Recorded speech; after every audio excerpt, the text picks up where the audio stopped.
ಸಾಧನೆ ಮಾಡಿದವರನ್ನ ಕರೆದು ಇಲ್ಲಿ ಅವರ ಜೊತೆ ಸಂವಾದ ಮತ್ತೆ ಸನ್ಮಾನವನ್ನು ಮಾಡುವಂತ ಒಂದು ಕಾರ್ಯಕ್ರಮಕ್ಕೆ ಹಾಕೊಂಡು ಬಂದಿದ್ವಿ. ಹೀಗೆ ಮುಂದುವರಿಸಿಕೊಂಡು ಬಂದ ಮೇಲೆ ಸುಮಾರು 100 ಜನ ಸಾಧಕರಿಗೆ ನಾವಿಲ್ಲಿ ಸಂವಾದ ಕಾರ್ಯಕ್ರಮ ಕರೆದು ಈಗ 102ನೇ ಸಾಧಕರಾಗಿ ನಮ್ಮ ಡಾಕ್ಟರ್ ಕೆ ಕುಮಾರ್ ಅವರು ಬಂದಿದ್ದಾರೆ. ಅವರನ್ನ ತುಂಬ ಜೊತೆಯಿಂದ ಮೈಸೂರು ಆಟಗಾರರಿಗೆ ಬರಮಾಡ್ಕೊಳ್ತಾ ಇದ್ದೀನಿ. ಬರಬೇಕು ಕುಮಾರ್ ಅವರೇ. ಇಲ್ಲಿ ನಮ್ಮ ಮೈಸೂರು ಆಟಗಾರರಿಂದ ನಾವು ಕಲಾ ಪ್ರದರ್ಶನಕ್ಕೆ ಉಚಿತವಾಗಿ ಕೊಡುವ ಪದ್ಧತಿಯನ್ನು ಮಾಡ್ಕೊಂಡಿದ್ದಾರೆ ಗುರುಗಳು. ಸೊ ಹಾಗಾಗಿ ಯಾವುದೇ ತರ ನಾವು ಹಣವನ್ನ ತೆಗೆದುಕೊಳ್ಳುವುದು ಅಥವಾ ಕೊಡುವಂತ ಪದ್ಧತಿಗಳಿಲ್ಲ ಇಲ್ಲಿ. ಹಾಗಾಗಿ ಈ ಕಾರ್ಯಕ್ರಮಗಳು ನಿರಂತರವಾಗಿ ನಡ್ಕೊಂಡು ಬರ್ತಾ ಇದೆ. 2024 ಡಿಸೆಂಬರ್ ವರೆಗೂ ಪ್ರತಿ ತಿಂಗಳು ಸೆಕೆಂಡ್ ಸಾಟರ್ಡೆ 2ನೇ ಶನಿವಾರ ಈ ಕಾರ್ಯಕ್ರಮವನ್ನು ಮಾಡ್ತಾ ಬಂದಿದ್ವಿ. 2025ರಿಂದ ಒಂದು ಸ್ವಲ್ಪ ವ್ಯತ್ಯಾಸವನ್ನು ಮಾಡ್ಕೊಂಡ್ವಿ. 3 ತಿಂಗಳಿಗೆ ಒಂದು ಸಾಧಕರೊಡನೆ ಸಂವಾದ, ಇನ್ನು 2 ತಿಂಗಳಲ್ಲಿ ನಾವು ಬೇರೆ ಬೇರೆ ಕಾರ್ಯಕ್ರಮಗಳನ್ನ ಹೊಂದಿಸ್ಕೋಬೇಕು ಅಂತ ಹೇಳಿ ಈ ಒಂದು ಮಾರ್ಪಾಡಾಗಿದೆ. ಮತ್ತೆ ಸೆಕೆಂಡ್ ಸಾಟರ್ಡೆ ತುಂಬಾ ಜನಕ್ಕೆ ವರ್ಕಿಂಗ್ ಇರುತ್ತೆ. ಹಾಗಾಗಿ ನಾವು ಸೆಕೆಂಡ್ ಸಂಡೇ ಅಂತ ಹೇಳಿ ಬದಲಾವಣೆಯನ್ನು ಮಾಡ್ಕೊಂಡಿದ್ದೀವಿ. ಬಹಳಷ್ಟು ಜನ ಪಾಪ ಇನ್ನೂ ಸೆಕೆಂಡ್ ಸಾಟರ್ಡೆ ಅಂತ ಹೇಳಿ ಬಂದು ವಾಪಸ್ ಹೋಗಿತ್ತು ಆಗಿದೆ. ಹಾಗಾಗಿ ದಯವಿಟ್ಟು ನಿಮ್ಮ ಸ್ನೇಹಿತರ ವರ್ಗದಲ್ಲಿ ತಿಳಿಸ್ಕೊಡಿ. ಇದು 3 ತಿಂಗಳಿಗೆ ಒಂದ್ಸಲ ನಡೀತಿದೆ ಸಾಧಕರೊಡನೆ ಸಂವಾದ, ಮತ್ತೆ ಸೆಕೆಂಡ್ ಸಂಡೇ ಪ್ರತಿ ತಿಂಗಳು ನಡೆಯುತ್ತೆ ಅನ್ನೋ ಮಾಹಿತಿಯನ್ನ ಕೊಡ್ಬೇಕಾಗಿ ವಿನಂತಿಸ್ಕೊಳ್ತಾ ಇದ್ದೀನಿ.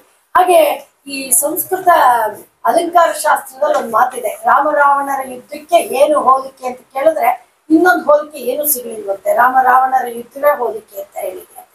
ಹಾಗೆ ಹೇಳುವುದಾದ್ರೆ ನಮ್ಮ ಡಾಕ್ಟರ್ ಕೆ ಕುಮಾರ್ ಅವರ ಕಾರ್ಯಕ್ರಮಕ್ಕೆ ಮುಖ್ಯ ಅತಿಥಿಗಳು ಯಾರು ಬೇಕು ಅಂದ್ರೆ ಅದಕ್ಕೆ ಸಾಟಿಯಾಗಿರೋರೇ ಬೇಕು, ಇನ್ಯಾರು ಹೊಂದಿಲ್ಲ. ಹಾಗಾಗಿ ನಾವು ಇವತ್ತು ನಮ್ಮ ಕಾರ್ಯಕ್ರಮದ ಮುಖ್ಯ ಅತಿಥಿಗಳಾಗಿ ಹಿರಿಯ ರಂಗಕರ್ಮಿ, ತಜ್ಞರು, ಕಲಾ ವಿಮರ್ಶಕರು ಆದಂತ ಶ್ರೀಯುತ KJ ನಾರಾಯಣ್ ಅವರನ್ನ ನಾವು ಕಿಕ್ಕೇರಿ ಅವರನ್ನ ಇವತ್ತಿನ ಕಾರ್ಯಕ್ರಮಕ್ಕೆ ಅಧ್ಯಕ್ಷತೆಗೆ ಮುಖ್ಯ ಅತಿಥಿಗಳಾಗಿ ಕರೆದಿದ್ದೀವಿ.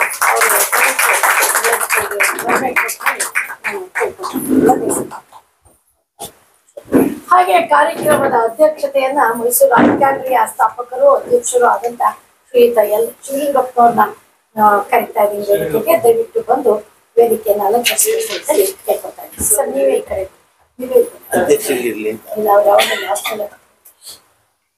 ಇನ್ನು ಕಾರ್ಯಕ್ರಮಕ್ಕೆ ವಿಶೇಷ ಆಹ್ವಾನಿತರಾಗಿ ಇವತ್ತಿನ ಕಾರ್ಯಕ್ರಮಕ್ಕೆ ಬಂದಿರೋರೆಲ್ಲರೂ ಸಹ ನಮ್ಮ ಡಾಕ್ಟರ್ ಕೆ ಕುಮಾರ್ ಅವರ ಹಿರಿಯ ಶಿಷ್ಯರು.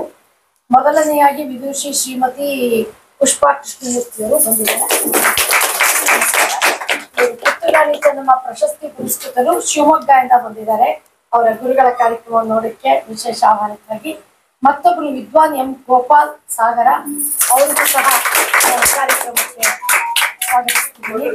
ಹಾಗೆ ಮತ್ತೊಬ್ರು ವಿದ್ವಾನ್ ಆನಂದರಾಜೆ ಅರಸ್ ಅವರು ಸಹ ಆತ್ಮೀಯವಾದ ಸ್ವಾಗತವನ್ನು ಮಾಡ್ತಾ ಇದ್ದೀನಿ. ಹಾಗೆ ಡಾಕ್ಟರ್ ಸಹನಾ ಭಟ್ ಅವರು ಕಾರಣಾಂತರದಿಂದ ಬಂದಿಲ್ಲ.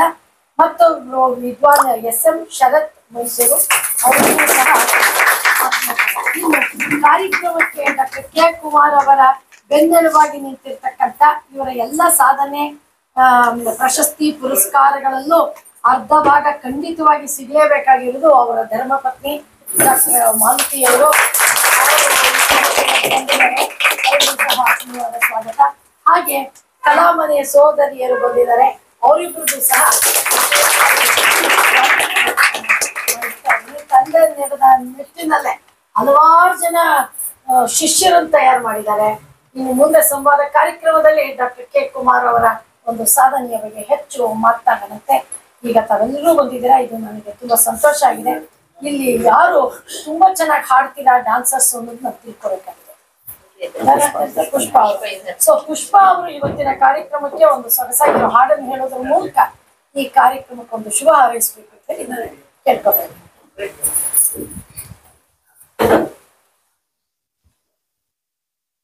ಶರಣು ಸಿದ್ಧಿ ವಿನಾಯಕ ಶರಣು ವಿದ್ಯಾ ಪ್ರದಾಯಕ ಶರಣು ಪಾರ್ವತಿ ತನಯ ಮೂರ್ತಿ ಶರಣು ಮೂಷಿಕ ವಾಹನ ಶರಣು ಶರಣು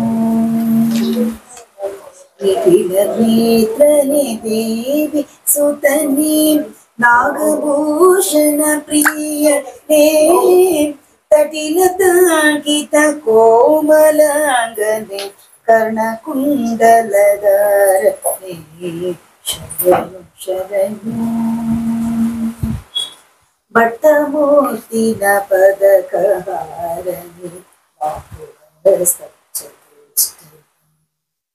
ಪುಟ ತೊಡುಗೆಯ ಹೇಮ ಕಂಕಣ ಆಶ ಅಂಕುಶ ಧಾರನೆ ಕುಕ್ಷಿ ಮಹಾ ಲಂಬೋದರನೆ ಇಕ್ಷುಚಾಪನ ಗೆಲಿದನೆ ಪಕ್ಷಿ ವಾಹನ ಸಿರಿ ಪುರಂದರ ವಿಠಲನ ನಿಜದಾಸನೆ ಶರಣು ಶರಣು.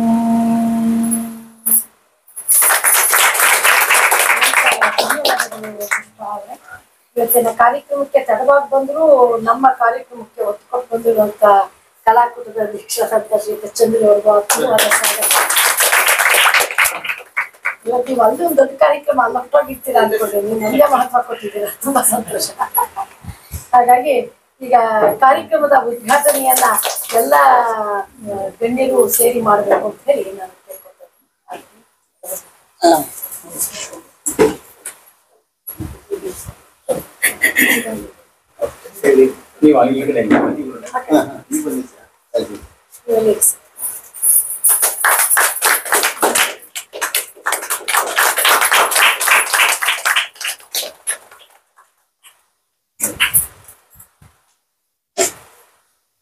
ಉದ್ಘಾಟನೆಯನ್ನು ಮಾಡಿದಂತ ಎಲ್ಲ ಗಣ್ಯರಿಗೂ ಅನಂತ ಧನ್ಯವಾದಗಳು. ಈಗಾಗಲೇ ನಿಮ್ಗೆಲ್ಲ ಈ ಒಂದು ಸಂಯೋಗ ಪತ್ರ ಸಿಕ್ಕಿದೆ. ಅದರಲ್ಲಿ ಡಾಕ್ಟರ್ ಕೆ ಕುಮಾರ್ ಅವ್ರ ಬಗ್ಗೆ ತಿಳ್ಕೊಂಡಿದ್ದೀರಾ. ನೋಡಿ, ಎಷ್ಟೋ ಸಲ ನಾವು ನೆಪವನ್ನು ಕೊಡ್ತೀವಿ. ನಮ್ಗೆ ಪೂರಕವಾದ ಒಂದು ಪರಿಸ್ಥಿತಿ ಇರಲಿಲ್ಲ, ಇನ್ಯಾರತ್ತೋ ಒಂದು ಸಪೋರ್ಟ್ ಇರಲಿಲ್ಲ, ಪ್ರೇರಣೆ ಇರಲಿಲ್ಲ, ಮಾರ್ಗದರ್ಶನ ಇರಲಿಲ್ಲ. ಈ ಯಾವ ಕಾರಣಗಳನ್ನು ಕೊಡದೆ ಒಬ್ಬ ಮನುಷ್ಯ ಇಷ್ಟು ಪದವಿಗಳನ್ನ ತೆಗೆದುಕೊಂಡು BCom, LLB, ಮ್ಯೂಸಿಕ್, ನೃತ್ಯ ಎಲ್ಲ ತರದಲ್ಲೂ ವಿದ್ವತ್ತು, ಸ್ನಾತಕೋತ್ತರ ಪದವಿ ಎಲ್ಲ ತರಲ್ಲೂ ಒಂದು 4 ಚಿನ್ನದ ಪದಕಗಳನ್ನ ಪಡೆದು, ಮತ್ತೆ ನಮಗೆ ಇನ್ನೊಂದು ಏನಾಗುತ್ತೆ, ನಮ್ಗೆ ಎಷ್ಟಿದ್ರು ಸಾಲದು ಅನ್ನೋ ಒಂದು ಭಾವನೆ, ಹೊರಗಡೆ ಫ್ಲೋ ಆಗೋದಕ್ಕೆ, ಹೊರಗಡೆ ಹೋಗೋದಕ್ಕೆ ಬಿಡೋದಕ್ಕೆ ಇಷ್ಟಪಡದೆ ಇರೋ ಜನ ಇರ್ತೀವಿ. 4 ಮನೆ ಬಾಡಿಗೆ ಕೊಟ್ಟರು ಇನ್ನು 5ನೇ ಮನೆ ಬಾಡಿಗೆ ನಮ್ಗೆ ಬರ್ಲಿ ಅನ್ನುವಂತ ಆಸೆ ಇರೋ ಕಾಲದಲ್ಲಿ ತನ್ನ ಮನೆಯಲ್ಲೇ ತಮ್ಮ ಮನೆ ಮಕ್ಕಳು ಹೆಣ್ಮಕ್ಳಿದ್ದಾರೆ, ಅವ್ರಿಗೆ ಪ್ರೈವಸಿ ಲ್ಯಾಕ್ ಆಗುತ್ತೆ, ಅವ್ರಿಗೆ ಪರ್ಸನಲ್ ಸ್ಪೇಸ್ ಬೇಕು, ಇಂಥ ಎಲ್ಲ ವಿಚಾರಗಳನ್ನು ಪಕ್ಕಕ್ಕಿಟ್ಟು ತಮ್ಮ ಮನೆಯಲ್ಲೇ ಒಂದು ಅದ್ಭುತವಾದ ಕಲಾ ಕ್ಷೇತ್ರ ಮಾಡಿದ್ದಾರೆ, ಒಂದು ಆಡಿಟೋರಿಯಂ ಮಾಡಿದ್ದಾರೆ. ತುಂಬಾ ಚೆನ್ನಾಗಿದೆ ರಂಗಮಂಟಪ. ಯಾರ್ಯಾರು ನೋಡಿಲ್ವೋ ಅವರೆಲ್ಲ ಒಮ್ಮೆ ಖಂಡಿತವಾಗ್ಲೂ ವಿಸಿಟ್ ಮಾಡಿ. ನಮ್ಮ ಮೈಸೂರಿನಲ್ಲಿ ಇಂಥ ಒಂದು ಸುಂದರವಾದ ಜಾಗ ಇದೆಯಾ, ಈ ತರನು ಕಲಾಕ್ಷೇತ್ರಕ್ಕೆ ಸೇವೆ ಮಾಡೋರು ಇದಾರ ಅನ್ನೋದು ನಿಜಕ್ಕೂ ತಿಳ್ಕೊಬೇಕಾಗಿರುವಂತಹದ್ದು ವಿಚಾರ ಇದು. ಬಹಳಷ್ಟು ಜನ ಹೋಗಿಲ್ಲ, ಇದು ನಿಜವಾಗ್ಲೂ ತುಂಬಾ ಕೊರತೆ. ನಾನು ನಿಮ್ಮನ್ನಂತೂ ನೆಕ್ಸ್ಟ್ ಅಲ್ಲಿ ಕಳಿಸ್ತೀನಿ. 2 ಸಲ ಪ್ರಯತ್ನಿಸ್ತಾ ನೀವು ಬಿಸಿ ಇದ್ದೀರಿ, ಹೋಗ್ಬೇಕಾಗಿರುವಂತದ್ದು. ಹೀಗಾಗಿ ನಮ್ಮ ಸೀತಾರಾಮ್ ಅವರು ಇವರೆಲ್ಲ ನೋಡಿದ್ದಾರೆ ಕಾರ್ಯಕ್ರಮ, ನಮ್ಮ ಗುರುಪ್ರಸಾದ್ ಅವರು ಎಲ್ಲ ನೋಡಿದ್ದಾರೆ.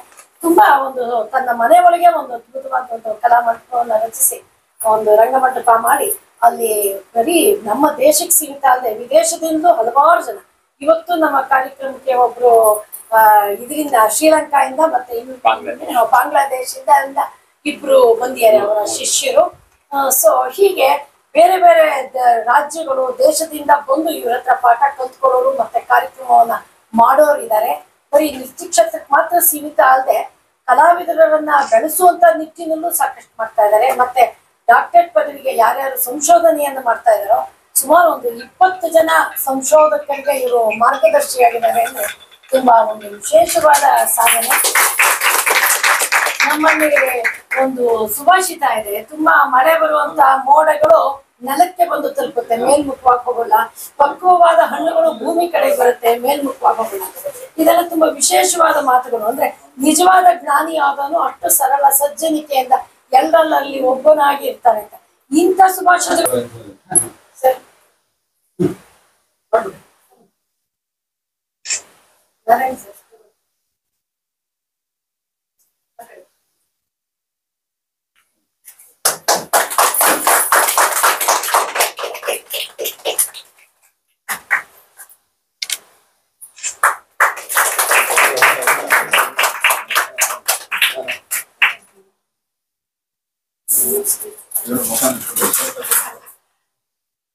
ಈ ವರ್ಷ ಮುರುಘಾನ ಕಾಣಬೇಕು.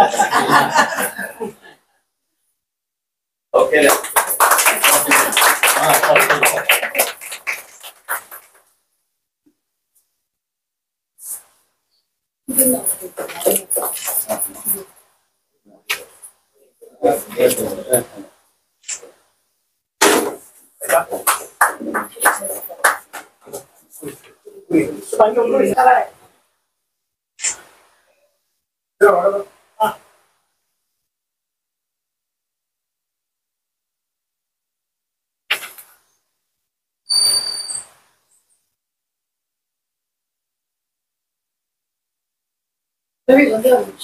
ಗುರುಪ್ರಸಾದ್ ಅವರ ಬನ್ನಿ, ನೀವು ಬನ್ನಿ, ಹಿರಿಯ ಕಲಾವಿದರು ಅದು ಬನ್ನಿ, ನೀವು ಬನ್ನಿ, ಒಂದು ನಿಮಿಷ ಬನ್ನಿ, ನೀವು ಬನ್ನಿ.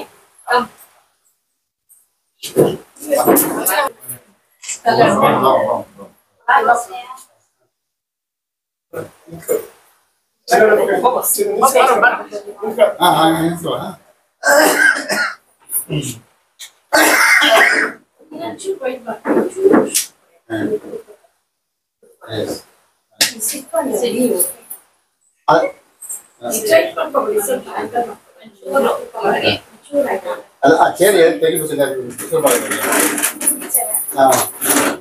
ಫೇಸ್ ಕಾಣಲ್ಲ ಅವ್ರೆ.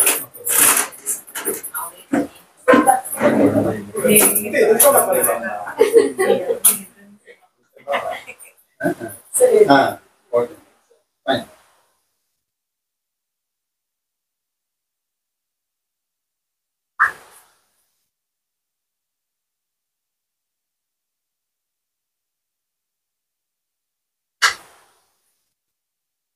ಕುಮಾರ್ ದಂಪತಿಗಳಿಗೆ ಅನಂತ ಧನ್ಯವಾದಗಳು. ಹಾಗೆ ಈ ಕಾರ್ಯಕ್ರಮಕ್ಕೆ ಕೈ ಜೋಡಿಸ್ತಂತ ಎಲ್ಲ ಗಣ್ಯರಿಗೂ ಸಹ ಅನಂತ ಧನ್ಯವಾದಗಳು. ಮತ್ತೆ ಇದೀಗ ಸಂವಾದ ಕಾರ್ಯಕ್ರಮಕ್ಕೆ ಬರ್ತಾ ಇದ್ದೀವಿ. ಈಗ ನಮಗೆ ಕಾಲದ ಅವಧಿ ಒಂದಿದೆ, 12:30 ನಾವು ಕಾರ್ಯಕ್ರಮ ಪೂರೈಸಬೇಕು. ದಯವಿಟ್ಟು ತಪ್ಪಿಟ್ಕೋಬಾರ್ದು, ಯಾಕಂದ್ರೆ ಊಟದ ವ್ಯವಸ್ಥೆ ಮಾಡಿಲ್ಲ ಮೈಸೂರು ಅಧ್ಯಕ್ಷರು. ಹಾಗಾಗಿ ನಾವು 12:30 ಕಾರ್ಯಕ್ರಮವನ್ನ ಕ್ಲೋಸ್ ಮಾಡ್ತೀವಿ. ಸೊ ಅಷ್ಟರ ಒಳಗಡೆ ನಾವು ಇದನ್ನ ಹೇಗೆ ಯಾವ ತರ ಮಾಡಬೇಕು ಅಂತ ಮಾಡ್ತಾ ಇದೀವಿ. ನಮ್ಮ ಯೋಗಾನಂದ ಅವ್ರು ಬಂದಿದ್ದಾರೆ, ಸ್ವಾಗತ.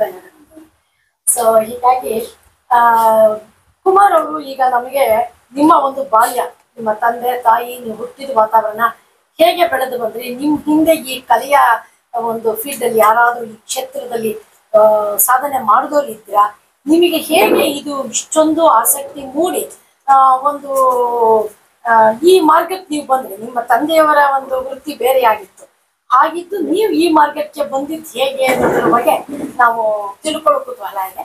ಒಂದು 10 ನಿಮಿಷಗಳ ಕಾಲದಲ್ಲಿ ನೀವು ಒಂದು ಚುಟುಕಾಗಿ ನಿಮ್ಮ ಒಂದು ಪೂರ್ಣ ಮಾಹಿತಿಯನ್ನು ತಿಳಿಸ್ಕೊಡ್ಬೇಕು ಅಂತ ಹೇಳಿ ಕೇಳ್ತೇನೆ. ಶ್ರೀ ಗುರುಭ್ಯೋ ನಮಃ. ಎಲ್ರಿಗೂ ನಮಸ್ಕಾರ. ಇವತ್ತು ಈ ಒಂದು ಸಾಧಕರೊಂದಿಗೆ ಸಂವಾದ ಕಾರ್ಯಕ್ರಮಕ್ಕೆ ನನ್ನನ್ನು ಆಹ್ವಾನಿಸಿ ಈ ರೀತಿಯ ಒಂದು ಗೌರವವನ್ನು ನಡೆಸ್ಕೊಟ್ಟಂತಹ ಆರ್ಟ್ ಗ್ಯಾಲರಿಯ ಸಂಸ್ಥಾಪಕರಾದಂತಹ ಶ್ರೀಯುತರಾದಂತಹ ಹಿರಿಯರಾದಂತಹ ಎಲ್ ಶಿವಲಿಂಗಪ್ಪ ಸರ್ ಅವರಿಗೆ, ಮತ್ತು ನನ್ನನ್ನು ಕಳೆದ 40 ವರ್ಷಗಳಿಂದ ಬಹಳ ಅತ್ಯಂತ ಹತ್ತಿರದಲ್ಲಿ ನೋಡಿದಂಥವ್ರು ಅಂತ ಹೇಳಿದ್ರೆ ಗುರು ಸಮಾನರಾಗಿರುವಂತಹ ಹಿರಿಯ ರಂಗಕರ್ಮಿಗಳಾಗಿರುವಂತಹ ನಮ್ಮ ನಾರಾಯಣ್ ಶೆಟ್ಟರ್ ಸರ್ ಅವರು. ನನ್ನ ಸ್ಟೂಡೆಂಟ್ ಡೇಸು ಮತ್ತು ನನ್ನ ವೃತ್ತಿ, ನಾನು ಅಲ್ಲಿ ಕಾಲೇಜ್ಗೆ ಕೆಲಸಕ್ಕೆ ಸೇರಿದ ಮೇಲೂ ಕೂಡ ಹಲವಾರು ವರ್ಷಗಳು ಕೂಡ ನನ್ನ ಜೊತೆ ಇದ್ದಂತಹ ಸರ್ ಅವರು. ಮತ್ತು ನನ್ನ ಸಹೋದರಿಯ ಸಮಾನರಾದಂತಹ ಡಾಕ್ಟರ್ ಜಮುನಾ ರಾಣಿ ಮಿರ್ಲೆ ಅವರು, ಮತ್ತು ಇಲ್ಲಿ ನೆರೆದಿರುವಂತಹ ನನ್ನ ಎಲ್ಲ ಹಿರಿಯರು, ಗುರು ಸಮಾನರಾಗಿರುವಂಥವರು ಮತ್ತು ವಿದ್ಯಾರ್ಥಿಗಳು ಮತ್ತು ನನ್ನ ಕುಟುಂಬ ವರ್ಗದವರು ಎಲ್ರಿಗೂ ಕೂಡ ನಾನು ನಮಸ್ಕರಿಸ್ತಾ ನನ್ನ ಒಂದು ಈ ಪಯಣದ ಬಗ್ಗೆ ಸಂಕ್ಷಿಪ್ತವಾಗಿ ನಾನು ಹೇಳ್ತೀನಿ. ನಾನು ಹುಟ್ಟಿದ್ದು ಮೈಸೂರಿನ ಜಯನಗರ, ಅಂದರೆ ಅದು KG ಕೊಪ್ಪಳಿಗೆ ತಾಗದಂತಹ ಒಂದು ಏರಿಯಾ. ಜಯನಗರ ಅಂತ ಹೇಳಿದ್ರೆ ಯಾರಿಗೂ ಹೆಚ್ಚಾಗಿ ಗೊತ್ತಾಗಲ್ಲ, KG ಕೊಪ್ಪಳ ಅಂತ ಹೇಳಿದ್ರೆ ಬೇಗ ಜನರಿಗೆ ಗೊತ್ತಾಗುತ್ತೆ. ಮತ್ತು ಒಂದು ಒಕ್ಕಲಿಗರ ಒಂದು ಕುಟುಂಬದಲ್ಲಿ ಜನಿಸಿದವನು. ನಮ್ಮ ತಂದೆ ತಾಯಿ ಇಬ್ಬರು ಅನಕ್ಷರಸ್ಥರು, ಮತ್ತು ಜೊತೆಗೆ ವ್ಯವಸಾಯವನ್ನು ನಂಬಿಕೊಂಡು ವ್ಯವಸಾಯವನ್ನು ಮಾಡ್ತಿದ್ದಂಥ ಒಂದು ಕುಟುಂಬ. ಅದರಲ್ಲಿ ನಾನು 5ನೇ ಮಗನಾಗಿ ಜನಿಸಿದೆ ನಮ್ಮ ತಾಯಿಗೆ. ನಮ್ಮ ತಂದೆ ತಾಯಿಗೆ 3 ಜನ ಗಂಡು ಮಕ್ಕಳು ಮತ್ತು 2 ಹೆಣ್ಮಕ್ಳು. ಅದರಲ್ಲಿ ಒಂದು ಗಂಡು ಮಗು ಮತ್ತು ಒಂದು ಹೆಣ್ಮಗು ಬೇಗನೆ ತೀರ್ಕೊಂಡ್ರು. ಆಮೇಲೆ ನಾವು 3 ಜನ ಉಳ್ಕೊಂಡ್ರು, ನಮ್ಮ ಅಣ್ಣ, ಅಕ್ಕ ಮತ್ತು ನಾನೇ ಕೊನೆಯವನು. ಮೂಲತಃವಾಗಿ ಈಗ ಜಮುನಾರಾಣಿ ಅವರು ಹೇಳಿದಾಗೆ ನಮ್ಮ ಕುಟುಂಬದಲ್ಲಿ ಎಜುಕೇಶನ್ ಅಂತಹ ಬಹುಶಃ ಮಾಡಿಕೊಂಡು ಇಷ್ಟು ಪದವಿಗಳನ್ನ ಪಡ್ಕೊಂಡಿರೋದೇ ನಾನು ಒಬ್ಬನೇ ಅಂತ ಅಂದ್ಕೊಳ್ತೀನಿ ನಾನು. ನನ್ನ ಸಹೋದರಿ ಮತ್ತೆ ನನ್ನ ಅಣ್ಣನು ಕೂಡ ಓದಿದ್ರು. ಅವ್ರ ಕಾರಣಾಂತರಗಳಿಂದ ಅವರು ಮಿಡ್ಲ್ ಸ್ಕೂಲ್ ಮತ್ತೆ ಹೈಸ್ಕೂಲಲ್ಲೇ ಅವರ ಎಜುಕೇಶನ್ ಅನ್ನ ಸ್ಟಾಪ್ ಮಾಡಿ ಮತ್ತೆ ಬೇರೆ ನಮ್ಮ ಅಣ್ಣ ವ್ಯವಸಾಯದಲ್ಲೇ ಮುಂದುವರೆದ್ರು. ಮತ್ತೆ ನಮ್ಮ ಅಕ್ಕ ಮದುವೆ ಆಗಿ ಅವರು ಫ್ಯಾಮಿಲಿಯಲ್ಲಿ ಅವರು ಸೆಟ್ಲ್ ಆದ್ರು.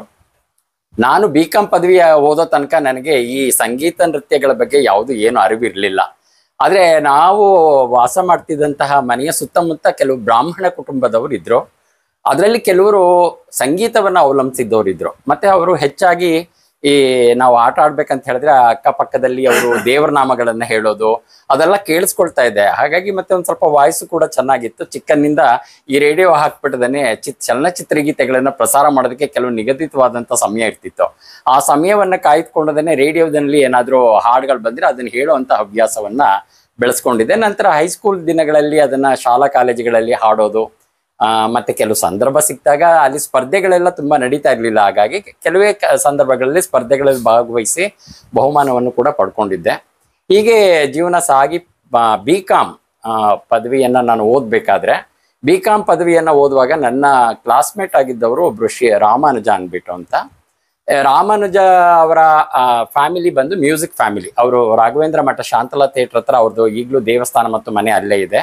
ಮತ್ತು ಅವ್ರದ್ದು ಹಿರಿಯ ಒಂದು ಸಂಗೀತ ವರ್ಗಕ್ಕೆ ಸೇರಿದಂತಹ ಒಂದು ಕುಟುಂಬ. ಇವಾಗಲೂ ಕೂಡ ವೀಣಾ ಸರಸ್ವತಿ ಮೇಡಮ್ ಅವರು ಮತ್ತೆ ಅವರ ಸಹೋದರಿಯರಾದಂತಹ ಜಾನಕಿ ಮೇಡಮ್ ಅವರು ಮತ್ತೆ ಅವರ ಮಕ್ಕಳು P ರಮಾ ಮೇಡಮ್ ಮತ್ತೆ ಅವರ ಸಿಸ್ಟರ್ಸು ಅವರೆಲ್ಲರೂ ಸಂಗೀತವನ್ನ ಅವಲಂಬಿಸಿ ಆ ಸಂಗೀತದಲ್ಲೇ ತಮ್ಮ ಕುಟುಂಬವನ್ನ ನಡೆಸ್ತಿದ್ದಂತಹ ಒಂದು ಕುಟುಂಬ. ಅವರ ಸಹೋದರ ರಾಮಾನುಜ ನನ್ನ BCom ಕ್ಲಾಸ್ಮೇಟ್. ಅವನು BCom ನಲ್ಲಿ ನಾವು ಓದುವಾಗ ಕೆಲವೊಮ್ಮೆ ಹಾಡುಗಳನ್ನ ಹಾಡ್ತಾ ಇದ್ದ ಕಾಲೇಜಲ್ಲಿ. ಆಗ ಕೇಳಿದಾಗ ನಾವು ಯಾಕೆ ಕಲಿಬಾರ್ದು ಶಾಸ್ತ್ರೀಯ ಸಂಗೀತ ಇದನ್ನು ಇವರು ನಾವು ಸಿನಿಮಾ ಹಾಡು ಹೇಳಿದ್ರೆ ಬೇರೆ ತರ ಇರುತ್ತೆ, ಆದ್ರೆ ಇವರು ದೇವ್ರ ನಾಮ ಈ ತರದೆಲ್ಲ ಹಾಡ್ತಾರೆ, ನಾವ್ ಯಾಕೆ ಕಲಿಬಾರ್ದು ಅಂತ ಹೇಳ್ಬಿಟ್ಟು ಒಂದು ಪ್ರಶ್ನೆ ಮೂಡ್ತಾ ಇತ್ತು. ಹಾಗಾಗಿ ಒಂದು ಸುಮ್ಮನೆ ರಾಮಾನುಜನ ಹತ್ರ ಕೇಳಿದೆ, ಸಂಗೀತ ಕಲಿಬೇಕು, ಇದೆಲ್ಲ ದೇವ್ರ ನಾಮ ಎಲ್ಲ ಹಾಡ್ತಿರಲ್ಲ ಹೇಗೆ ಅಂತ. ಆಗ ರಾಮಾನುಜ ನಮ್ಮ ಅಕ್ಕನ ಹತ್ರ ಬಂದು ಕಲಿಬಹುದು ಅಂತ ಹೇಳ್ಬಿಟ್ಟು ರಾಮಾನುಜ ನನ್ನ ಮೊದಲನೆಯ ಸಂಗೀತ ಗುರುಗಳಾದಂತಹ P ರಮಾ ಮೇಡಮ್ ರವರಲ್ಲಿ ಕರ್ಕೊಂಡೋಗಿ ನನ್ನನ್ನು ಅಲ್ಲಿಗೆ ಸೇರಿಸಿದ್ರು. ಹಾಗಾಗಿ ಆದ ಸಂದರ್ಭದಲ್ಲೇ ನಾನು ಯೋಗಾಸನವನ್ನ ಪ್ರಾಕ್ಟೀಸ್ ಮಾಡ್ತಿದ್ದಿದ್ರಿಂದ ಈ ನೃತ್ಯವನ್ನ ಕಲಿತ್ರೆ ತುಂಬಾ ಚೆನ್ನಾಗಿರುತ್ತೆ ಅಂತ ಕೆಲವರು ಹೇಳ್ತಾ ಇದ್ರು. ಹಾಗಾಗಿ ಪ್ರಪ್ರಥಮವಾಗಿ ನನಗೆ ಸಿಕ್ಕಿದಂತ ಗುರುಗಳಂದ್ರೆ ಮಾಧವರಾವ್ ಅವರು. ಮಾಧವರಾವ್ ಅಂತ ಹೇಳ್ಬಿಟ್ಟಿದ್ದೇನೆ ಅವರದ್ದು ನಮ್ಮ ನಾಡಿನ ಹಿರಿಯ ನೃತ್ಯ ಗುರುಗಳಲ್ಲಿ ಒಬ್ರು. ಹೌದೌದು, KV ಮಾಧವರಾವ್ ಅವರು ಹಿರಿಯ ನೃತ್ಯ ಗುರುಗಳು. ಅವರು ಉಡುಪಿಯಿಂದ ಬಂದು ಇಲ್ಲಿ ಮೈಸೂರಿನಲ್ಲಿ ಅವರು ವಾಸ ಮಾಡ್ತಾ ಇದ್ರು. ರಾಮಕೃಷ್ಣ ವಿದ್ಯಾಶಾಲದಲ್ಲಿ ಅವರು ನೃತ್ಯ ತರಗತಿಗಳನ್ನ ನಡೆಸ್ತಾ ಇದ್ರು. ನಾನು ಅವರಲ್ಲಿ ಹೋಗೋದಕ್ಕೂ ಒಂದು ಸಂದರ್ಭ ಹೇಗ್ ಬಂತು ಅಂದ್ರೆ ನಮ್ಮ ನಾಡಿನ ಹಿರಿಯ ನೃತ್ಯ ಗುರುಗಳಲ್ಲಿ ಒಬ್ಬರಾದಂತಹ ವಸುಂಧರಾ ದೊರೆಸ್ವಾಮಿ ಅವರು. ಆ ಕಾರಣ ಯಾಕೆ ವಸುಂಧರಾ ದೊರೆಸ್ವಾಮಿ ಅವರ ಹತ್ರ ಯಾಕೆ ಹೋಗ್ಬೇಕಾಗಿ ಬಂತು ಅಂತ ಹೇಳಿದ್ರೆ, ಅವರ ಬಳಿಯಲ್ಲಿ ಕಲಿತಿದ್ದಂತ ನರೇಂದ್ರ ನನ್ನ BCom ಕ್ಲಾಸ್ಮೇಟ್. ಅವನು ಕೂಡ ಅವನು BCom ಅಲ್ಲಿ ನಾವು ಯಾವ್ದಾದ್ರು ಶಾಲಾ ಕಾಲೇಜುಗಳ ಸಂದರ್ಭಗಳು ಬಂದಾಗ ಅವ್ನು ಡಾನ್ಸ್ ಮಾಡ್ತಾ ಇದ್ದ. ಇವನ್ ಯಾರ ಹತ್ರ ಕಲಿತಿದ್ದಾನೆ ಅಂತ ತಿಳ್ಕೊಂಡು ವಸುಂಧರಾ ಮೇಡಮ್ ಹತ್ರ ನಾನು ಹೋದೆ.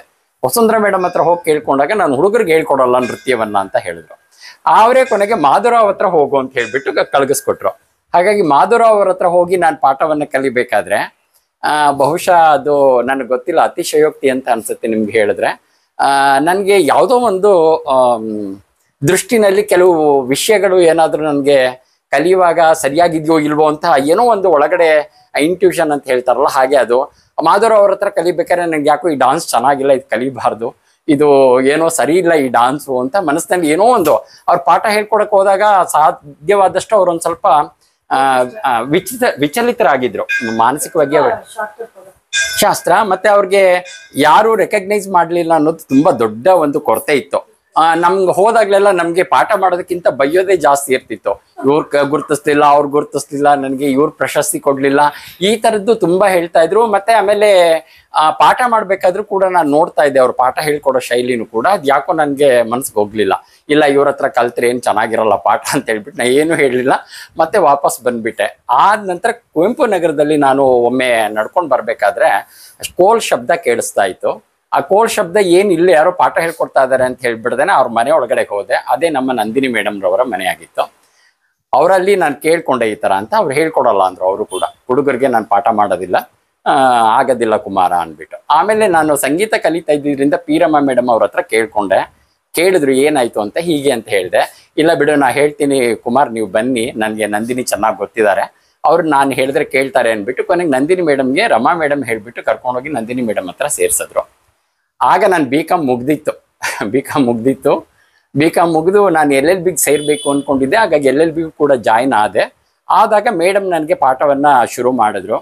ಒಂದು ಸ್ವಲ್ಪ ದಿನಗಳಲ್ಲೇ ಹೇಳಿದ್ರು, ಬಹಳ ಚೆನ್ನಾಗಿ ಕಲಿತೀಯ ಕುಮಾರ, ನಿನಗೆ ತುಂಬಾ ಟ್ಯಾಲೆಂಟ್ ಇದೆ, ಸಂಗೀತ ಮತ್ತೆ ನೃತ್ಯ ಎರಡನ್ನೂ ಬೇಗ ಗ್ರಹಿಸ್ತೀಯ, ಹಾಗಾಗಿ ನೀನೇನ್ ಮಾಡು ಅಂದ್ರೆ ಈ ಲಲಿತಾ ಕಲಾ ಕಾಲೇಜ್ ಅಂತ ಇದೆ, ಆ ಲಲಿತಾ ಕಲಾ ಕಾಲೇಜಲ್ಲಿ ನೀನು ಹೋಗ್ಬಿಟ್ಟು BA ಡಿಗ್ರಿಗೆ ಸೇರ್ಕೊ ಅಂತ ಹೇಳ್ಬಿಟ್ಟು ಮೇಡಮ್ ನನ್ನನ್ನು ಅಲ್ಲಿ ಕಳಿಸಿದ್ರು. ಅಲ್ಲಿ ಕಳಿಸಾಗ ಸಿಂಧೋಡೆ ಅನಂತಮೂರ್ತಿ ಸರ್ ಅವರು ಪ್ರಾಂಶುಪಾಲರು.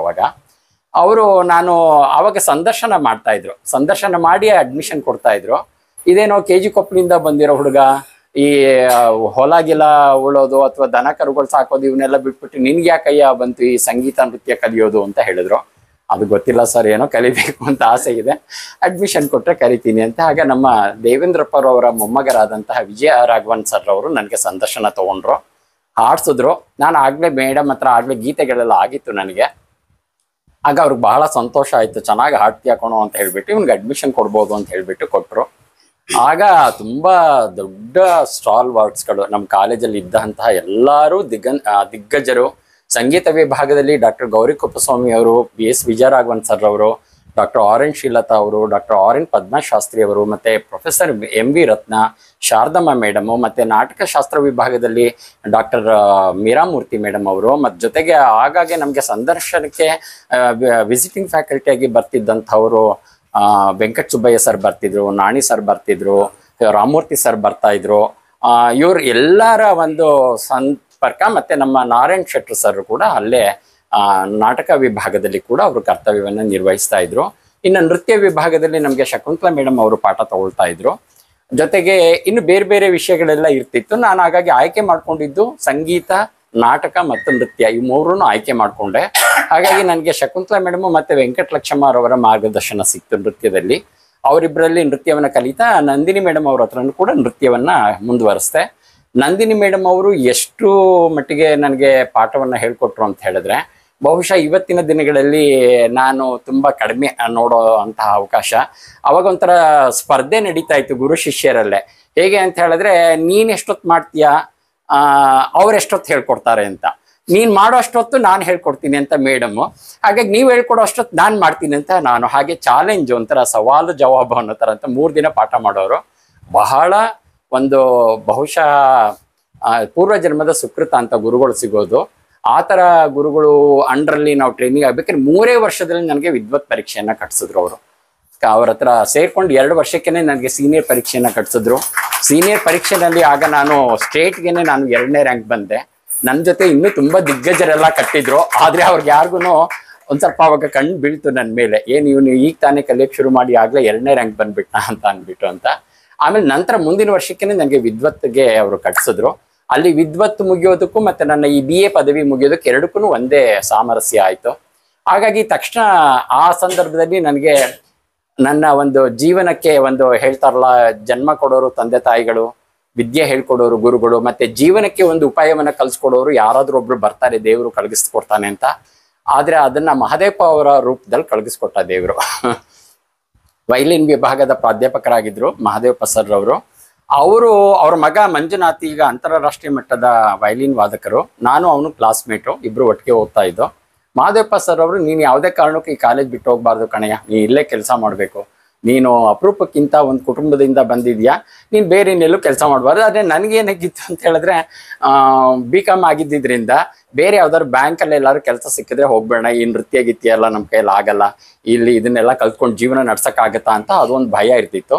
ಜೊತೆಗೆ ಮನೆಯಲ್ಲಿ ಏನಾಗಿತ್ತು ಅಂತ ಹೇಳಿದ್ರೆ, ನಮ್ಮ ತಾಯಿಯವರು ಮಾತ್ರ ತುಂಬಾ ಸಹಕಾರ ಕೊಡ್ತಿದ್ರು. ನಮ್ಮ ತಂದೆಯವ್ರಿಗೆ ಬಹಳ ಇದ್ರ ಬಗ್ಗೆ ಒಂದು ಅಸಹನೆ ಇತ್ತು. ಏನಕ್ಕೆ ಅಂದ್ರೆ, ಒಕ್ಕಲಿಗರಾಗಿ ಇದು ನೃತ್ಯ ಗಿತ್ಯ ಕಲ್ತ್ಕೊಂಡೋದೇನೆ ಇದೆಲ್ಲ ಏನಿದು ಅಸಹ್ಯ, ಅವ್ರಿಗೆ ಇದು ನೃತ್ಯ ಕಲಿಯೋದು ಒಂದು ಅಸಹ್ಯ ಅನ್ನೋ ತರ ಅಂತ, ಇದೆಲ್ಲ ಹುಡುಗರು ಕಲಿಬಾರ್ದು, ಇವೆಲ್ಲ ಚೆನ್ನಾಗಿಲ್ಲ ಅಂತ. ಹಾಗಾಗಿ ಅದೊಂದು ತುಂಬಾ ದೊಡ್ಡ ಸವಾಲಾಗಿತ್ತು ನನಗೆ. ಅವ್ರು ಫೀಸ್ ಕೊಡಲ್ಲ ಅಂತ ಹೇಳ್ಬಿಟ್ರು.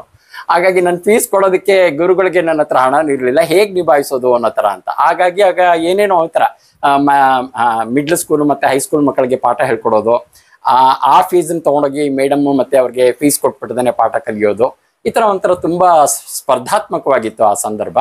ಆ ತರ ಮಾಡಿ ಕಲಿತೆ. ಆದ್ರೂ ತಂದೆಯವ್ರಿಗೆ ಅಸಹನೆ ಇದ್ದೇ ಇತ್ತು. ಅವರು ಮನೆಯಲ್ಲಿ ಪ್ರಾಕ್ಟೀಸ್ ಮಾಡ್ತಿದ್ದೀನಿ ಅಂತ ಏನಾದ್ರು ಹೇಳಿದ್ರೆ ಬೈಯೋರು. ಆಮೇಲೆ ಅಕ್ಕಪಕ್ಕದ ಜನಾಂಗ ಏನು ಇದ್ರು ಅವರು ಕೂಡ ತುಂಬಾ ಇದಕ್ಕೆ ವಿರೋಧವಾಗೇ ಇದ್ರು. ನಾವು ಪ್ರಾಕ್ಟೀಸ್ ಮಾಡ್ತಿದ್ವಿ ಅಂದ್ರೆ ನಮ್ಮನೆ ಕಿಟಕಿ ಕಲ್ಲೆಲ್ಲ ಹೊಡೆದಿದ್ದುಂಟು. ಆಮೇಲೆ ಹೊರಗಡೆ ಹೋಗ್ಬೇಕಂತ ಹೇಳಿದ್ರೆ ಬಹಳ ಒಂದು ಹಾಸ್ಯಾಸ್ಪದವಾಗಿ ಆಡ್ಕೊಂಡಿದ್ದು ಉಂಟು. ತುಂಬಾ ಅಸಹನೆಯನ್ನು ವ್ಯಕ್ತಪಡಿಸಿದ್ರು. ಸ್ವಲ್ಪ ಅವಮಾನನೂ ಕೂಡ ಆಗ್ತಾ ಇತ್ತು ಆ ಸಂದರ್ಭಗಳಲ್ಲಿ. ಆ ಒಂದು ಇಡೀ ಮತ್ತೆ ಮೈಸೂರು ಅವಾಗ ತುಂಬಾ ಚಿಕ್ಕ ನಗರ, ಏನು ಯಾರು ಜಾಸ್ತಿ ಜನ ಇರ್ತಿರ್ಲಿಲ್ಲ. ಆ ಸಂದರ್ಭದಲ್ಲಿ ಆ ಥರ ಮನೆಯಿಂದನೂ ಕೂಡ ಒಂದು ಸ್ವಲ್ಪ ಕಷ್ಟ ಇತ್ತು. ಹಾಗಾಗಿ ನನಗೆ ಬೇರೆ ಏನಾದ್ರು ಕೆಲಸ ಮಾಡಿದ್ರೆ ಸಾಕು, ಈ ನೃತ್ಯ ಎಲ್ಲ ಬೇಡಪ್ಪ ಅನ್ನೋ ಥರ ಒಂದು ಮನಸ್ಸಿನಲ್ಲಿ ಬಂದಿತ್ತು.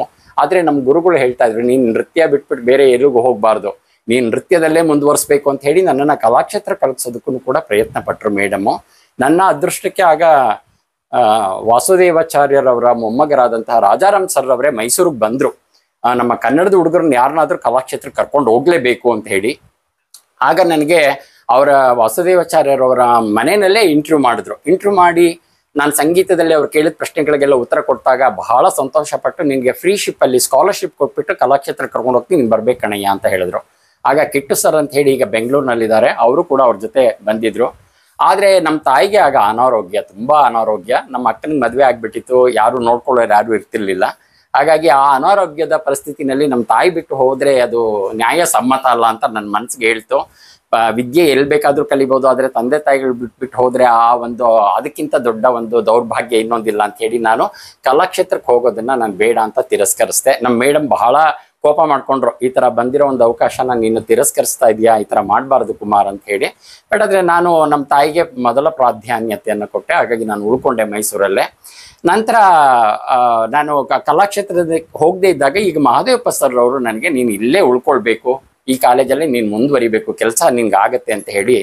ಆಗ ಹಮಾನಾಯಕ್ ಸರ್ ಇದ್ರು, ಅವ್ರ ಹತ್ರ ಕರ್ಕೊಂಡೋಗಿ ಹೇಳಿದ್ರು, ನೋಡ್ರಿ ನಿಮ್ಮ ಜನಾಂಗದ ಹುಡುಗಾನೆ, ಇವನಿಗೆ ಏನಾದರೂ ಮಾಡಿ ನೀವು ವಿಶ್ವವಿದ್ಯಾನಿಲಯದಲ್ಲಿ ಕೆಲಸ ಕೊಡಿಸಿ ಅಂದ್ಬಿಟ್ಟು ಅಂತ. ಅವರು ನೇರವಾಗಿ ಹೇಳ್ಬಿಟ್ರು, ಇಲ್ಲ ನಾನು ಹಂಗೆಲ್ಲ ರೆಕಮೆಂಡ್ ಮಾಡಲ್ಲ, ನಾನು ಹೇಳಲ್ಲ ಅಂತ ಹೇಳಿದ್ರು. ಇವರು ಕೋಪ ಬಂದ್ಬಿಡ್ತು. ಅವ್ರು ತುಂಬ ಕೋಪಿಸ್ಟ್ರು ಮಹಾದೇವಪ್ಪ ಸರ್. ಅವ್ರ ಬಗ್ಗೆ ಗೊತ್ತಿರೋರಾದ್ರೆ ಅವ್ರಿಗೆ ಗೊತ್ತಿರುತ್ತೆ. ಅವ್ರ ಪಂಚೆ ನಿಂಗೆ ಕೈಯಲ್ಲಿ ಹಿಡ್ಕೊಂಡ್ಬಿಟ್ಟು ಒಂದು ಕೈಯಲ್ಲಿ ಬಾರಯ್ಯ ಅವ್ನು ಕೊಡಿಸೋದ್ರೆ ಏನಂತ ಹೇಳ್ಬಿಟ್ಟು ನನ್ನ ಕೈ ಹಿಡ್ಕೊಂಡ್ರೆ ದರ ಆಗಿ ವಿಶ್ವವಿದ್ಯಾನಿಲಯಕ್ಕೆ ಕಾಂಪೌಂಡ್ ಗಿಂಪೌಂಡ್ ಎಲ್ಲ ಏನಿರಲಿಲ್ಲ, ಕಾಲ್ದಾರಿಗಳು ದರ ಹೇಳ್ಕೊಂಡು ಹೋಗ್ಬಿಡೋದನೆ. ಆಗ ನಾನು ನೆನ್ಕೊಳ್ಳೇಬೇಕಾಗಿರುವಂಥ ವ್ಯಕ್ತಿ ಅಂದರೆ ಸಿಂಡಿಕೇಟ್ ಮೆಂಬರ್ ಆಗಿದ್ದಂತಹ ಚಂದ್ರಪ್ಪ ಸರ್ ಅವರು. ಅವ್ರಿಗೆ ಇವ್ರು ತುಂಬ ಆತ್ಮೀಯರಾಗಿದ್ದರು. ಚಂದ್ರಪ್ಪ ಅವ್ರಿಗೆ ಹೇಳಿ ವೆಂಕಟರಾಮಯ್ಯ ಸರ್ ರಿಜಿಸ್ಟ್ರಾರು ಅಲ್ಲಿಗೆ ಸಂದರ್ಶನಕ್ಕೆ ಕರ್ಕೊಂಡು ಹೋದ್ರು. ಚಂದ್ರಪ್ಪ ಅವರು ನನ್ನ ಹೊರಗಡೆ ಕೂಡಿಸ್ಬಿಟ್ಟು ಮಾತಾಡಿ ಅವ್ರು ಹೋದ್ರು. ಅವ್ರು ಹೇಳ್ಬಿಟ್ಟು ಹೋಗಿದ್ರು, ಈ ಹುಡುಗನ್ ಕೊಡ್ಲೇಬೇಕು, ನೀವೇನಾದರೂ ಮಾಡಿ ನನಗೆ ಗೊತ್ತಿಲ್ಲ ಅಂತ ಚಂದ್ರಪ್ಪ ಅವ್ರು ಹೇಳ್ಬಿಟ್ಟು ಹೋಗಿದ್ರು. ಮಹಾದೇವಪ್ಪ ಸರ್ ಹೊರಗಡೆನೆ ವೆಯ್ಟ್ ಮಾಡ್ತಿದ್ರು. ವೆಂಕಟರಾಮಯ್ಯ ಸರ್ ಕರೆದ್ಬಿಟ್ಟು, ಏನಯ್ಯ ನಿಂಗೆ ಕೆಲಸ ಬೇಕೇನಯ್ಯ ಅಂತ ಕೇಳಿದ್ರು. ಈಗಲೂ ಇದ್ದಾರೆ ವೆಂಕಟರಾಮಯ್ಯ ಸರ್. ಕೆಲಸ ಬೇಕು ಸರ್, ಯಾಕಂದ್ರೆ ಕೆಲಸ ಇಲ್ಲ ಅಂದರೆ ಬದುಕಲ್ಲಿ ಒಂದ್ಸಲ ಕಷ್ಟ ಆಗುತ್ತಲ್ವಾ ಅಂತ. ಕೊನೆಗೆ ಅವರು ಆಯಿತು, ಓದೋದಕ್ಕೆ ಇಂಟ್ರೆಸ್ಟ್ ಇಲ್ವಾ ಅಂದರು. ಓದೋದಕ್ಕೂ ಇಂಟ್ರೆಸ್ಟ್ ಇದೆ ಸರ್ ಅಂತ ಹೇಳಿದೆ.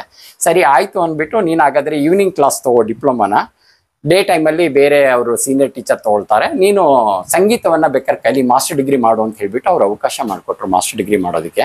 ಹಾಗಾಗಿ ನಾನು ಮ್ಯೂಸಿಕನ್ನು ಅಲ್ಲಿ ಜಾಯ್ನ್ ಆಗಿ ಬೆಳಗ್ಗೆ ಮ್ಯೂಸಿಕ್ ಮಾಡಿಕೊಂಡು ಸಾಯಂಕಾಲ ಡಿಪ್ಲೊಮಾ ತರಗತಿಗಳನ್ನು ತೆಗೆದುಕೊಂಡು ನನ್ನ ವಿದ್ಯಾಭ್ಯಾಸವನ್ನು ಮುಗಿಸಿ, ನಂತರ ನಾನು ಮಾಸ್ಟರ್ ಡಿಗ್ರಿ ಆದ ನಂತರ ಕಾಲೇಜಲ್ಲಿ ಪೂರ್ಣ ಪ್ರಮಾಣದ ಅರೆಕಾಲಿಕ ಉಪನ್ಯಾಸಕನಾಗಿ ವೃತ್ತಿಯನ್ನು ಪ್ರಾರಂಭಿಸಿದೆ. ಅದು ಕೊನೆಗೆ ನನಗೆ ಈ ವೃತ್ತಿ ಇಲ್ಲಿ ತನಕ ಹೇಳ್ಕೊಂಡು ಬರೋದಕ್ಕೆ ಹಲವಾರು ಮಹನೀಯರು ನನ್ನ ಜೊತೆಗಿದ್ದಾರೆ. ಅವರೆಲ್ಲರ ಆಶೀರ್ವಾದ ಮತ್ತು ಅವರೆಲ್ಲರ ಸಹಕಾರದಿಂದ ಈ ಮಟ್ಟಕ್ಕೆ ಇವತ್ತು ಏನು ಸಾಧಕ ಅಂತ ಕರಿತಿದ್ದಾರೆ, ನಾನೇನು ಸಾಧಕ ಅಲ್ಲ, ಆ ಒಂದು ಇದಕ್ಕೆ ಒಂದು ಪ್ರಪ್ರಥಮವಾಗಿ ಇವಾಗ ನಾನು ಹೆಜ್ಜೆ ಇಡೋದಕ್ಕೆ ಪ್ರಾರಂಭ ಮಾಡಿದ್ದೀನಿ ಅಂತ ನಾನು ಭಾವಿಸ್ತೀನಿ. ಇದು ನನ್ನ ಒಂದು ಈ ನೃತ್ಯ ಮತ್ತು ಸಂಗೀತದ ಈ ಜಗತ್ತಿಗೆ ಬಂದಂತಹ ಒಂದು ದಾರಿ. ಜಮುನಾ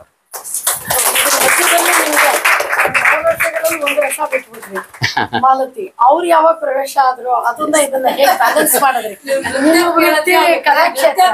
ಅವರು ಪೀಡಿಯಾಟ್ರಿಷಿಯನ್, ಸೊ ಈ ಎರಡು ಲಿಂಕ್ ಹೇಗಾಯ್ತು ಅನ್ನೋದೊಂದು ಹೇಳ್ಬಿಟ್ರೆ ಪೂರ್ಣವಾಗೈತೆ.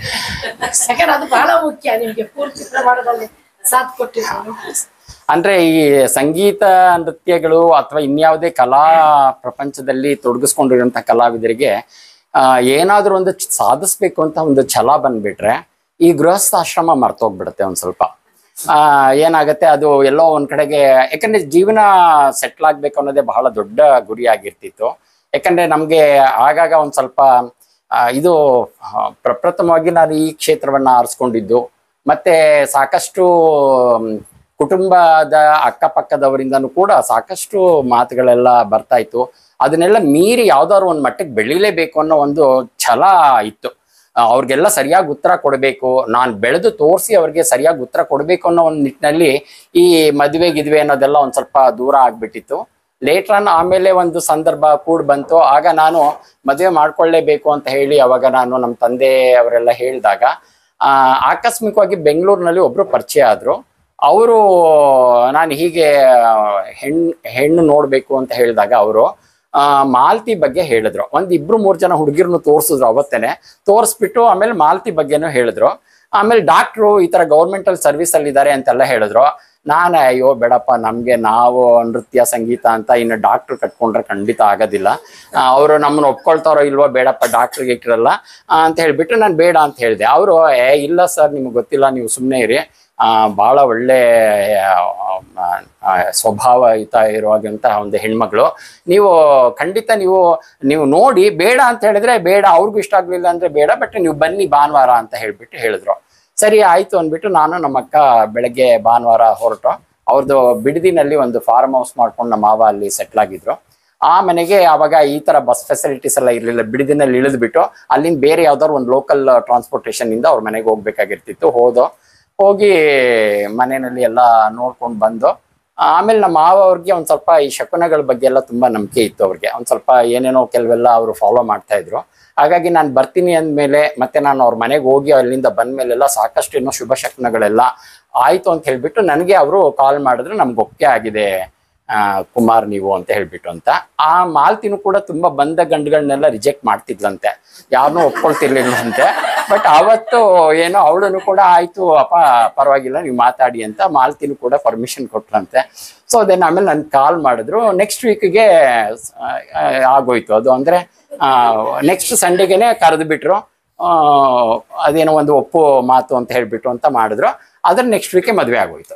ಮದ್ವೆ ಎಲ್ಲಿ ಮಾಡ ಇಷ್ಟು ತಾಳಬದ್ಧವಾಗಿ ಲಯಬದ್ಧವಾಗಿ ಇಷ್ಟು ತಾಳಗಳನ್ನ ಕತ್ತಿದ್ದೀರಲ್ಲ, ಇದ್ರಲ್ಲಿ ಹೆಜ್ಜೆಗಳು ಹಾಕ್ತಿರಲಿಲ್ಲ. ಈಗ ನಿಮ್ ಹೆಜ್ಜೆನ ಅವ್ರು ಫಾಲೋ ಮಾಡ್ತೀರಾ, ಅವ್ರ ತಾಳದ ಹೆಜ್ಜೆ ನೀವ್ ಫಾಲೋ ಮಾಡ್ತಿದ್ದೀರಾ? ಅದೇ ಅದಾಗಿ ಮಾಲ್ತಿಗೆ ನಾವ್ ಒಂದ್ ಸ್ವಲ್ಪ ಸಿಂಪಲ್ ಮ್ಯಾರೇಜ್ ಮಾಡ್ಕೊಳ್ಳೋಣ ಅನ್ಬಿಟ್ಟು ಧರ್ಮಸ್ಥಳದಲ್ಲಿ ಮದುವೆ ಮಾಡ್ಕೊಂಡು, ಅದಾದ್ಮೇಲೆ ಮಾಲ್ತಿ ಬಂದ್ಲು. ಸ್ವಾಭಾವಿಕವಾಗಿ ತುಂಬಾ ಮೃದು ಸ್ವಭಾವದ ಹೆಂಗಸು. ಗಟ್ಟಿಯಾಗೂ ಕೂಡ ಮಾತಾಡ್ತಿರ್ಲಿಲ್ಲ, ಆಗ ವಾಯ್ಸೇ ಬರ್ತಿರ್ಲಿಲ್ಲ. ಈಗ ಹಾಸ್ಪಿಟಲ್ ಅಲ್ಲಿ ಅಡ್ಮಿನಿಸ್ಟ್ರೇಟರ್ ಆಗಿ ಬಂದ್ಮೇಲೆ ಈಗ ನಾವು ಚುಡಾಯಿಸ್ತಿರ್ತೀವಿ, ಈಗ ತುಂಬಾ ಬಜಾರಿ ಆಗ್ಬಿಟ್ಟಿದ್ಯಾ ಹಾಸ್ಪಿಟಲ್ ಅಲ್ಲಿ ಎಲ್ಲಾರ ಜೊತೆ ಕೂಗಾಡಿ ಈಗ ಒಂದ್ ಸ್ವಲ್ಪ ವಾಯ್ಸ್ ಜೋರಾಗಿದೆ ಇವಾಗ. ಬಟ್ ಮೊದ್ಲಂತೂ ಮಾತಾಡೋದೇ ಬಹಳ ಕಷ್ಟ. ತುಂಬಾ ಮೃದು ಸ್ವಭಾವದ ಹೆಂಗಸು. ಆಮೇಲೆ ನಮ್ಗೆ ಅವಳು ಬರ್ತಿದ್ದಾಗೇನೆ ಸಾಕಷ್ಟು ನೃತ್ಯ ಕ್ಷೇತ್ರದಲ್ಲಿ ನನಗೆ ಸಾಕಷ್ಟು ಚೇಂಜ್ ಆಯ್ತು. ಅವಳು ಬರ್ತಿದ್ದಾಗೆ ಮಂತ್ರಾಲಯದ ಪ್ರಶಸ್ತಿ ಬಂತು ನನಗೆ. ಸುಸ್ಮಿತಾನಂದ ಸ್ವಾಮೀಜಿ ಅವರು ಕರೆದು ನನಗೆ ಒಂದು ರಾಷ್ಟ್ರ ಮಟ್ಟದ ಪ್ರಶಸ್ತಿಯನ್ನು ಕೊಟ್ಟರು. ಅದಾದ್ಮೇಲೆ ಒಂದು ಕಾರ್ಯಕ್ರಮಕ್ಕೆ ವೆಂಕಟೇಶ್ವರ ಟೆಂಪಲ್ ಅಲ್ಲಿ ಕಾರ್ಯಕ್ರಮ ಸಿಕ್ಕಿದಾಗ ಮಾಲ್ತಿ ದಡದ್ರನ್ನು ಓಡ್ ಬಂದ್ಬಿಟ್ಟು ಮಕ್ಳಿಗೆಲ್ಲ ತಲೆ ಬಾಚೋದು, ಹೂವೆಲ್ಲ ಇಡೋದು, ಮೇಕಪ್ ಮಾಡ್ಕೊಡ್ತೀನಿ ಅನ್ನೋದು ಎಲ್ಲದಕ್ಕೂ ನಿಂತ್ಬಿಟ್ಲು. ನನಗೆ ಇದೇ ನಿಜವಾನ, ಇದು ಡಾಕ್ಟ್ರಿ ತರ ಎಲ್ಲ ಇರ್ತಾರಾ ಅಂತ ಅಂದ್ಬಿಟ್ಟು ಒಂದ್ ಕಡೆ ಡೌಟ್, ಹಿಂಗೆಲ್ಲ ಡಾಕ್ಟ್ರುಗಳು ನಡ್ಕೊಳಕ್ ಸಾಧ್ಯನಾ ಅಂತ. ಆಮೇಲೆ ನೋಡಿದ್ರೆ ಫುಲ್ಲು ಬದಲಾವಣೆ ಆಯ್ತು. ಬಹುಶಃ ಅದು ನಮ್ಮ ತಾಯಿಯಲ್ಲಿ ತುಂಬಾ ಒಂದು ನಂಬಿಕೆ ಇದೆ ನಮ್ಮ ತಾಯಿ ಮೇಲೆ ನನಗೆ. ನಾನು ಇವತ್ತೂ ಕೂಡ ಅವ್ರನ್ನೇ ದೇವರು ಅಂತ ಪೂಜಿಸೋದು.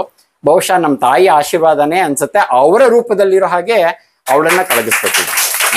ಹಾಗಾಗಿ ನಮ್ಮ ತಾಯಿ ಬೇರೆ ಅಲ್ಲ, ಮಾಲ್ತಿ ಬೇರೆ ಅಲ್ಲ. ನಾನು ಸತ್ಯವಾಗೂ ಹೇಳ್ತಿರೋದು, ನಮ್ಮ ತಾಯಿ ಬದುಕಿದ್ರೆ ನನ್ನನ್ನು ಹೇಗೆ ನೋಡ್ಕೊಳ್ತಿದ್ರು ಅದೇ ತರ ನೋಡ್ಕೊಂಡಿದ್ದಾಳೆ. ಬಹುಶಃ ಇವಾಗ ನಾನೇನಾದ್ರೂ ಈ ಕಳೆದ 5 ವರ್ಷದಲ್ಲಿ ಕೆಲವು ಸ್ವಲ್ಪ ಅನಾರೋಗ್ಯಕ್ಕೆ ಈಡಾಗಿದ್ದಾಗ ಬೇರೆಯವರು ಯಾರು ಇದ್ದಿದ್ರೆ ಬಹುಶಃ ಬದುಕಿಸ್ಕೊಳಕ್ ಆಗ್ತಿರ್ಲಿಲ್ಲ. ಆದ್ರೆ ಅದನ್ನ ಬದುಕಿಸ್ಕೊಂಡ್ರು ನನ್ನನ್ನು ಅವಳು. ತುಂಬಾ ಕಷ್ಟಪಟ್ಟು ಮಾಡಿದ್ಲು. ಮತ್ತೆ ಜೊತೆಗೆ ಇರ್ತಾಳೆ. ಅವಳದು ಪ್ರೊಫೆಷನ್ ತುಂಬಾ ಕಷ್ಟ. ಪೀಡಿಯಾಟ್ರಿಷಿಯನ್ ಆಗಿ ಗೌರ್ಮೆಂಟ್ ಸರ್ವಿಸ್ ಅಲ್ಲಿ ಒಂದು ವಿಭಾಗದ ಮುಖ್ಯಸ್ಥಳಾಗಿ ತುಂಬಾ ಕರ್ತವ್ಯ ಬಹಳ ಹೆಕ್ಟಿಕ್ ಆಗಿರುತ್ತೆ. ಆದ್ರೆ ಬಹುಶಃ ಹಾಸ್ಪಿಟ್ಲ್ ಕೆಲಸ ತಪ್ಪಿಸ್ಬೋದು, ಆದ್ರೆ ನಮ್ಮ ಕಾರ್ಯಕ್ರಮಗಳು ಮಾತ್ರ ತಪ್ಸಲ್ಲ.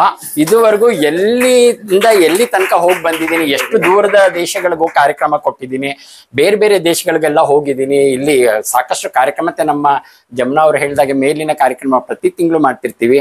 ಅದು ಹೇಳ್ತಾರಲ್ಲ ಏನೋ ದೇವ್ರ ಮೇಲೆ ಏನೋ ಹಾಗೆ ಮಾಲ್ತಿ ಬೇಕಾದ್ರೆ ಹಾಸ್ಪಿಟ್ಲಿಗೆ ಬೇಕಾದ್ರೆ ಚಕ್ಕರ್ ಹೊಡಿತಾಳೆ, ಆದ್ರೆ ನಮ್ಮ ಕಾರ್ಯಕ್ರಮಕ್ಕೆ ಮಾತ್ರ ಚಕ್ಕರ್ ಹೊಡಿಯಲ್ಲ. ಆ ವಿಷಯದಲ್ಲಿ ಮತ್ತೆ ನನ್ನ 2 ಮಕ್ಕಳುಗಳು, ಮತ್ತೆ ನನ್ನ ಅಕ್ಕ ಮತ್ತೆ ಅಕ್ಕನ ಮಗಳು, ಅವರೆಲ್ಲರೂ ಸಿಕ್ಕಿದ್ದು ನನ್ನ ಒಂದು ಫ್ಯಾಮಿಲಿ ಕುಟುಂಬದಲ್ಲಿ ನನಗೆ ಬಹಳ ಅದೃಷ್ಟ. ಯಾಕಂದ್ರೆ ಆ ಥರ ಒಂದು ಮನುಷ್ಯ ನನ್ಗೆ ಏನೇ ವಿದ್ಯೆ ಇದ್ರೂ ಹೇಳ್ಕೊಡ್ಬೇಕಂದ್ರೆ ಅದಕ್ಕೆ ಪ್ರೋತ್ಸಾಹ ಕೊಡುವಂಥವ್ರು ಮತ್ತೆ ಅದಕ್ಕೆ ಪೂರಕವಾಗಿರೋರು ಸಿಗ್ಲಿಲ್ಲ ಅಂದ್ರೆ ಏನು ಮಾಡೋಕ್ಕಾಗಲ್ಲ. ಆ ವಿಷಯದಲ್ಲಿ ನಮ್ಮ ಅಪರ್ಣನ್ನು ಕೂಡ ನಾನು ಜ್ಞಾಪಿಸ್ಕೋಬೇಕು. ನನಗೆ ಕೆಲವು ಸಂದರ್ಭ ಕಹಿ ಅನುಭವಗಳಿದೆ, ಅವ್ರೇನಾದ್ರು ಕೇಳಿದ್ರೆ ಹೇಳ್ತೀನಿ. ಆ ಕಹಿ ಅನುಭವಗಳು ಬಂದಾಗ ನನಗೆ ತುಂಬಾ ಒಂದು ಹೇಗೆ ಒಂದು ಮಣ್ಣು ಸಿಕ್ಕಿದ್ರೆ ಏನು ಅಥವಾ ಕಲ್ಲು ಸಿಕ್ಕಿದ್ರೆ ಶಿಲ್ಪವನ್ನ ಕೆತ್ತಬಹುದು, ಹಾಗೆ ಆ ಥರ ಒಂದು ಕಲ್ಲಿನ ರೂಪದಲ್ಲಿ ಸಿಕ್ತವಳು ಅಪರ್ಣ ಮತ್ತೆ ಅವಳ ತಮ್ಮ. ಆಮೇಲೆ ನಂದು ರೂಪನೇ ಚೇಂಜ್ ಆಗ್ತಾ ಬಂತು. ಆ ನಿಟ್ಟಿನಲ್ಲಿ ಆಮೇಲೆ ಮುಂದೆ ಬರೆದು ನನ್ನ ಮಕ್ಕಳು ಮತ್ತೆ ಮಕ್ಕಳಿಗಿಂತ ಹೇಳ್ತಾರಲ್ಲ ಕೊನೆಗೆ ಒಂದು ಮಕ್ಕಳು ದೂರ ಆಗ್ಬೋದು, ಬೇರೆಯವ್ರು ಇನ್ಯಾರು ದೂರ ಆಗ್ಬೋದು, ಆದರೆ ಗಂಡ ಹೆಂಡತಿ ಮಾತ್ರ ಒಟ್ಟು ಅಂತ. ಆ ನಿಟ್ಟಿನಲ್ಲಿ ನಾನು ತುಂಬಾ ಅಚಲವಾದ ವಿಶ್ವಾಸ, ನನ್ನ ಹೆಂಡತಿ ಮಾತ್ರ ನನ್ನ ಜೊತೆ ಇರ್ತಾಳೆ ಯಾವಾಗ. ಮಕ್ಕಳು ಸಹಕಾರ ಕೊಡ್ಲಿಲ್ಲ ಅಂದ್ರೂ ಮಾಲ್ತಿ ಮಾತ್ರ ಯಾವತ್ತಿಗೂ ನಾನ್ ಮರ್ತರೂ ಬಿಡೋದಿಲ್ಲ. ರಾತ್ರಿನೂ ಕೂಡ ಜ್ಞಾಪಿಸ್ಬಿಟ್ಟು, ಇಲ್ಲ ರೀ ನೀವು ಹಿಂಗ್ ಮಾಡ್ಬೇಕಾಗಿತ್ತಲ್ವಾ ಅಂತ ಹೇಳ್ಬಿಡ್ತಾನೆ ಹೇಳಿ ಎಲ್ಲದಕ್ಕೂ ಅವಳೇ ಒಂದು ಊಟ ತಿಂಡಿ ಆಗ್ಲಿ ಯಾವುದೇ ಆಗ್ಲಿ ಹೀಗೆ ಮಾಡ್ಬೇಕು, ನೀವು ಇದನ್ನ ಯಾವ್ದು ಮಿಸ್ ಮಾಡಬಾರ್ದು, ಒಂದು ಯಾರನ್ನಾರು ಕರೆದ್ರೆ ಈ ತರಾನೇ ಗೌರವ ಕೊಡಬೇಕು, ನೀವು ಇದೇ ತರ ಪ್ರಶಸ್ತಿ ಕೊಡಿ, ಅವ್ರಿಗೊಂದು ಶಾಲೆ ಆಯ್ಕೆ ಮಾಡ್ಬೇಕಾದ್ರೆ ಅವಳೇ ಹೇಳ್ತಾರೆ, ಇಲ್ಲ ಈ ತರ ಶಾಲೆ ಕೊಡಿ ನೀವು. ಆ ತರ ಅಷ್ಟು ಮುತುವರ್ಜಿ ವಹಿಸಿ ಈ ಒಂದು ಬಾಹ್ಯದಲ್ಲಿ ಕುಮಾರ್ ಅಂತ ಕಾಣಿಸ್ತಾನೆ, ಬಟ್ ಹಿಂದೆ ಮಾಲ್ತಿ ಮತ್ತೆ ಮಕ್ಕಳು ನನ್ನ ಜೊತೆ. ಧನ್ಯವಾದಗಳು ಕುಮಾರ್ ಅವರೇ. ಇದಿಷ್ಟು ಒಂದು ಮುಖದಿಂದ ಕುಮಾರ್ ಅವರ ದೃಷ್ಟಿಕೋನದ ಇಷ್ಟು ಕೇಳಿದೀವಿ. ಇವಾಗ ಡಾಕ್ಟರ್ ಮಾಲ್ತಿ ಅವರು ಏನ್ ಹೇಳ್ತಾರೆ ಕೇಳ್ಬಿಡೋಣ ಒಂದ್ಸಲ. ಅವರ ದೃಷ್ಟಿಕೋನದಲ್ಲಿ ಇವರ ಜರ್ನಿ ಹೇಗಿತ್ತು, ನೀವು ಕಂಡಂತ ಸಾಧ್ಯತೆಗಳು ಬಾಧ್ಯತೆಗಳು, ನಿಮ್ಮ ಫೀಲ್ಡ್ ಈ ಫೀಲ್ಡ್ ಎರಡು ಅಡ್ಜಸ್ಟ್ ಮಾಡ್ಕೊಂಡು, ಯಾಕಂದ್ರೆ ನಿಮ್ಮ ಪಾತ್ರ ತುಂಬಾ ಹಿರಿದಾಗಿದೆ. ಮನೆಯಲ್ಲಿ ಸೌಖ್ಯ ಇಲ್ಲ ಅಂದ್ರೆ ಯಾವ ಕಲಾವಿದ ಆಗ್ಲಿ ಸಾಹಿತ್ಯ ಆಗ್ಲಿ ಏನು ಮಾಡ್ಲಿಕ್ಕಾಗಲ್ಲ, ಎಲ್ಲ ಒಲೆಗೆ ಹಾಕ್ಬಿಟ್ಟು ಕೂತ್ಕೋಬೇಕು ಮರದ ಕೆಳಗಡೆ.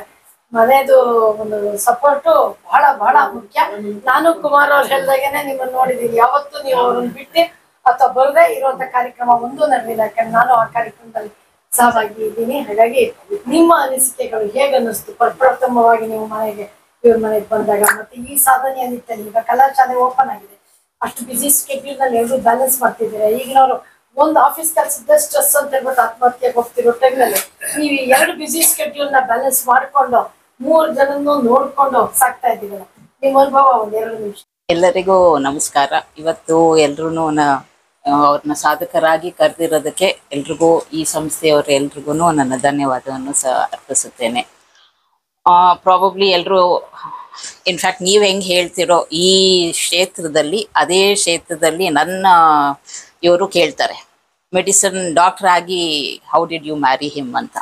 So was it a love marriage ಅಂತಾನೆ ಮೋಸ್ಟ್ ಆಫ್ ದೆಮ್ ಕೇಳ್ತಾರೆ. ಯಾಕಂದ್ರೆ ಈ 2 ಕ್ಷೇತ್ರ ಇಟ್ಸ್ ಟೋಟ್ಲಿ ಡಿಫ್ರೆಂಟ್ ಅಂತ.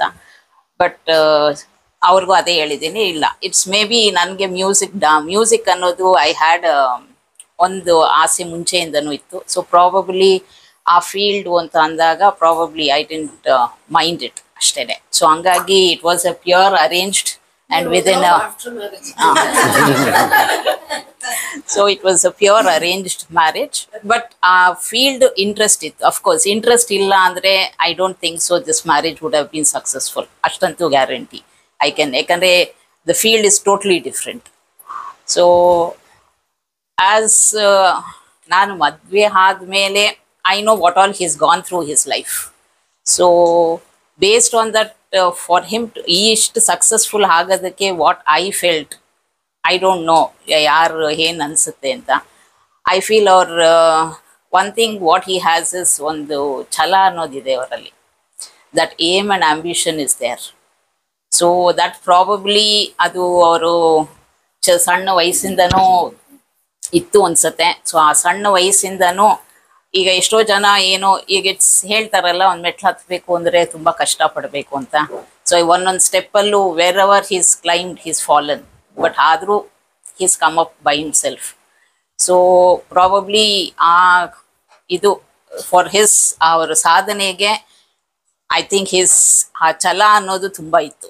So where all people put him down, ಯಾರ್ಯಾರು ಇದನ್ನ ಮಾಡಕ್ ಆಗಲ್ಲ ಅಂತ ಅಂದ್ರೋ ಪ್ರತಿಯೊಂದನ್ನು ಸಾಧಿಸಿದ್ರು. And probably that, I think without that, I think he wouldn't have been successful. And ಆ ಸಾಧನೆಗೆ he needed a support.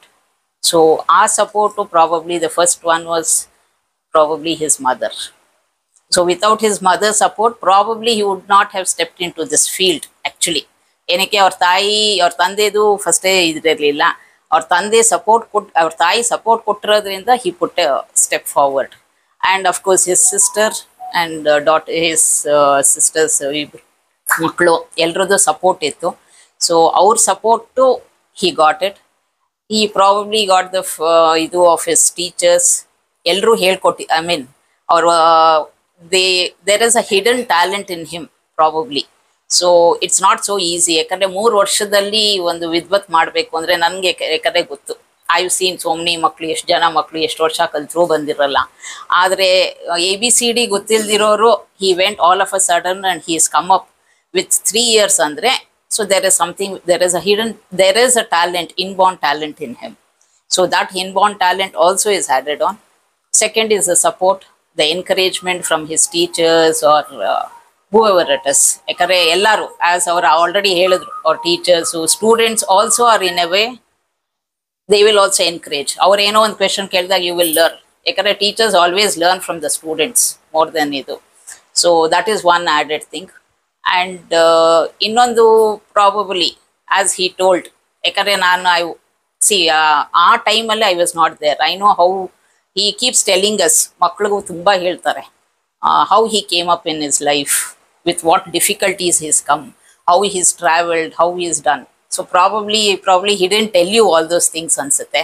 So or probably he's not attended any functions those time, and he's traveled all the way illinda Sakleshpurak hogoru.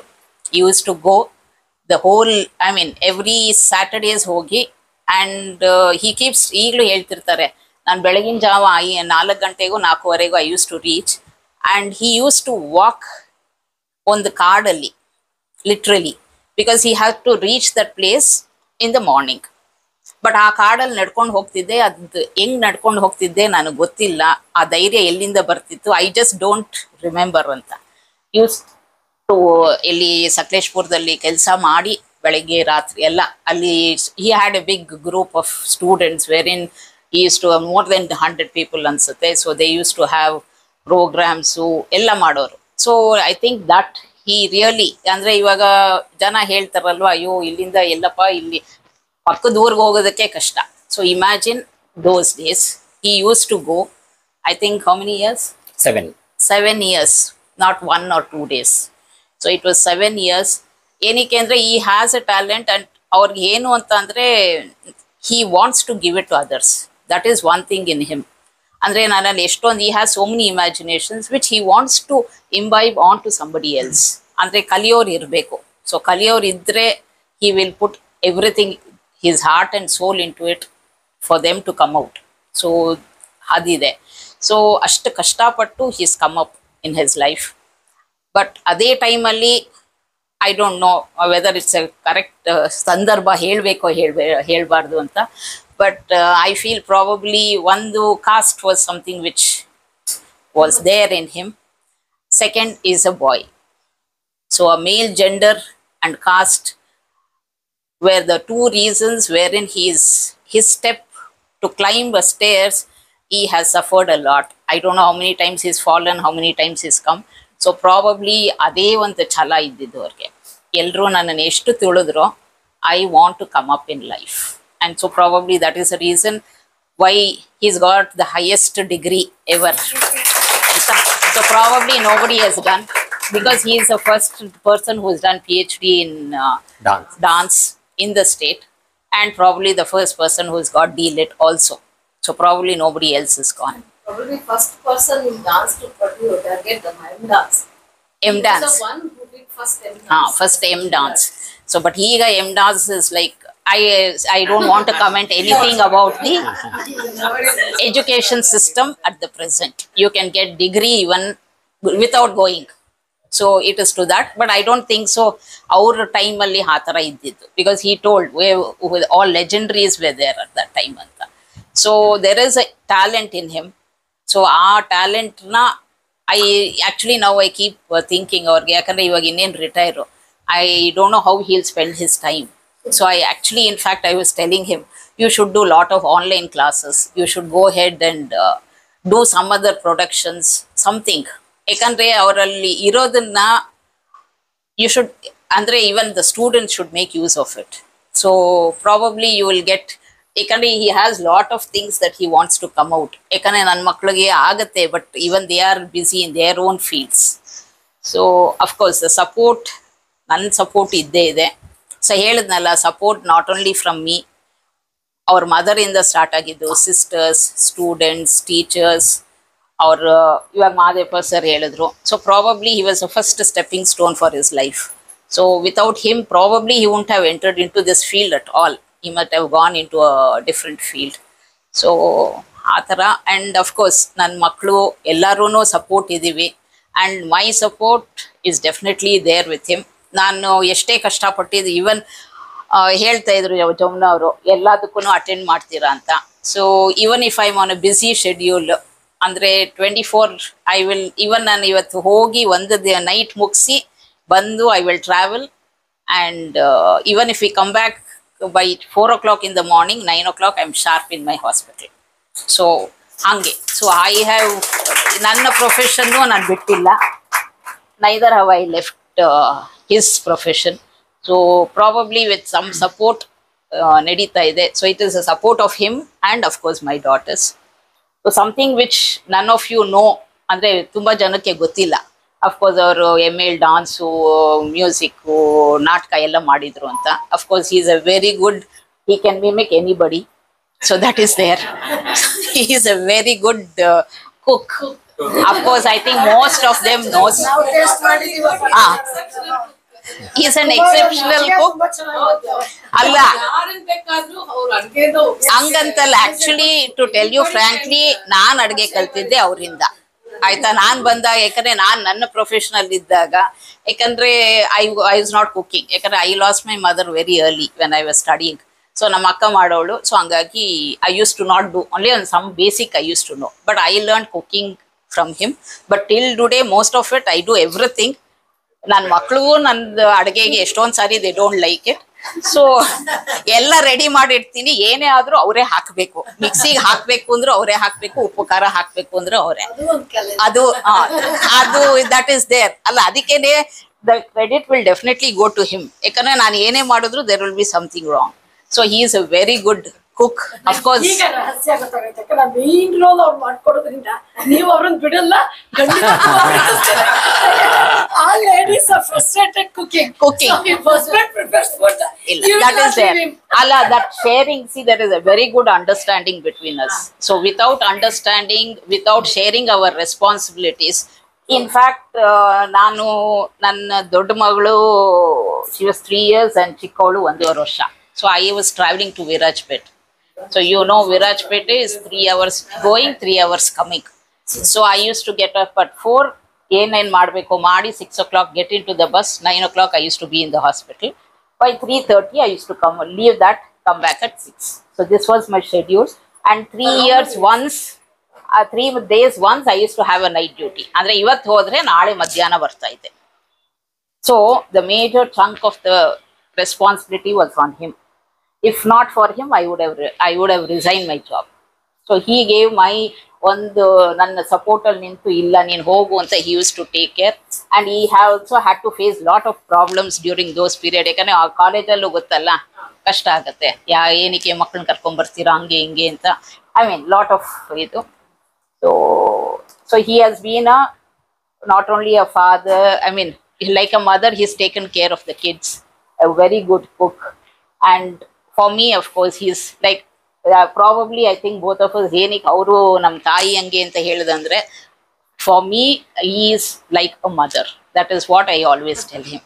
ಯಾಕಂದ್ರೆ ನಾನು ತಾಯಿದು ಎಲ್ಲ ತರ ಪ್ರೀತಿ ಪ್ರತಿಯೊಂದು ಅಷ್ಟೇ. ಇವಾಗ ನಾ ಹೇಳಿದ್ನಲ್ಲ, ಅಡುಗೆನೂ ಹೇಳ್ಕೊಟ್ಟವ್ರೆ ಅವರು. So that is there. He took care of my children. Even whatever ನನ್ಗೆ ಏನೇ ಆದ್ರೂ ಅಷ್ಟೇ, he will take care. So that thing is there. So I still would probably ಮುಂದಿನ ಜನ್ಮದಲ್ಲೂ ಪ್ರತಿ ಜನ್ಮದಲ್ಲೂ I want him only as my husband. So with this, I think, thank you. Very good, thank you. ಈಗಿನ ಕಾಲದಲ್ಲಿ ಇಂಥ ಒಂದು ಬಾಂಧವ್ಯದ ಬಗ್ಗೆ ಕೇಳುವುದೇ ಅಪರೂಪ ಆಗಿದೆ. ಸೊ ಹಾಗಾಗಿ ಇದೊಂದು ಅಪರೂಪವಾದ ಸಂದರ್ಭ. ಹಾಗಾಗಿ ವಿಶೇಷ ಆಹ್ವಾನಿತರಾಗಿ ಬಂದಿರತಕ್ಕಂಥ ಶಿಷ್ಯ ವರ್ಗದಲ್ಲಿ ಯಾರಾದ್ರೂ ಮಾತನಾಡ್ಲಿಕ್ಕೆ ಇಷ್ಟಪಡ್ತೀರಾ? ಸಂವಾದ. ಬಟ್ ಇವ್ರ ಬಗ್ಗೆ ಯಾರ್ಯಾರು ಹೇಳ್ತಾರೆ, ಅವರ ಅಭಿಪ್ರಾಯಗಳನ್ನು ತಿಳ್ಕೊಳ್ಳೋದು ಸಂವಾದ ಆಗ್ತದೆ. ಅಲ್ಲ, ಸಂವಾದಕ್ಕೆ ಇವ್ರಿಗೆ ಪೂರಕವಾಗಿ ಯಾರು ಇನ್ನೊಂದು 2 ಮಾತು ಹೇಳ್ಬಿಡ್ತೀನಿ ನಾವು. ನೀವು ಈಗ ಒಂದು ಮಾತು ಹೇಳಿದ್ರಿ, ಕೆಲವೊಂದು ಸಂಕಟದ ಪರಿಸ್ಥಿತಿ ಇತ್ತು, ಅದು ಹಂಚ್ಕೊಳಕ್ ಅವಕಾಶ ಇದೆ ಅಂತ. ಅದನ್ನು ಹಂಚ್ಕೋಬಹುದು. ಎಸ್. ಅಂದ್ರೆ ತುಂಬಾ ಸಂತೋಷವಾಗಿರುವಂತಹ ಒಂದು ಸಂದರ್ಭ. ಇಲ್ಲಿ ತುಂಬಾ ಕಹಿ ಘಟನೆಗಳನ್ನೆಲ್ಲ ಜಾಸ್ತಿ ಜ್ಞಾಪಿಸ್ಕೊಳ್ಬಾರ್ದು. ಆದ್ರೆ ಒಬ್ಬ ಸಾಧಕ ಅಂತ ನಾನೇನು ಕರ್ಕೊಳ್ಳಲ್ಲ. ಬಟ್ ಎಲ್ಲರೂ ಪ್ರತಿಯೊಬ್ರು ಯಾವುದೇ ಕ್ಷೇತ್ರದಲ್ಲಿ ಕೆಲಸ ಮಾಡ್ತಿದ್ರು ಅದು ಸಣ್ಣದು ದೊಡ್ಡದು ಅನ್ನೋದೆಲ್ಲ ಬರಲ್ಲ. ಪ್ರತಿಯೊಬ್ಬರಿಗೂ ಕೂಡ ಹರ್ಡಲ್ಸ್ ಇದ್ದೇ ಇರುತ್ತೆ. ಅದು ಟೀಚರ್ ಆಗಾರೋ ಇರ್ಬೋದು, ಅಥವಾ ಬೇರೆ ಒಂದು ಕೂಲಿ ಕೆಲಸ ಮಾಡೋರು ಇರ್ಬೋದು. ಎಲ್ಲೇ ಹೋದ್ರೂ ಕೂಡ ಎಲ್ರಿಗೂ ಅವ್ರದೇ ಆದಂತಹ ಒಂದು ತೊಂದರೆಗಳು ಖಂಡಿತ ಸೊಸೈಟಿಯಿಂದ ಬರುತ್ತೆ, ಬಂಧು ಬಳಗದವರಿಂದ ಬರುತ್ತೆ, ವೃತ್ತಿ ಧರ್ಮದಲ್ಲಿದ್ದವರಿಂದ ಬರುತ್ತೆ. ಅದು ಬರೋದೇ ಇಲ್ಲ ಅಂತ ನಾವು ಹೇಳೋದಕ್ಕೆ ಆಗೋದೇ ಇಲ್ಲ. ಬಂದೇ ಬರುತ್ತೆ, ನಾವು ಅದನ್ನ ಫೇಸ್ ಮಾಡಲೇಬೇಕು. ಆದ್ರೆ ಅದನ್ನೇನು ತುಂಬಾ ದೊಡ್ಡದಾಗಿ ಅಂತ ಹೇಳ್ಕೊಳ್ಳೋಂಥ ಅವಶ್ಯಕತೆ ಏನಿಲ್ಲ. ಆದ್ರೆ ಇಲ್ಲಿ ನಾನು ನನ್ನ ಶಿಷ್ಯರು ತುಂಬಾ ಜನ ಬಂದಿದ್ದಾರೆ, ಮತ್ತೆ ಹಿರಿಯರೆಲ್ಲ ಇದ್ದಾರೆ. ಅವ್ರಗಳಿಗೆ ಈ ಒಂದು ಕ್ಷೇತ್ರ ಅಂತ ನಾನು ಇಲ್ಲಿಗೆ ಬಂದಾಗ ಕೆಲವು ಘಟನೆಗಳೆಲ್ಲ ಏನಾಯ್ತು ಅನ್ನೋದ್ರ ಬಗ್ಗೆ ಸ್ವಲ್ಪ ಬ್ರೀಫ್ ಆಗಿ ನಾನು 1-2 ಮಾತಲ್ಲಿ ಮುಗಿಸ್ತೀನಿ. ನಾನು ಆಗ್ಲೇ ಅವಾಗ ಹೇಳ್ದಾಗೇನೆ ನನಗೆ ತಂದೆಯಿಂದ ಸಾಕಷ್ಟು ವಿರೋಧ ಇತ್ತು. ಹಾಗಾಗಿ ನಾವು ಎಷ್ಟೋ ಕಾರ್ಯಕ್ರಮಗಳನ್ನೆಲ್ಲ ಹೋಗಿ ಮಾಡ್ಬಿಟ್ಟು ಬಂದಾಗ ನಮ್ಮ ತಂದೆ ನಮ್ಮನ್ನ ಬಾಗಲ್ ತೆಗಿದೇನೆ ಹೊರಗಡೆ ಮಲಗಿಸಿದ್ದು ಉಂಟು. ನಾವು ಹೊರಗಡೆ ಮಲಗಿದ್ದೀವಿ. ಆದ್ರೆ ಅದನ್ನ ಅವ್ರದ್ದು ತಪ್ಪು ಅಂತ ನಾನು ಹೇಳಲ್ಲ. ಅವ್ರಿಗೆಲ್ಲೋ ಒಂದ್ ಕಡೆ ನನ್ನ ಬಗ್ಗೆ ಒಂದು ಕಂಕರೆನ್ಸ್ ಇತ್ತು ಅಂತ. ಅಂದ್ರೆ ನನ್ನ ಮಗ ಈ ತರ ಇದನ್ನ ಕಲ್ತ್ಕೊಂಡು ಮುಂದೆ ಬೆಳಿತಾನೋ ಇಲ್ವೋ, ಅದರಿಂದ ಇದನ್ನೆಲ್ಲ ಮಾಡಿದ್ರೆ ಬಹುಶಃ ಅವನ್ಗೆ ಬಿಟ್ಬಿಡ್ತಾನೆ ಅನ್ನೋ ಒಂದು ಕಾಳಜಿಯಿಂದ ಮಾಡ್ತಿದ್ರು ಏನೋ ಗೊತ್ತಿಲ್ಲ. ಹಾಗಾಗಿ ನಾವು ನಮ್ಮ ತಾಯಿ, ನಮ್ದು ಜಗ್ಲಿ ಅಂತ ಹೇಳ್ತಾರ, ಹಳೇದು ತೊಟ್ಟಿ ಹೆಂಚಿನ ಮನೆ, ಅಲ್ಲೇ ಆ ಜಗ್ಲಿ ಮೇಲೆ ನಾನು ನಮ್ಮ ತಾಯಿ ಎಷ್ಟೋ ರಾತ್ರಿ ಮಿಡ್ನೈಟು ಕಾಲ ಕಳೆದಿದ್ವಿ, ಮಲ್ಕೊಂಡಿದ್ವಿ. ಬಾಗಿಲು ತೆಗಿದೇನೆ ಬಾಗ್ಲು ಹಾಕೊಂಡ್ಬಿಟ್ಟು ಇದ್ ಮಾಡ್ತಿದ್ರು. ಆಮೇಲೆ ನಮ್ಮ ತಾಯಿ ತಂದೆಗಳು ನಾನು ಆಗ್ಲೇ ಹೇಳಿದಾಗ ಅನಕ್ಷರಸ್ಥರು ಅಂತ ಹೇಳಿದಾಗ ಈ ನಮ್ಮನ್ನ ಕಾರ್ಯಕ್ರಮಕ್ಕೆಲ್ಲ ಕಳೆದಂತಹ ಕೆಲವರು ತುಂಬಾ ನನ್ಗೆ ಬಹಳ ಹತ್ರವಾಗಿದ್ದವರೇ, ತುಂಬಾ ಆತ್ಮೀಯರು ಅಂತ ಕರ್ಸ್ಕೊಂಡಿದ್ದವ್ರೆ. ನಮ್ಮ ತಾಯಿಗೆ ಎಜುಕೇಶನ್ ಇರ್ಲಿಲ್ಲ ಅಂದ್ಬಿಟ್ಟು ಅವ್ರನ್ನ ಕುರ್ಚಿ ಮೇಲೆ ಕೂತಿದ್ದವ್ರನ್ನ ಕೆಳಗಡೆ ಕೂಡಿಸಿದ್ರು. ನೀನ್ ಏನಮ್ಮ ಇಲ್ಲಿ ಬಂದು, ಆಗ ರತ್ನಮ್ಮ ಅಂತ ಹೇಳ್ಬಿಟ್ಟು ಒಬ್ರು ಕನ್ನಡ ಪ್ರೊಫೆಸರ್ ಇದ್ರು, ಅವರು ಪಕ್ಕದಲ್ಲಿ ಕೂಡಿಸ್ಕೊಂಡಿದ್ರು. ಕಾರ್ಯಕ್ರಮದಲ್ಲಿ ನಾನು ಮಾಡ್ಬೇಕಾದ್ರೆ ನಮ್ಮ ತಾಯಿ ಪಕ್ಕದಲ್ಲಿ ಕೂಳ್ತಿದ್ದಿಂದ ನೀನೇನಮ್ಮ ಹೋಗಿ ಪ್ರೊಫೆಸರ್ ಮುಂದೆ ಕೂತ್ಕೊಂಡ್ಬಿಟ್ಟಿದ್ಯಾ, ಇಳಿಯಮ್ಮ ಅಂತ ಹೇಳ್ಬಿಡ್ದೇನೆ ಎಪ್ಸಿ ನಮ್ಮ ತಾಯಿನ ಕೆಳಗಡೆ ಕೂಡಿಸಿದ್ರು. ಆಮೇಲೆ ಅಫ್ಕೋರ್ಸ್ ಈಗ ಮಾಲ್ತಿ ಹೇಳ್ದಾಗೆ ನಾನು ಕಾಲೇಜ್ಗೆ ಅವಾಗ ಏನಾದ್ರು ನನ್ನ ಮಕ್ಕಳನ್ನ ಕರ್ಕೊಂಡು ಹೋದ್ರೆ ಅವಾಗ ಯಾರು ನೋಡ್ಕೊಳ್ಳೋರು ಇರ್ಲಿಲ್ಲ. ಅಂದ್ರೆ ಯಾರು ನಾನು ಹಿರಿಯ ಪ್ರಾಧ್ಯಾಪಕರುಗಳು ಗುರುಗಳು ಅಂತ ಹೇಳಿದ್ನೋ ಅವರೇ ನನಗೆ ತುಂಬಾ ತೊಂದರೆ ಕೊಟ್ರು. ಆಮೇಲೆ ಇಷ್ಟೇ ಗಂಟೆಗೆ ಹಿಂಗೆ ಇರಬೇಕು ಅಂತೆಲ್ಲ ಹೇಳ್ಬಿಟ್ಟಲ್ಲ ಹೇಳಿ ಅದನ್ನೆಲ್ಲ ತುಂಬಾ ತೊಂದರೆ ಕೊಟ್ಟರು. ನನಗೆ ಪ್ರಮೋಷನ್ ಬರಬಾರ್ದು ಅಂತ ತಪ್ಸಕ್ ನೋಡಿದ್ರು. ಆಮೇಲೆ ಅದು ನೋಟಿಫಿಕೇಶನ್ನೇ ಬಚ್ಚಿಟ್ಕೊಂಡ್ಬಿಟ್ಟಿದ್ರು, ನನಗೆ ಪ್ರಮೋಷನ್ಗೆ ಅಪ್ಲೈ ಮಾಡಬಾರ್ದು ಅಂತೆಲ್ಲ ಹೇಳ್ಬಿಟ್ಟು. ಇನ್ನು ಅಂದರೆ ತುಂಬ ಸ್ಟೂಡೆಂಟ್ಸ್ಗಳಿಗೆಲ್ಲ ಹೇಳ್ಕೊಟ್ಬಿಟ್ಟದನೆ ಬೇರೆ ಥರ ಎಲ್ಲ ತೊಂದರೆ ಕೊಡೋದಕ್ಕೆಲ್ಲ ತುಂಬ ಪ್ರಯತ್ನ ಪಟ್ಟರು. ಆಮೇಲೆ ವೃತ್ತಿಗಳಲ್ಲೆಲ್ಲ ಬಂದಾಗ ನಾನು ಹೊರಗಡೆ ನನಗೆ ಮಾತಾಡಕ್ ಬರಲ್ಲ ಅಂತ ಹೇಳಿದ್ರು, ಪ್ರೊನೌನ್ಸಿಯೇಷನ್ ಚೆನ್ನಾಗಿ ಮಾಡಕ್ ಬರಲ್ಲ, ಅವನಿಗೆ ಸಂಸ್ಕೃತ ಎಲ್ಲ ಶ್ಲೋಕ ಹೇಳಕ್ ಬರುತ್ತಾ, ಮಾಂಸ ತಿನ್ನೋನ್ ಬಾಯಲ್ಲಿ ಶ್ಲೋಕ ಎಲ್ಲ ಹೇಗೆ ಬರುತ್ತೆ ಅಂತ ಹೇಳ್ಬಿಟ್ಟು ಬೈದ್ರು. ನಾನು ಸಂಸ್ಕೃತ ಮಾಡಿದೆ MA, ಅವ್ರಿಗೆ ನಾನು ಸಂಸ್ಕೃತದಲ್ಲಿ ನನಗೆ ಬರುತ್ತೆ ಅಂತ ಹೇಳ್ಬಿಟ್ಟು ಸಂಸ್ಕೃತದಲ್ಲಿ MA ಮಾಡಿ ತೋರಿಸ್ದೆ. ಆಮೇಲೆ ಅವನಿಗೆ ಸ್ಟೂಡೆಂಟ್ಸ್ಗೆ ಹೇಳ್ಕೊಟ್ರು, ಕ್ಲಾಸಲ್ಲಿ ಪಾಠ ತಗೊಂಡಿದ್ದಾಗ ಅವ್ನ ಕೈಲಿ ಒಂದು ಶ್ಲೋಕ ಹೇಳಿಸ್ಬಿಡಿ ನೋಡೋಣ ಅಂತ ಹೇಳ್ಬಿಟ್ಟು ಅಂತ. ನಾನು ಇವತ್ತಿಗೂ ನನ್ನ ಸ್ಟೂಡೆಂಟ್ಸ್ಗಳಿಗೆಲ್ಲ ಶ್ಲೋಕಗಳನ್ನ ಹೇಳ್ಕೊಟ್ಬಿಟ್ಟೆ ಪಾಠ ಮಾಡ್ತೀನಿ. ಅದೊಂದು. ಆಮೇಲೆ ಮತ್ತೆ ಇನ್ನ ಇದು ನನಗೆ ಕಾಸ್ಟ್ಯೂಮ್ಸ್ ಅವಾಗೆಲ್ಲ ನಮಗೆಲ್ಲ ಹಣ ಇರಲಿಲ್ಲ, ತುಂಬ ಕಷ್ಟ ಇತ್ತು. ಆವಾಗ ನಮಗೆ ಮೇಕಪ್ ಮಾಡೋದು ಹೇಳ್ಕೊಡ್ಲಿಲ್ಲ, ಮತ್ತೆ ಬಟ್ಟೆ ಕಚ್ಚೆ ಕಟ್ಕೊಳ್ಳೋದನ್ನ ಹೇಳ್ಕೊಡ್ತಿರ್ಲಿಲ್ಲ.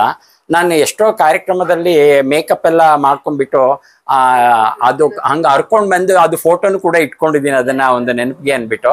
ಆ ಕಣ್ಣಲ್ಲಿ ಕಪ್ಪು ಇದೆಲ್ಲ ಕರಗ್ಬಿಟ್ಟು ಕೆಳಗಡೆಗೆಲ್ಲ ಅರ್ದಿದ್ದು. ಅಂದ್ರೆ ನಮ್ಗೆ ಯಾವುದೇ ಆಂಗಲ್ ಅಲ್ಲೂ ಕೂಡ ಬೆಳಿಬಾರ್ದು, ಯಾವುದೇ ಆಂಗಲ್ ಅಲ್ಲೂ ಕೂಡ ಇವರು ಈ ಕ್ಷೇತ್ರದಲ್ಲಿ ಸಕ್ಸಸ್ ಆಗಬಾರ್ದು ಅನ್ನೋದು ತುಂಬಾ ಒಂದು ತೊಂದರೆಗಳನ್ನ ಕೊಡಬೇಕು ಅನ್ನೋ ತರ ಅಂತ. ಆಮೇಲೆ ರೌಡಿ ಒಂದ್ಸಾರಿ ಹಾಸನಲ್ಲಿ ನಾವು ಒಂದು ಕಾರ್ಯಕ್ರಮ ನೇಷನ್ ಲೆವೆಲ್ದು ಒಂದು ಕಾಂಪಿಟೇಷನ್ ಅಲ್ಲಿ ಭಾಗವಹಿಸಿ ನಾವು ಸಕ್ಸಸ್ ಆಗ್ತಿದ್ದಾಗೆ ಅಂದಾಗ ಇವತ್ತಿನ ಒಬ್ರು ಹೆಸರಾಂತ ನೃತ್ಯ ಕಲಾವಿದ್ರು ಅವತ್ತು ರೌಡಿ ಕರ್ಕೊಂಡ್ ಬಂದಿದ್ರು ನನ್ನ ಹೊಡಿಸ್ಬೇಕು ಅಂತ ಹೇಳ್ಬಿಟ್ಟು ಅಂತ. ಅದು ವಿಷಾದ ಏನಂದ್ರೆ ಗೌಡ್ರನ್ನೇ ಎತ್ಕೊಂಡು ಕರ್ಕೊಂಡ್ ಬಂದಿದ್ರು. ಅಲ್ಲಿ ಗೌಡ್ರುಗಳೇ ನನ್ನನ್ನು ಹೊಡಿಯಕ್ ಬಂದಿದ್ರು. ಅಪರ್ಣ ಸಾಕ್ಷಿ ಅದಕ್ಕಿದ್ದಾಳೆ, ಇನ್ನೆಲ್ಲ ಬೇರೆಯವ್ರು ಯಾರು ಇಲ್ಲ ಆವತ್ತಿನ ಕಾರ್ಯಕ್ರಮದಲ್ಲಿ. ಆನಂದು ಗೋಪಿ ಇಲ್ಲ ಇದ್ದಾರೆ ಇಲ್ಲೇನೆ. ಹೇಳ್ಬಿಟ್ಟು ಹೊಡಿಸ್ಬೇಕು ಅಂತ ಹೇಳ್ಬಿಟ್ಟು ಗಲಾಟೆ ಮಾಡಿಸಿದ್ರು. ಅವತ್ತಲ್ಲಿ ನಮ್ಮ ಸ್ಟೂಡೆಂಟ್ಸ್ಗಳಿಗೆ ಸಿಗಬಾರ್ದು ಅವಕಾಶ ಅಂದ್ಬಿಟ್ಟು ತೊಂದರೆ ಕೊಟ್ರು. ಆಮೇಲೆ ನಾನು PhD ನ 2005 ಮುಗಿಸ್ದೆ. ನಾನು PhD ಮುಗಿಸಿದ್ಮೇಲೆ ನನಗೆ ಗೈಡ್ಶಿಪ್ ಕೊಡಬೇಕಾಗಿತ್ತು. ಗೈಡ್ಶಿಪ್ ಕೊಡೋದಕ್ಕೆ ಮಿನಿಮಮ್ 3 years ವೆಯ್ಟ್ ಮಾಡಬೇಕು ಅಂತ ಹೇಳಿದ್ರು. ಬಟ್ 3 years ಆಗಿದ್ಮೇಲೂ ನನಗೆ ಗೈಡ್ಶಿಪ್ ಕೊಡ್ಲಿಲ್ಲ. ಆದ್ರೆ ನನ್ನ ಜೊತೆನಲ್ಲೇ ವರ್ಕ್ ಮಾಡ್ತಿದ್ದವರು 2011 PhD ಮಾಡಿದ್ರು. ಅವ್ರು PhD ಮಾಡಿದ 3 ತಿಂಗಳಿಗೆ ಆಕೆಗೆ ಗೈಡ್ಶಿಪ್ ಕೊಡೋದಕ್ಕೆ ರೆಡಿ ಆಗಿದೆ BOS ಅಲ್ಲಿ. ನನ್ಗೆ ಯಾರೋ ಹೇಳಿದ್ರು ನೀವು ಇಷ್ಟು ಬೇಗ ಮುಗಿಸಿದೀರಾ, ನಿಮ್ಗೆ ತಗೊಳ್ದೆ ಆಯಮತ್ತು. ಆಗ ನಾನು ಹೋಗಿ ಕೇಳಿದೆ ಯಾಕೆ ನನ್ಗೆ ಗೈಡ್ಶಿಪ್ ಕೊಡೋಲ್ವ ಅಂತ. ನಿಮ್ನ ಯಾರು ತಗೊಳ್ಬೇಡ ಅಂದಿರೇನ್ರಿ, ತಗೊಳ್ರಿ ಅಂತ ಹೇಳ್ಬಿಟ್ಟು ಅವಾಗ, ಯಾಕಂದ್ರೆ ಇನ್ನು ಅವ್ರದ್ದು ಉತ್ತರ ಕೊಡ್ಬೇಕಲ್ಲ ಅನ್ಬಿಟ್ಟು ನನಗೆ 2012 ಗೈಡ್ಶಿಪ್ ಕೊಟ್ರು. ಆಮೇಲೆ ನನಗೆ ಬರ್ತಿದ್ದಂಥ ಸ್ಟೂಡೆಂಟ್ಸ್ ಅನ್ನ ಅವಾಯ್ಡ್ ಮಾಡ್ಬೇಕು ಅಂದ್ಬಿಟ್ಟು ನನ್ನಲ್ಲಿ ಯಾರು PhD ಮಾಡೋದಕ್ಕೆ ಬರಬಾರ್ದು, ಸ್ಟೂಡೆಂಟ್ಸ್ಗಳನ್ನ ಅವಾಯ್ಡ್ ಮಾಡ್ಬೇಕಂತ ಹೇಳ್ಬಿಟ್ಟು ಸ್ಟೂಡೆಂಟ್ಸ್ಗಳನ್ನೆಲ್ಲ ಅವಾಯ್ಡ್ ಮಾಡಿಸಿದ್ರು. ಆದರೆ ನಾನು ತುಂಬ ಸಂತೋಷವಾಗಿ ಜಂಬದಿಂದ ಹೇಳ್ಕೊಳ್ತೀನಿ, ಯಾರು ಇವತ್ತು PhD ನಮ್ಮ ಫೈನ್ ಆರ್ಟ್ಸ್ ಅಲ್ಲಿ ಮಾಡಿದ್ದಾರೆ ಅವ್ರು ಯಾರಿಗೂ ಆ ಥರ ಪ್ರೊಫೆಷನಲ್ ಆರ್ಟಿಸ್ಟ್ಗಳು ಒಬ್ರು ಸಿಕ್ಕಿಲ್ಲ. ಆದರೆ ನನ್ನ ಅಂಡರಲ್ಲಿ ಇವತ್ತು 24 ಜನ PhD ಮಾಡಿದ್ದಾರೆ. All are professionals. ಎಲ್ಲರೂ ಕರ್ನಾಟಕದಲ್ಲಿ ಟಾಪ್ ಮೋಸ್ಟ್ ಅಲ್ಲಿ ಇರುವಂತಹ ಕಲಾವಿದರು. ಡಾಕ್ಟರ್ ಸಹನಾ ಭಟ್ ಇಂದ ಹಿಡಿದು ಡಾಕ್ಟರ್ ಸತ್ಯವತಿ ಅವರು ನಮ್ಮ ರಾಮಣ್ಣ ಸರ್ ಅವರ ಹಿರಿಯ ಪುತ್ರಿ. ಅವರು one of the senior most dancer guru. ಅವರು ಕೂಡ ನನ್ನ ಅಂಡರ್ಲಿ ಬಂದು PhD ಮಾಡುವಂತ ಸಂದರ್ಭ ಒದಗಿ ಬಂತು. ಹಾಗಾಗಿ ಅವರೆಲ್ಲರಿಗಿಂತ ಹೆಚ್ಚು ಕ್ಯಾಂಡಿಡೇಟ್ಸ್ಗಳನ್ನ ಈ ಕೇವಲ 13 ವರ್ಷದಲ್ಲಿ ಪ್ರೊಡ್ಯೂಸ್ ಮಾಡಿದ್ದೀನಿ ಈ ಕ್ಷೇತ್ರಕ್ಕೆ. ಅವರು ಕಳೆದ ನನ್ನಿಂದ 20-25 ವರ್ಷದಿಂದ PhD ಮಾಡ್ಕೊಂಡ್ ಬಂದು 10 ಕ್ಯಾಂಡಿಡೇಟ್ಗಳಿಗೂ ಪ್ರೊಡ್ಯೂಸ್ ಮಾಡಿಲ್ಲ. ಆದ್ರೆ ನಾನು 13 ವರ್ಷದಲ್ಲೇ 20ಕ್ಕಿಂತ ಹೆಚ್ಚು ವಿದ್ಯಾರ್ಥಿಗಳಿಗೆ PhD ನಲ್ಲಿ ಪ್ರೊಡ್ಯೂಸ್ ಮಾಡಿದೆ. ಆಮೇಲೆ ಇದೆಲ್ಲ NET ಎಕ್ಸಾಮಿನೇಷನ್ಸು. ಆಮೇಲೆ ನಾನು ಮಾಸ್ಟರ್ ಡಿಗ್ರಿ MMusic ಮಾಡ್ಬೇಕಾದ್ರೆ ಈ ಫೀಸು ಹೇಗಿತ್ತು ಅಂದ್ರೆ, ನಾನು ಶನಿವಾರ ಇವತ್ತು 12 ಗಂಟೆ ಒಳಗೆ ಫೀಸ್ ಕಟ್ಟಬೇಕು. ಆದ್ರೆ ನನ್ನನ್ನು ಬೆಳಗ್ಗೆ 10 ಗಂಟೆ ಕರೆದು ಬಿಟ್ಟು ನೀನು ಇವತ್ತು 10 ಗಂಟೆ ಒಳಗಡೆ ಯೂನಿವರ್ಸಿಟಿಯಿಂದ ಪರ್ಮಿಷನ್ ತರಲಿಲ್ಲ ಅಂದ್ರೆ ನಿನಗೆ ಫೀಸ್ ಕಟ್ಟಿಸ್ಕೊಳ್ಳಲ್ಲ. ಯಾಕೆ ಅಂತ ಹೇಳಿದ್ರೆ, ನನಗೆ ನಾನು ಆಗ್ಲೇ ಹೇಳಿದಾಗೆ ವೆಂಕಟರಾಮಯ್ಯ ಸರ್ ನನಗೆ ಓದ್ಕೊಂಡು ನೀನು ಕೆಲಸ ಮಾಡು ಅಂತ ಹೇಳಿದ್ರು. ಹಾಗಾಗಿ ನಾನು ಅಲ್ಲಿ ಸೇರ್ಕೊಳ್ಬೇಕಾದ್ರೆ ಅದರಿಂದ ಆದೇಶ ತಗೊಂಡಿರ್ಲಿಲ್ಲ, ನನ್ಗೆ ಗೊತ್ತಿಲ್ಲ, ಅದ್ರ ಬಗ್ಗೆ ಹೇಳಿರ್ಲಿಲ್ಲ. ಆದ್ರೆ ಅವ್ರು ಎಲ್ಲಿ ತನಕ ಕಾಯ್ದ್ರು ಅಂದ್ರೆ, ಫೀಸ್ 12 ಗಂಟೆಗೆ ಬ್ಯಾಂಕ್ ಚಲನ್ ಕ್ಲೋಸ್ ಆಗುತ್ತೆ, ಆಗ ನೀನ್ ಅಷ್ಟರೊಳಗಡೆ ಬಂದು ಕಟ್ಟಲಿಲ್ಲ ಅಂದ್ರೆ ನಿನ್ಗೆ ಕಟ್ಟಿಸ್ಕೊಳ್ಳಲ್ಲ ಅಂತ ಹೇಳ್ಬಿಟ್ಟು ಅವಾಗ ಹೇಳಿದ್ರು. ಆಗ ಯಾಕೆ ಇದನ್ನ ಹೇಳ್ತಿದ್ದೀನಿ ಅಂದ್ರೆ, ಆ ಸಂದರ್ಭದಲ್ಲಿ ಎಲೆಮರೆಕಾಯಿ ತರ ಎಷ್ಟೊಂದು ಜನ, ಅಂದ್ರೆ ಕುಮಾರ್ ಒಬ್ಬ ಅಷ್ಟೇ, ಬಟ್ ಆದ್ರೆ ಕುಮಾರ್ ಇಷ್ಟು ಬೆಳೆಯೋದಕ್ಕೆಲ್ಲ ಅವರೆಲ್ಲರೂ ಕಾರಣ. ಅವತ್ತು ನಾರಾಯಣ್ ಶೆಟ್ರು ಅಂತ ನಮ್ಮ ಸರ್ ಹೆಸರಿನವರೇ ಒಬ್ರು ಕ್ಲರ್ಕು ಅಲ್ಲಿ SD ಸೆಕೆಂಡ್ ಡಿವಿಷನ್ ಕ್ಲರ್ಕು, ಮತ್ತೆ ಒಬ್ರು ಮುಸ್ಲಿಂ ಅವತ್ತು ಡೆಪ್ಯೂಟಿ ರಿಜಿಸ್ಟ್ರಾರು. ಅವರು ನಾನು ಹೋಗಿ ಈ ತರ ಹಿಂಗೆ ಹೇಳ್ತಾ ಇದ್ದಾರೆ ಸರ್, ಇವತ್ತು 12 ಗಂಟೆ ಒಳಗಡೆ ನಾನು ಫೀಸ್ ಕಟ್ಟಲಿಲ್ಲ ಅಂದ್ರೆ ನನಗೆ MMusicಗೆ ಕಟ್ಟೋದಕ್ಕೆ ಅವಕಾಶ ಮಾಡ್ಕೊ. Within 10 minutes, you believe it or not, ನಿಮ್ಗೆ 10 ನಿಮಿಷದಲ್ಲಿ ನನ್ ಕೇಸ್ ಇದನ್ನ ಪುಟ್ ಅಪ್ ಮಾಡಿ ಡೈರೆಕ್ಟ್ ಕೈ ಹಿಡ್ಕೊಂಡು ಕರ್ಕೊಂಡೋಗಿ ರಿಜಿಸ್ಟ್ರಾರ್ ಮುಂದೆ ಕುರುಳಿಸಿ ಸೈನ್ ಮಾಡಿ ಬೈ 11:15ಗೆ ನನ್ಗೆ ಆರ್ಡರ್ ಕೊಟ್ಬಿಟ್ರು, ಹೋಗಿ you can pay the fees ಅಂದ್ಬಿಟ್ಟು. ನಾನು ಹೋಗಿ ಅಲ್ಲಿ ಫೀಸ್ಗೆ ಅದನ್ನು ಪೇ ಮಾಡಕ್ ತೊಗೊಂಡೋಗಿ ಕೊಟ್ಟ ತಕ್ಷಣ ಗಾಬರಿ ಆಗ್ಬಿಟ್ರು, ಬೆಚ್ಚಿ ಬಿದ್ಬಿಟ್ರು. ಅದು ಹೆಂಗೆ ತಂದ್ಬಿಟ್ಟ ಇವನು ಅಂತ ಹೇಳ್ಬಿಟ್ಟು ಕೊನೆಗೆ ಮಾತಾಡದೆ ಕೊನೆಗೆ ಮಾಡಿಸ್ಕೊಂಡ್ರು. ಆಮೇಲೆ MMusic ಅಲ್ಲಿ ನನಗೆ ಕ್ಲಾಸ್ ಕೊಡಬಾರ್ದು ಅಂತ ಹೇಳ್ಬಿಟ್ಟು 3rd ಕ್ಲಾಸಲ್ಲಿ ಪಾಸ್ ಮಾಡಿಸಿದ್ರು ಹೇಳ್ಕೊಟ್ಬಿಟ್ಟು. ಆದ್ರೆ ನಾನು ಬಿಡ್ಲಿಲ್ಲ. ನಾನು ಛಲ ತಗೊಂಡು, ನಾನು 3rd ಕ್ಲಾಸಲ್ಲಿ ಪಾಸ್ ಆಗೋ ಹುಡುಗ ಅಲ್ವೇ ಅಲ್ಲ, ನಾನು ಚಾಲೆಂಜ್ ಮಾಡ್ತೀನಿ. ನನಗೆ ಮನೋಧರ್ಮದಲ್ಲಿ ತುಂಬಾ ಚೆನ್ನಾಗಿ ಇಲ್ದೇ ಇರ್ಬೋದು, ಆದ್ರೆ ಕೃತಿಗಳನ್ನೆಲ್ಲ ಹಾಡೋದ್ರಲ್ಲಿ ನಾನು ಯಾರು ಬೇಕಾದ್ರೂ ಓಪನ್ ಚಾಲೆಂಜ್ ಮಾಡಿ ನಾನು ಹಾಡ್ತೀನಿ ಅಂತ ಹೇಳಿ ಇಂಪ್ರೂವ್ಮೆಂಟ್ ತಗೊಂಡೆ. ಕೊನೆಗೆ ಆಂಧ್ರದಿಂದ ಒಬ್ರು ಎಕ್ಸಾಮಿನರ್ ಬಂದಿದ್ರು. ಅವರು ಎಲ್ಲ ಹೇಳಿದ್ದು ಕೇಳಿದ್ದೆಲ್ಲ ನೋಡ್ಬಿಟ್ಟಿದ್ದಾನೆ, ಯಾಕೆ ಈ ಹುಡುಗನ್ಗೆ 3rd ಕ್ಲಾಸ್ ಕೊಟ್ರು ಅಂತ ಹೇಳಿ ಅವರು 1st ಕ್ಲಾಸ್ ಕೊಟ್ರು. ಸೊ ದೆನ್ ಆಮೇಲೆ I got 1st class in MMusic. ಆಮೇಲೆ ನನಗೆ ಪ್ರಮೋಷನ್ ಆದಾಗ ಲೆಟ್ರು, ಯೂನಿವರ್ಸಿಟಿ ಪ್ರಮೋಷನ್ ಲೆಟ್ರ್ ಕೊಟ್ಟರು, ತಗೊಂಡೋಗ್ಬಿಟ್ಟು ನನಗೆ ರಿಪೋರ್ಟ್ ಮಾಡ್ಕೊಳ್ಬೇಕು ಅಂದ್ರೆ ಹೆಸರು ಹೇಳ್ಬಾರ್ದು, ಅವರೆಲ್ಲ ಚೆನ್ನಾಗಿರ್ಲಿ. ಆದ್ರೆ ಆ ಸಂದರ್ಭದಲ್ಲಿ ಏನ್ ಹೇಳಿದ್ರು ಅಂದ್ರೆ, ಮಾಡಿಸ್ಕೊಳ್ಳಲ್ಲ, ರಿಪೋರ್ಟ್ ಮಾಡಿಸ್ಕೊಳ್ಳಲ್ಲ ಅಂದ್ರು.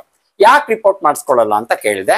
ನಿಮ್ದು ಮಾಸ್ಟರ್ ಡಿಗ್ರಿ ಮಾಡಿರೋದು ಇದರಲ್ಲಿ ಇಂದಿರಾ ಕಲಾ ಸಂಗೀತ ವಿಶ್ವವಿದ್ಯಾಲಯದಲ್ಲಿ, ಅದು ಹಿಂದಿನಲ್ಲಿದೆ, ಅದರಿಂದ ನಾವು ರಿಪೋರ್ಟ್ ಮಾಡಿಸ್ಕೊಳ್ಳಲ್ಲ ಅಂತ. ಅದಕ್ಕೆ ನಾನು ಹಾಗಾದ್ರೆ ನೀವು ಬರ್ಕೊಡಿ, ನನಗೆ ಇದು ಮಾರ್ಕ್ಸ್ ಕಾರ್ಡ್ ಹಿಂದಿನಲ್ಲಿದೆ, ನಾನು ರಿಪೋರ್ಟ್ ಮಾಡಿಸ್ಕೊಳ್ಳಲ್ಲ ಅಂತ ಹೇಳ್ಬಿಟ್ಟು ನೀವು ಬರ್ಕೊಡಿ, ನಾನು ಅಲ್ಲಿಂದನೇ ಆರ್ಡರ್ ತರ್ತೀನಿ ಅಂತ ಹೇಳಿದೆ. ಆಗ ಅವ್ರು ತಕ್ಷಣ ನನ್ನನ್ನು ಹೊರಗಡೆ ಕಳಗಿಸ್ಬಿಟ್ಟು ಫೋನ್ ಮಾಡಿದ್ದಾರೆ, ಅಲ್ಲಿ ಚೆನ್ನಾಗಿ ಚೀಮಾರಿ ಹಾಕಿದ್ದಾರೆ. ಹಾಕಿದ ತಕ್ಷಣ ಆಮೇಲೆ ಬಾಪಾ ಅಂತ ಹೇಳ್ಬಿಟ್ಟು ಕರೆದ್ಬಿಟ್ಟು ರಿಪೋರ್ಟ್ ಮಾಡಿಸ್ಕೊಂಡ್ರು. ಆಮೇಲೆ SR ಅಲ್ಲಿ ನಂದು ಕ್ವಾಲಿಫಿಕೇಶನ್ಸ್ ಇವಾಗ ಏನ್ ಜಮುನಾ ಅವ್ರು ಹೇಳಿದ್ರು 16 ಡಿಗ್ರಿಗಳನ್ನ ಬರಿಬೇಕು SR ಅಲ್ಲಿ, ಅದು ರೂಲ್ ಅದು. ಆದ್ರೆ ಅದನ್ನ ಬರೆಯೋಲ್ಲ ಅಂತ. ಏನಕ್ಕೆ ಬರಿಬೇಕು, ನಾನು ಬರೆಯೋದಕ್ಕಾಗೋದೇ ಇಲ್ಲ ಅಂತ ಹೇಳ್ಬಿಟ್ಟಿದ್ದೇನೆ, ಅದನ್ನ ಬರೀಲಿಲ್ಲ. ಆದ್ರೆ ಆಗ ಗುರುಮೂರ್ತಿ ಸರ್ ಬಂದು ಅವಳು ಯಾವಳಯ್ಯ ಬರೆಯೋದಕ್ಕಾಗಲ್ಲ ಅಂತ ಹೇಳೋದಕ್ಕೆ, ನಾನ್ ಬರಿತೀನಿ ಕೊಡಯ್ಯ ಅಂತ ಹೇಳ್ಬಿಡೋದನ್ನೇ ತಗೊಂಡು SR ತಗೊಂಡು ಟಗಡ ಅಂತ ಹೇಳ್ಬಿಟ್ಟು 16 ಡಿಗ್ರಿನೂ ಬರೆದ್ರು. ಮತ್ತೆ ನನಗೆ ಲೈಬ್ರರಿ ನಾವು ಇಯರ್ಲಿ ರಿಪೋರ್ಟ್ ಮಾಡ್ತೀವಿ ಅದಕ್ಕೆ ಒಂದು 4 EL ಕೊಡ್ತಾರೆ. ಆ EL ಕೂಡ ನಾನು ಕೊಡಲ್ಲ ಅಂತ ಹೇಳ್ಬಿಟ್ಟು ತೊಂದರೆ ಕೊಟ್ರು. ಬಟ್ ಅದ ಆ 4 EL ಕೂಡ ಸರ್ ಆಮೇಲೆ ಆಡ್ ಮಾಡಿದ್ರು. ಆ ಟೈಮಲ್ಲಿ ನನಗೆ ಸುಮಿತ್ರಾ ಮೇಡಮ್ ಅವರು, ನಮ್ಮ ದೇವನೂರು ಮಹಾದೇವರ ಸರ್ ಅವರ ಮಿಸ್ಸಸ್ ಸುಮಿತ್ರಾ ಮೇಡಮು, ಮತ್ತೆ ಮಹಾಜಬೀನ್ ಮೇಡಮು, ಗುರುಮೂರ್ತಿ ಸರ್ರು, ಇವರೆಲ್ಲರೂ ನನಗೆ ಈ ಒಂದು ಕ್ಷೇತ್ರದಲ್ಲಿ ನಾನೇನಾದ್ರೂ ಒಂದು ಸ್ವಲ್ಪ ಕೆಲಸ ಮಾಡೋದಕ್ಕೆ ಸಾಧ್ಯವಾಗಿದೆ ಅಂದ್ರೆ ಈ ಎಲ್ಲ ಮಹನೀಯರು ನನಗೆ ಅವತ್ತು ಬಹಳ ಸಹಕಾರವನ್ನು ಕೊಟ್ಟರು. ಅಫ್ಕೋರ್ಸ್ ಇನ್ನೊಂದು ಮಾತು ಹೇಳಬೇಕಂತ ಹೇಳಿದ್ರೆ, ನಾರಾಯಣ್ ಶೆಟ್ಟರ್ ಸರ್ ಇಲ್ಲಿದ್ದಾರೆ, ಅವರು ಯಾವತ್ತೂ ನನ್ನನ್ನು ಹೋಗ್ಲಿಲ್ಲ. ಯಾವಾಗ್ಲೂ ಏನಾದ್ರು ನನ್ನ ಕಾರ್ಯಕ್ರಮ ಎಲ್ಲ ಏನಯ್ಯ ನಾನು ದಪ್ಪ ಇದ್ದೆ ಅವಾಗ, ತುಂಬಾ ಇಷ್ಟು ದಪ್ಪ ಇದೆಯಾ, ಎಷ್ಟು ದಪ್ಪ ಹೊಟ್ಟೆ ಬಿಟ್ಕೊಂಡಿದ್ಯಾ, ನೀನೇನು ಡಾನ್ಸ್ ಮಾಡ್ತೀಯಾ ಅಂತ ಹೇಳೋರು. ಆಮೇಲೆ ನಟರಾಜನ್ ಪಾಸ್ಚರ್ ಹೆಂಗಯ್ಯ ನಿಂತ್ಕೊಳ್ಳೋದು, ನೀನು ಯಾವ ಥರನಯ್ಯ ಮಾಡೋದು, ನೀನು ಕೈ ಹೆಂಗಿತ್ತಯ್ಯ ನೀನು. ಇದು ಸರ್ ಅವರ ಒಂದು ಪರ್ಫೆಕ್ಷನ್. ಅವರು ಯಾವಾಗ್ಲೂ ಕೂಡ ಅದ್ರ ಹಿಂದೆ ಇದ್ದಂತಹ ಕಳಕಳಿ ನನಗೆ ಗೊತ್ತಿತ್ತು. ಏನಕ್ಕೆ ಅಂದ್ರೆ ಅವರು ನಾವು ಆ ಕ್ಷೇತ್ರದಲ್ಲಿ ಇನ್ನೊಂದಷ್ಟು ಚೆನ್ನಾಗಿ ಮುಂದೆ ಬರಬೇಕು, ಇನ್ನೂ ಜಾಸ್ತಿ ತಿಳ್ಕೊಳ್ಬೇಕು ಅನ್ನೋ ಕಾಳಜಿ ಅವರಲ್ಲಿ ಇತ್ತು. ಅದನ್ನ ಹಾಗಾಗಿ ಅವ್ರು ಏನ್ ಮಾಡ್ತಿದ್ರು ಅಂದ್ರೆ, ನಾವು ಚೆನ್ನಾಗಿ ಮಾಡಿರೋದನ್ನ ಹಿಂದೆ ಬೇರೆಯವ್ರ ಹತ್ರ ಹೇಳ್ತಾ ಇದ್ರು, ಆದ್ರೆ ನಮ್ಮ ಎದುರಿಗೆ ಮಾತ್ರ ಯಾವಾಗ್ಲೂ ನೀನ್ ಹೀಗೆ ಮಾಡ್ಬೇಕು ಅಂತ ಹೇಳ್ಬಿಟ್ಟು ನಮ್ಮನ್ನ ಬೆನ್ ತಟ್ತಾ ಇದ್ರು. ಈ ಮತ್ತೆ ಹೇಳ್ಬಿಡ್ತೀವಿ, ಈ ವಿಷಯ ನಿಮ್ಮಲ್ಲೂ ಇದೆ. ಈ ತನಕ ಯಾರನ್ನ ನನ್ನನ್ನು ಕೂಡ ಯಾವತ್ತ ನನ್ ಮುಂದೆ ನೀನ್ ಚೆನ್ನಾಗ್ ಮಾಡಿದೆ ಅಂತ ಒಂದು ಕಾರ್ಯಕ್ರಮ ಆದ್ರೆ ನಿಮ್ ಆಶೀರ್ವಾದ ಹೆಂಗೆ ಅಂದ್ರೆ, ಇವತ್ತು ನನ್ನ ನೋಡೋರು ಎಲ್ಲಾರು ಚೆನ್ನಾಗೇ ಮಾಡ್ತೀರಾ ನೀವು ಅಂತ ಹೇಳ್ತಾರೆ. ಅದು ನಿಮ್ಮ ಆಶೀರ್ವಾದ ಅಷ್ಟೇ. ಹಾಗೆ ಆಮೇಲೆ ಕಾರ್ಯಕ್ರಮದಲ್ಲಿ ಎಷ್ಟೋ ಸಂದರ್ಭಗಳಲ್ಲಿ ಕಾರ್ಯಕ್ರಮ ಕೊಟ್ಟಾಗ ಕಾರ್ಯಕ್ರಮಗಳನ್ನ ನಮ್ಗೆ ಇನ್ನೊಂದ್ಸರಿ ಸರ್ಕಾರಿ ಕಾರ್ಯಕ್ರಮಗಳು ಸಿಗಬಾರ್ದು ಆ ತರ ದೃಷ್ಟಿನಲ್ಲಿ ಹೋಗಿ ಚಾಡಿ ಹೇಳ್ಕೊಡ್ತಾ ಇದ್ರು.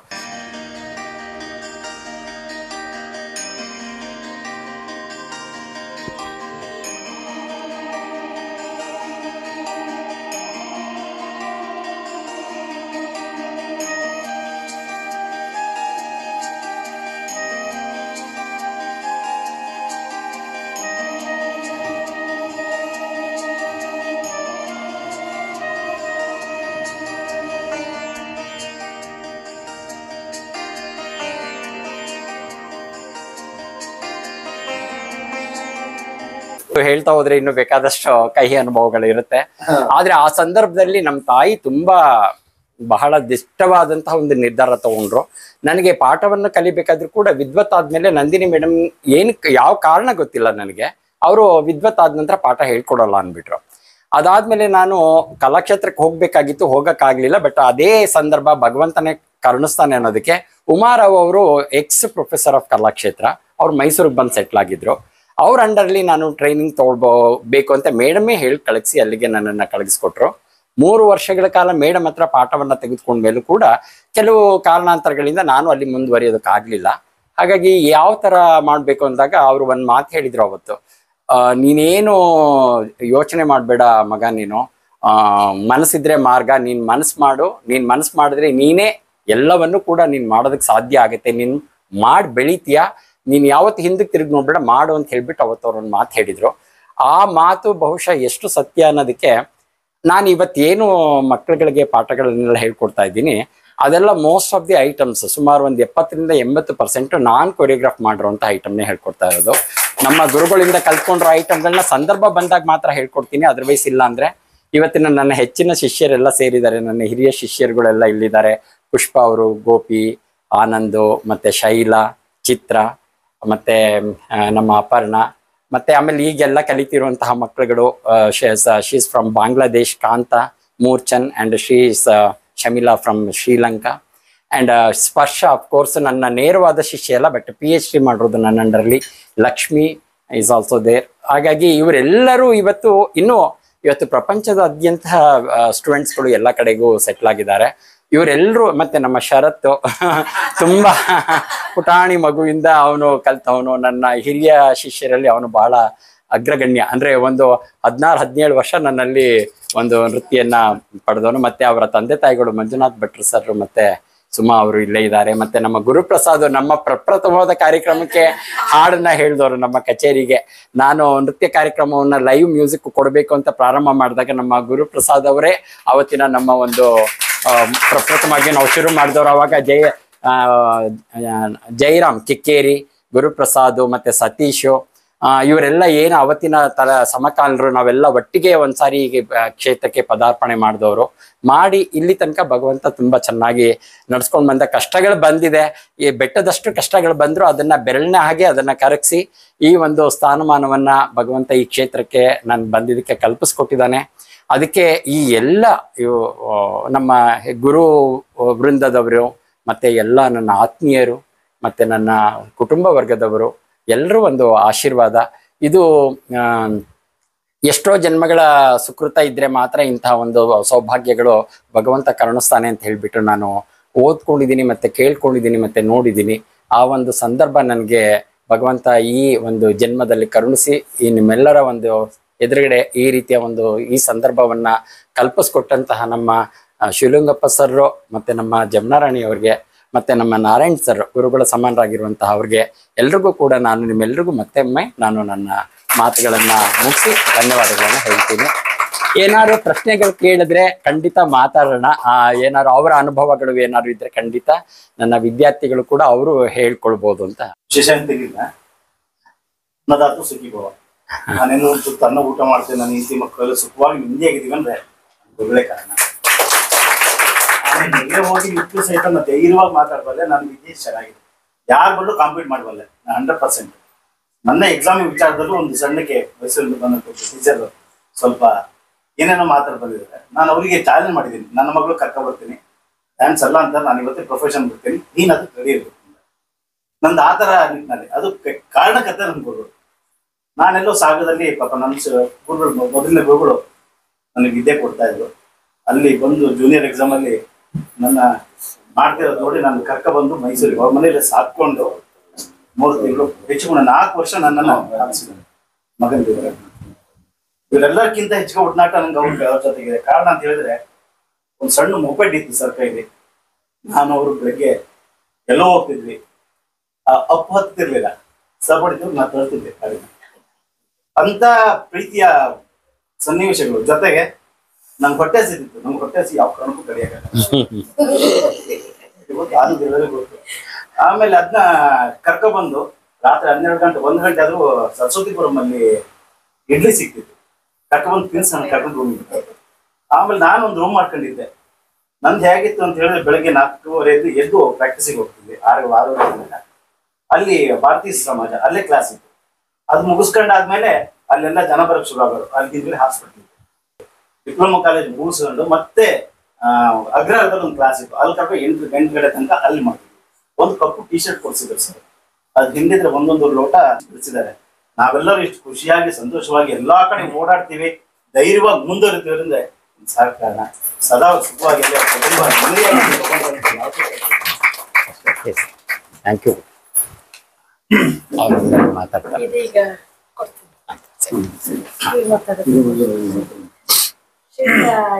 ಬಂದಿದ್ದಾರೆ, ಅವರು ಸಭೆಯನ್ನು ಉದ್ದೇಶಿಸಿ ಮಾತಾಡಬೇಕು ಅಂತ ಹೇಳಿ ಕೇಳಿ. ಸಂವಾದ ಅಂತ ಹೇಳಿದಿರಿ. ನಂದೊಂದು ಪ್ರಶ್ನೆ ಇದೆ ಹೇಳಿ ಸರ್. ಗುರುಗಳಾಗಿದ್ದವರು, ಗುರುಗಳ ಸಂಖ್ಯೆ ಬಹಳ ಕಡಿಮೆ ಇತ್ತು, ಕಲಿಯೋರು ಬಹಳಷ್ಟು ಕಡಿಮೆ ಇರೋರು. ಆದ್ರೆ ಇವತ್ತಿನ ಪ್ರಪಂಚದಲ್ಲಿ ಗುರುಗಳು ಹೆಚ್ಚಾಗಿದ್ದಾರೆ, ಕಲಿಯೋ ಮಕ್ಕಳು ಹೆಚ್ಚಾಗಿದ್ದಾರೆ. ಹೇಗೆ ಎರಡೂ ಒಂದು ಕಾಲವನ್ನ ನೀವು ತಾಳೆ ನೋಡ್ತೀರಿ ನಿಮ್ಮ ದೃಷ್ಟಿ? ತುಂಬಾ ಒಳ್ಳೆಯ ಪ್ರಶ್ನೆ ಸರ್ ಇದು. ಆಕ್ಚುಲಿ ಇದನ್ನ ನಾವು ತುಂಬಾ ಮಾತಾಡ್ತಾ ಇರ್ತೀವಿ ಈ ವಿಷಯದ ಬಗ್ಗೆ. ಅಂಟಿತಾಮಿ ಅವ್ರನ್ನ ನಾವು ನೋಡಿಲ್ಲ, ಆದ್ರೆ ಅವ್ರಾದ ನಂತರ ಬಂದಂತ ವೆಂಕಟಲಕ್ಷ್ಮ ಅವ್ರು ಬಿಟ್ರೆ ಆಗ ಮೈಸೂರಿಗೆ ಬಹುಶಃ ಒಂದು ಮೆಡ್ರಾಸ್ ಸಂಪ್ರದಾಯದ ಒಂದು ಪಾಠಾಂತರವನ್ನ ತಂದ್ಕೊಟ್ಟವ್ರು ಅಂದ್ರೆ ನಮ್ಮ ನಂದಿನಿ ಮೇಡಮ್ ಅವರು. ಅವ್ರ ಜೊತೆಗೆ ಸಮಕಾಲೀನರಾಗಿ ಬಂದವರು ಅಂತ ಹೇಳಿದ್ರೆ ನಮ್ಮ ವಸುಂಧರಾ ಮೇಡಮ್ ರವರು ಮತ್ತೆ ತುಳಸಿ ರಾಮಚಂದ್ರರವರು ಮತ್ತೆ ವಿಷ್ಣುದಾಸ ಸರ್. ಆಮೇಲೆ ಇವರು ರಾಜಗೋಪಾಲ್ ಸರ್ ಮತ್ತೆ ಅವರ ಸಮಕಾಲೀನರಾಗಿದ್ದಂತ ಕೃಷ್ಣವೇಣಿ ಮೇಡಮ್, ಈ ತರ ಕೆಲವ್ರು ಮಾತ್ರ ಇದ್ರು. ಅವ್ರ ಗುರುಗಳು ಹೌದು. ಮುರಳೀಧರ್ ರಾಯರ್ ಸರ್ ಅವರು ಇದ್ರು. ಹೌದು. ಇವರ ಒಂದು ಇದರಲ್ಲಿ ಅವಾಗ ಕಲಿಯೋರ್ ಸಂಖ್ಯೆ ಏನಂತ ಹೇಳಿದ್ರೆ ಕೆಲವರು ಮಾತ್ರ ಈ ನೃತ್ಯವನ್ನ ಆರಿಸ್ಕೊಂಡು ಬರ್ತಾ ಇದ್ರು. ಆವಾಗ ಅವ್ರು ಕಲಿಯೋರ್ಗೆ ಹೇಗಿರ್ತಿತ್ತು ಅಂದ್ರೆ ಬರೋರ್ ಸಂಖ್ಯೆ ಕಡಿಮೆ ಇತ್ತು, ಮತ್ತೆ ಕಲಿಬೇಕು ಅಂತ ಅನ್ಕೊಂಡ್ ಬರ್ತಿದ್ದವ್ರು ಏನಾರು ಒಂದು ಸಾಧಿಸ್ಬಿಟ್ಟು ಈ ಕ್ಷೇತ್ರದಲ್ಲಿ ಮುಂದುವರಿಬೇಕು ಅನ್ಕೊಂಡ್ ಬರೋರ್ ಸಂಖ್ಯೆ ಜಾಸ್ತಿ ಇತ್ತು. ಅದು ತದನಂತರ ಆಮೇಲೆ ಏನಾಯ್ತು ಅಂತ ಹೇಳಿದ್ರೆ ಗುರುಗಳು ಹತ್ರ ಪಾಠ ಕಲಿತಿದ್ದು ಗುರುಗಳಿಗೆ ಗೊತ್ತಿಲ್ದಿರೋ ಹಾಗೇನೆ ಪಾಠಾಂತರಗಳನ್ನೆಲ್ಲ ಹೇಳ್ಕೊಡುವಂತಹ ಗುರುಗಳ ಸಂಖ್ಯೆ ಜಾಸ್ತಿ ಆಗ್ತಾ ಹೋಯ್ತು. ಅಂದ್ರೆ ಗುರುಗಳಿಗೆ ಗೊತ್ತೇ ಇರೋದಿಲ್ಲ, ಅವ್ರ ಸ್ಟೂಡೆಂಟ್ಸ್ ಅವ್ರ ಹತ್ರ ಕಲ್ತಿರೋರು ಮುಂದೆ ಅವ್ರು ಪಾಠ ಮಾಡ್ತಿದಾರ, ಏನ್ ಮಾಡ್ತಾ ಇದಾರೆ ಅನ್ನೋದ್ರ ಬಗ್ಗೆ ಅವ್ರಿಗೆ ಅರಿವೇ ಇರೋದಿಲ್ಲ. ಅದಾದ್ಮೇಲೆ ಕಲಿಯೋರು ಕೂಡ ಏನ್ ಮಾಡಿದ್ರು ಅಂತ ಹೇಳಿದ್ರೆ, ಈಗ ನಾನ್ ಕಲಿಬೇಕು ಅಂತ ಹೇಳಿದ್ರೆ, ಈಗ ಪುಷ್ಪ ಅವರು ಗೋಪಿ ಅವರೆಲ್ಲ ಶಿವಮೊಗ್ಗ ಸಾಗರದಿಂದ ಬರ್ತಾ ಇದ್ರು ಕಲಿಬೇಕು ಅಂತ ಹೇಳ್ಬಿಟ್ಟು. ಈಗ ಹೇಗೆ ಪೇರೆಂಟ್ಸ್ ಥಿಂಕಿಂಗ್ ಇದೆ ಅಂದ್ರೆ, ನಾನು ನೆಕ್ಸ್ಟ್ ಡೋರ್ ಅಲ್ಲಿ ಇರ್ಬೇಕು ಟೀಚರ್, ನನ್ನ ಮಗು ಅಲ್ಲಿಗೆ ಅವ್ರ ಕ್ವಾಲಿಟಿ ಇದೆಯಾ ಟೀಚರ್ಗೆ, ಅವ್ರ ನಿಜವಾದ ಗುರುಗಳ. ಇವಾಗ ಸ್ಕೂಲ್ಗೆ ಸೇರಿಸ್ಬೇಕಾದ್ರೆ 10 ಸ್ಕೂಲನ್ನ ಹುಡುಕ್ತಾರೆ. 10 ಸ್ಕೂಲಲ್ಲಿ ಯಾವ ಸ್ಕೂಲ್ ಬೆಸ್ಟ್ ಸ್ಕೂಲು, ಅಲ್ಲಿ ಟೀಚಿಂಗ್ ಫ್ಯಾಕಲ್ಟಿ ಹೇಗಿದೆ ಅದೆಲ್ಲ ನೋಡ್ತಾರೆ. ಆದ್ರೆ ಈಗ ಇಲ್ಲಿ ನೃತ್ಯ ಅಂತ ಬಂದಾಗ ಏನಾಗುತ್ತೆ ಅಂದ್ರೆ ಅವ್ರಿಗೆ ಅದು ಬೇಕಾಗಿರಲ್ಲ. ಯಾಕಂದ್ರೆ ಅದ್ರ ಬಗ್ಗೆ ಅವ್ರಿಗೆ ಸರಿಯಾದ ತಿಳುವಳಿಕೆ ಇಲ್ದಿರೋದು ಒಂದು ತುಂಬಾ ದೊಡ್ಡ ಡ್ರಾಬ್ಯಾಕ್ ಅಂತ ಅನ್ಕೊಳ್ತೀನಿ. ಆ ಕಾರಣದಿಂದ ಹಾಗಾಗಿ ಪಕ್ಕದಲ್ಲಿ ಯಾರು ಅವೈಲೇಬಲ್ ಇರ್ತಾರೋ ಅವ್ರ ಹತ್ರ ಕಲಿಬೇಕು ಅಂತ ಒಂದು. ಆಮೇಲೆ ಆ ಮಗು ಟ್ಯಾಲೆಂಟ್ ಇದೆಯಾ ಅದನ್ನ ಕಲ್ತು ಅದಕ್ಕೆ ಆ ಕ್ಷೇತ್ರದಲ್ಲಿ ಅದಕ್ಕೆ ಮುಂದುವರಿಸ್ಬೇಕಾ ಅಂತ ಪ್ರೋತ್ಸಾಹ ಕೊಡ್ಬೇಕಂದ್ರೆ ಅವ್ರಿಗೆ ಅದ್ ಬೇಕಾಗಿರಲ್ಲ. ಯಾಕಂದ್ರೆ ಆ ಮಗುಗೆ ಅದಕ್ಕೆ 98, 99, 100 ನಂಬರ್ ತೆಗಿಬೇಕು ಅನ್ನೋದು ಅವ್ರ ಮೊದಲ ಮಹದಾಸೆ. ಎರಡನೇದು ಇಂಜಿನಿಯರು, ಡಾಕ್ಟ್ರೇ ಓದ್ಬೇಕು, ಮತ್ತೆ ತುಂಬಾ ಸಂಪಾದನೆ ಮಾಡುವಂತಹ ವೃತ್ತಿ ಯಾವ್ದಿದೆ ಅದು ಬೇಕು. ಮಾನಸಿಕವಾಗಿ ನೆಮ್ಮದಿ ಇರುತ್ತಾ ಅಥವಾ ಅವರು ಏನು ಅವರ ಟ್ಯಾಲೆಂಟ್ ಏನಿದೆ ಅದಕ್ಕೆ ಪ್ರೋತ್ಸಾಹ ಕೊಡ್ಬೇಕು, ಅದನ್ನ ಯೋಚನೆ ಮಾಡುವಂತ ಪೇರೆಂಟ್ಸ್ ಬಹಳ ಕಡಿಮೆ ಇರೋದ್ರಿಂದ ಈ ರೀತಿಯ ಗುರುಗಳು ಮತ್ತೆ ಆ ರೀತಿಯ ಶಿಷ್ಯರು ಎರಡೂ ಸೇರ್ಕೊಂಡ್ಬಿಟ್ಟಿದ್ದಾರೆ. ನಮ್ಮಲ್ಲಿ ಇವಾಗ ಅಡ್ಮಿಷನ್ ಕೇಳ್ಕೊಂಡ್ ಬಂತು ಅಂದ್ರೆ ನಾವು ಫಸ್ಟ್ ಕೇಳೋದೇ ಹಾಗೆ, ಅವ್ರು ಏನಾದ್ರು ಪರೀಕ್ಷೆ ಕಟ್ಟಿಸ್ಬೇಕು, ಪ್ರೋಗ್ರಾಮ್ ಕೊಡ್ಬೇಕು ಅಂತ ಹೇಳಿದ್ರೆ ತಗೊಳ್ಳೋದೇ ಇಲ್ಲ ಒಂದನೇದು. ಎರಡನೇದು ಏನಾದ್ರು ಆ ಮಗು ರೆಗ್ಯುಲರ್ ಆಗಿ ಬರಲ್ಲ, ಪಾಠಕ್ಕೆ ಏನಾದ್ರು ಬರಲ್ಲ, ಕಾರಣಗಳು ಹೇಳ್ಬಿಟ್ಟು ಟೆಸ್ಟ್ ಇದೆ ಅದು ಇದು ಅಂತ ಹೇಳಿದ್ರೆ ಬರಬೇಡ, ಅಲ್ಲಿಗೆ ಕಟ್ಟು ಹೋಗು ನೀನು, ಮತ್ತೆ ಇನ್ನು ಪಾಠಕ್ಕೆ ಪೇರೆಂಟ್ಸ್ಗೆ ಹೇಳ್ಬಿಡ್ತೀವಿ ನಿಮ್ಮ ಮಕ್ಕಳನ್ನ ಕಳಗಿಸ್ತೇಬೇಡಿ ಅಂತ. ಆದ್ರೆ ಅವ್ರಿಗೆ ಆ ತರ ನಾವು ಹೇಳುವಂತ ಟೀಚರ್ಗಳೇ ಬೇಕು. ಕೆಲವು ಗುರುಗಳಿಗೆ ಏನಂದ್ರೆ ಯಾರು ಕಳಗಿಸ್ಬಿಡ್ತಾರೋ ಸದ್ಯ ಸಾಕು, ಅವ್ರನ್ನೆಲ್ಲ ನಾವು ಎಳ್ಕೊಂಬೇಡ ಅನ್ಬಿಟ್ಟು ಇವ್ರೇನ್ ಹೇಳ್ತಾರೆ ಅಂದ್ರೆ, ಕೆಲವು ಟೀಚರ್ಗಳು ವಿದ್ವತ್ತು ಜೂನಿಯರ್ ಸೀನಿಯರ್ ಪರೀಕ್ಷೆಗಳನ್ನೆಲ್ಲ ಮತ್ತೆ ಮಾಸ್ಟರ್ ಡಿಗ್ರಿ ನಾನು ಇವಾಗ ಲಲಿತ ಕಲಾ ಕಾಲೇಜಲ್ಲೇ ಇವಾಗ ನೃತ್ಯ ವಿಭಾಗದಲ್ಲಿ ಕೆಲಸ ಮಾಡ್ತಿರೋನಾಗಿ ನನ್ನ ಅನುಭವದಲ್ಲೇ ಇವಾಗ ಹೇಗಿದೆ ಅಂದ್ರೆ, ನೀನ್ ಕಾಲೇಜಿಗೆ ಬರಬೇಡ, ಹೇಳ್ಬೇಕಾರೆ ಸೇರಿಸ್ಕೊಳ್ಬೇಕಾರೆ ಹೇಳ್ತಾರೆ ನೀನ್ ಕಾಲೇಜಿಗೆ ಬರಬೇಡ, ತಿಂಗಳಲ್ಲೋ 2 ತಿಂಗಳಲ್ಲೋ ಒಂದ್ಸಾರಿ ಬಾ, ನಿನ್ಗೆ ಅಟೆಂಡೆನ್ಸ್ ಕೊಡ್ತೀವಿ, ಮತ್ತೆ ನಿನ್ಗೆ ಏನ್ ಬರುತ್ತೆ ಬಿಡುತ್ತೆ ಏನೋ ಮಾಡು, ನಿನ್ಗೆ ಸರ್ಟಿಫಿಕೇಟ್ ಕೊಡ್ತೀವಿ, ತಗೊಂಡೋಗು ಅಂತ ಹೇಳ್ತಾರೆ. ಗುರುಗಳು ಇನ್ನು 2 ಲಕ್ಷ ಕೊಡ್ತೀಯಾ ನಿನ್ಗೆ ವಿದ್ವತ್ತು, 1 ಲಕ್ಷ ಕೊಡ್ತೀಯಾ 3 ತಿಂಗಳಲ್ಲಿ ಸೀನಿಯರ್, 1 ಲಕ್ಷ ಕೊಡ್ತೀಯಾ 2 ತಿಂಗಳಲ್ಲಿ ಜೂನಿಯರ್. ಈ ರೀತಿ ಆಗ್ಬಿಟ್ಟು ಇವಾಗ ವ್ಯಾಪಾರದ ದೃಷ್ಟಿಯಲ್ಲಿ ಈ ಕಲೆಗಳನ್ನ ಇಳಿಯೋದಕ್ಕೆ ಕಾರಣ ಅಂದ್ರೆ ಅಜ್ಞಾನದ ಗುರುಗಳು. ಅಂದ್ರೆ ಗುರುಗಳಿಗೆ ದ್ರೋಹ ಬಗೆದು ಗುರುಗಳಿಗೆ ಗೊತ್ತಿರೋ ಹಾಗೆ ಪಾಠ ಹೇಳ್ಕೊಡ್ತಿರುವಂತಹ ಅದು ಏನಾಗಿದೆ ಅಂದ್ರೆ ಸುಲಭವಾದ ಮಾರ್ಗ ಇದು, ಹಣ ಸಂಪಾದನೆ ಮಾಡೋದಕ್ಕೆ ಚೆನ್ನಾಗಿದೆ ಇದು, ಹೇಗೋ ಮಾಡ್ಬಿಡ್ಬೇಕು, ಆ ತರ ಅಪಾರ್ಚುನಿಸ್ಟ್ ತುಂಬಾ ಜನ ಇದ್ದಾರೆ. ಅದನ್ನ ಉತ್ತೇಜನ ಕೊಡುವಂತಹ ಪೇರೆಂಟ್ಸ್ ಮತ್ತೆ ಕಲಿಯುವಂತ ಮಕ್ಕಳು ಇವಾಗ 2 ವರ್ಷನೂ ಬರಲ್ಲ ಸರ್. ಎಷ್ಟೋ ಮಕ್ಕಳುಗಳು 2 ವರ್ಷನೂ ಕೂಡ ಬರೋದಿಲ್ಲ. ಆಮೇಲೆ ಬೇಸಿಕ್ಸ್ ಏನಾದ್ರು ನಾವು ಶುರು ಮಾಡಿ ಒಂದ್ ಸ್ವಲ್ಪ ಚೆನ್ನಾಗಿ ಹೇಳ್ಕೊಟ್ಟು ಬೇಸಿಕ್ ಕಲಿಸ್ಬೇಕು ಅಂದ್ರೆ ನೋ, ಅವ್ರಿಗೆ ಬೇಸಿಕ್ಸೇ ಬೇಡ, ಐಟಮ್ಸ್ ಹೇಳ್ಕೊಡ್ಲಿಲ್ಲ ಯೂಟ್ಯೂಬ್ ಕಲ್ತ್ಕೊಂಡ್ ಬರ್ತಾರೆ ನೋಡ್ಬಿಟ್ಟು. ನಾನು BA ನಲ್ಲಿ ನಾನು ಈಗ ಕಳೆದ 3 ವರ್ಷದಿಂದ ಅಡ್ಮಿಷನ್ ಕಮಿಟಿನಲ್ಲಿ ಕುಳಿತುಕೊಂಡು ಒಂದು ಹುಡುಗಿನ ಕೇಳಿದಾಗ, ನೀನು ಏನು ಕಲ್ತಿಲ್ಲ ಅಂದ್ಲು. ಎಲ್ಲಿಂದ ಕಲ್ತ್ಕೊಂಡ್ ಬಂದೇಮ್ಮ ಅಂದ್ರೆ ಯೂಟ್ಯೂಬ್ ನೋಡ್ಕೊಂಡು ಕಲ್ತ್ಕೊಂಡಿದ್ದೀನಿ ಅಂತ ಹೇಳಿದೆ. ಈಗ ನಾನು ಅಡ್ಮಿಷನ್ ಕೊಡಬಾರ್ದು ಅಂತ ಹೇಳಿದೆ ನಾನು, ಆದ್ರೆ ನನ್ನ ಮಾತು ಕೇಳಲ್ಲ. ಈಗ ಮಾಸ್ಟರ್ ಡಿಗ್ರಿಗೂ ಕೂಡ ನಮ್ಮಲ್ಲಿ ಒಂದು ಇದಿದೆ, ಸೀನಿಯರ್ ಆದ್ಮೇಲೆನೆ ಕೊಡ್ಬೇಕು ಅಂತಿದೆ, ಆದ್ರೆ ನಮ್ಮ ಮಾತನ್ನ ಕೇಳಲ್ಲ. ಅಲ್ಲೇನ್ ಮಾಡ್ತಾರೆ ಅಂತ ಹೇಳಿದ್ರೆ ನನ್ನನ್ನ ಓವರ್ಲುಕ್ ಮಾಡಿ ಬೇರೆ ಮುಖಾಂತರ ಹೋಗಿ, ಇಲ್ಲಾಂದ್ರೆ ನಾ ಏನಾರು ಮಾಡ್ತೀನಿ ಅಂದ್ರೆ ರಿಜಿಸ್ಟ್ರಾರ್ ಹತ್ರ ಕಳಿಸ್ಬಿಡ್ತಾರೆ.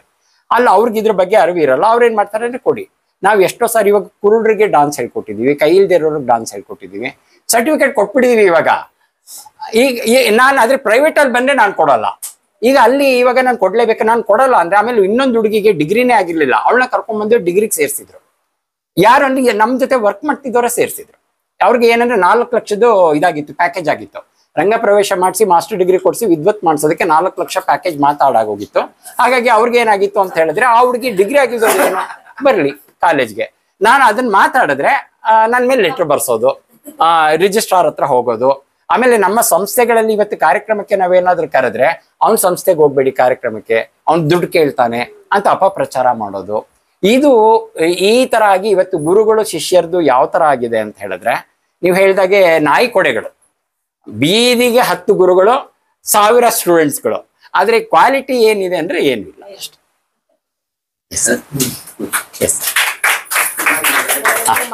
ಎಕ್ಸಾಮ್ ಯಾಕೆ ಬೇಡ ಅಂತೀರಾ?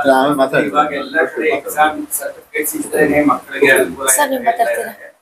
ನೀವ್ ಯಾಕೆ ಎಕ್ಸಾಮಿನೇಷನ್ ಬೇಡ ಅಂತ ಬೇಕಿಲ್ಲ.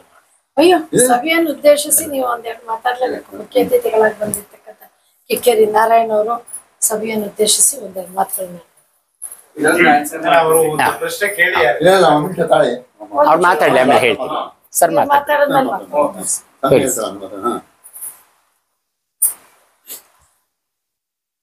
ಸಂವಾದದ ಮಧ್ಯದಲ್ಲಿ ಮಾತು ಅಷ್ಟು ಅವಶ್ಯಕತೆ ಇಲ್ಲ ಅಂತ ಅನಿಸ್ತದೆ. ಒಂದು ಮಾತನ್ನ ಹೇಳಲಿಕ್ಕೆ ನಾನು ಇಷ್ಟಪಡ್ತೀನಿ. ನಮ್ಮ ಶಿವಲಿಂಗಪ್ಪನವ್ರ ಬಗ್ಗೆ ನಾವು ಮೆಚ್ಚು ಕೊಡೋದು. ಯಾಕೆಂದ್ರೆ ಅವರ ಮನಸ್ಸು ದೊಡ್ಡದು. ಅವ್ರ ಈ ಕಾರ್ಯಕ್ಷೇತ್ರದಲ್ಲಿ ಚಿಕ್ಕದಲ್ಲಿ ಕಾರ್ಯಕ್ರಮ ಮಾಡ್ತಾ ಬಂದಿದ್ದಾರೆ. ಅವರ ಆಸಕ್ತಿ ಈ ವಯಸ್ಸಿನಲ್ಲಿರೋದು ಖಂಡಿತ ಮೆಚ್ಚಬೇಕು.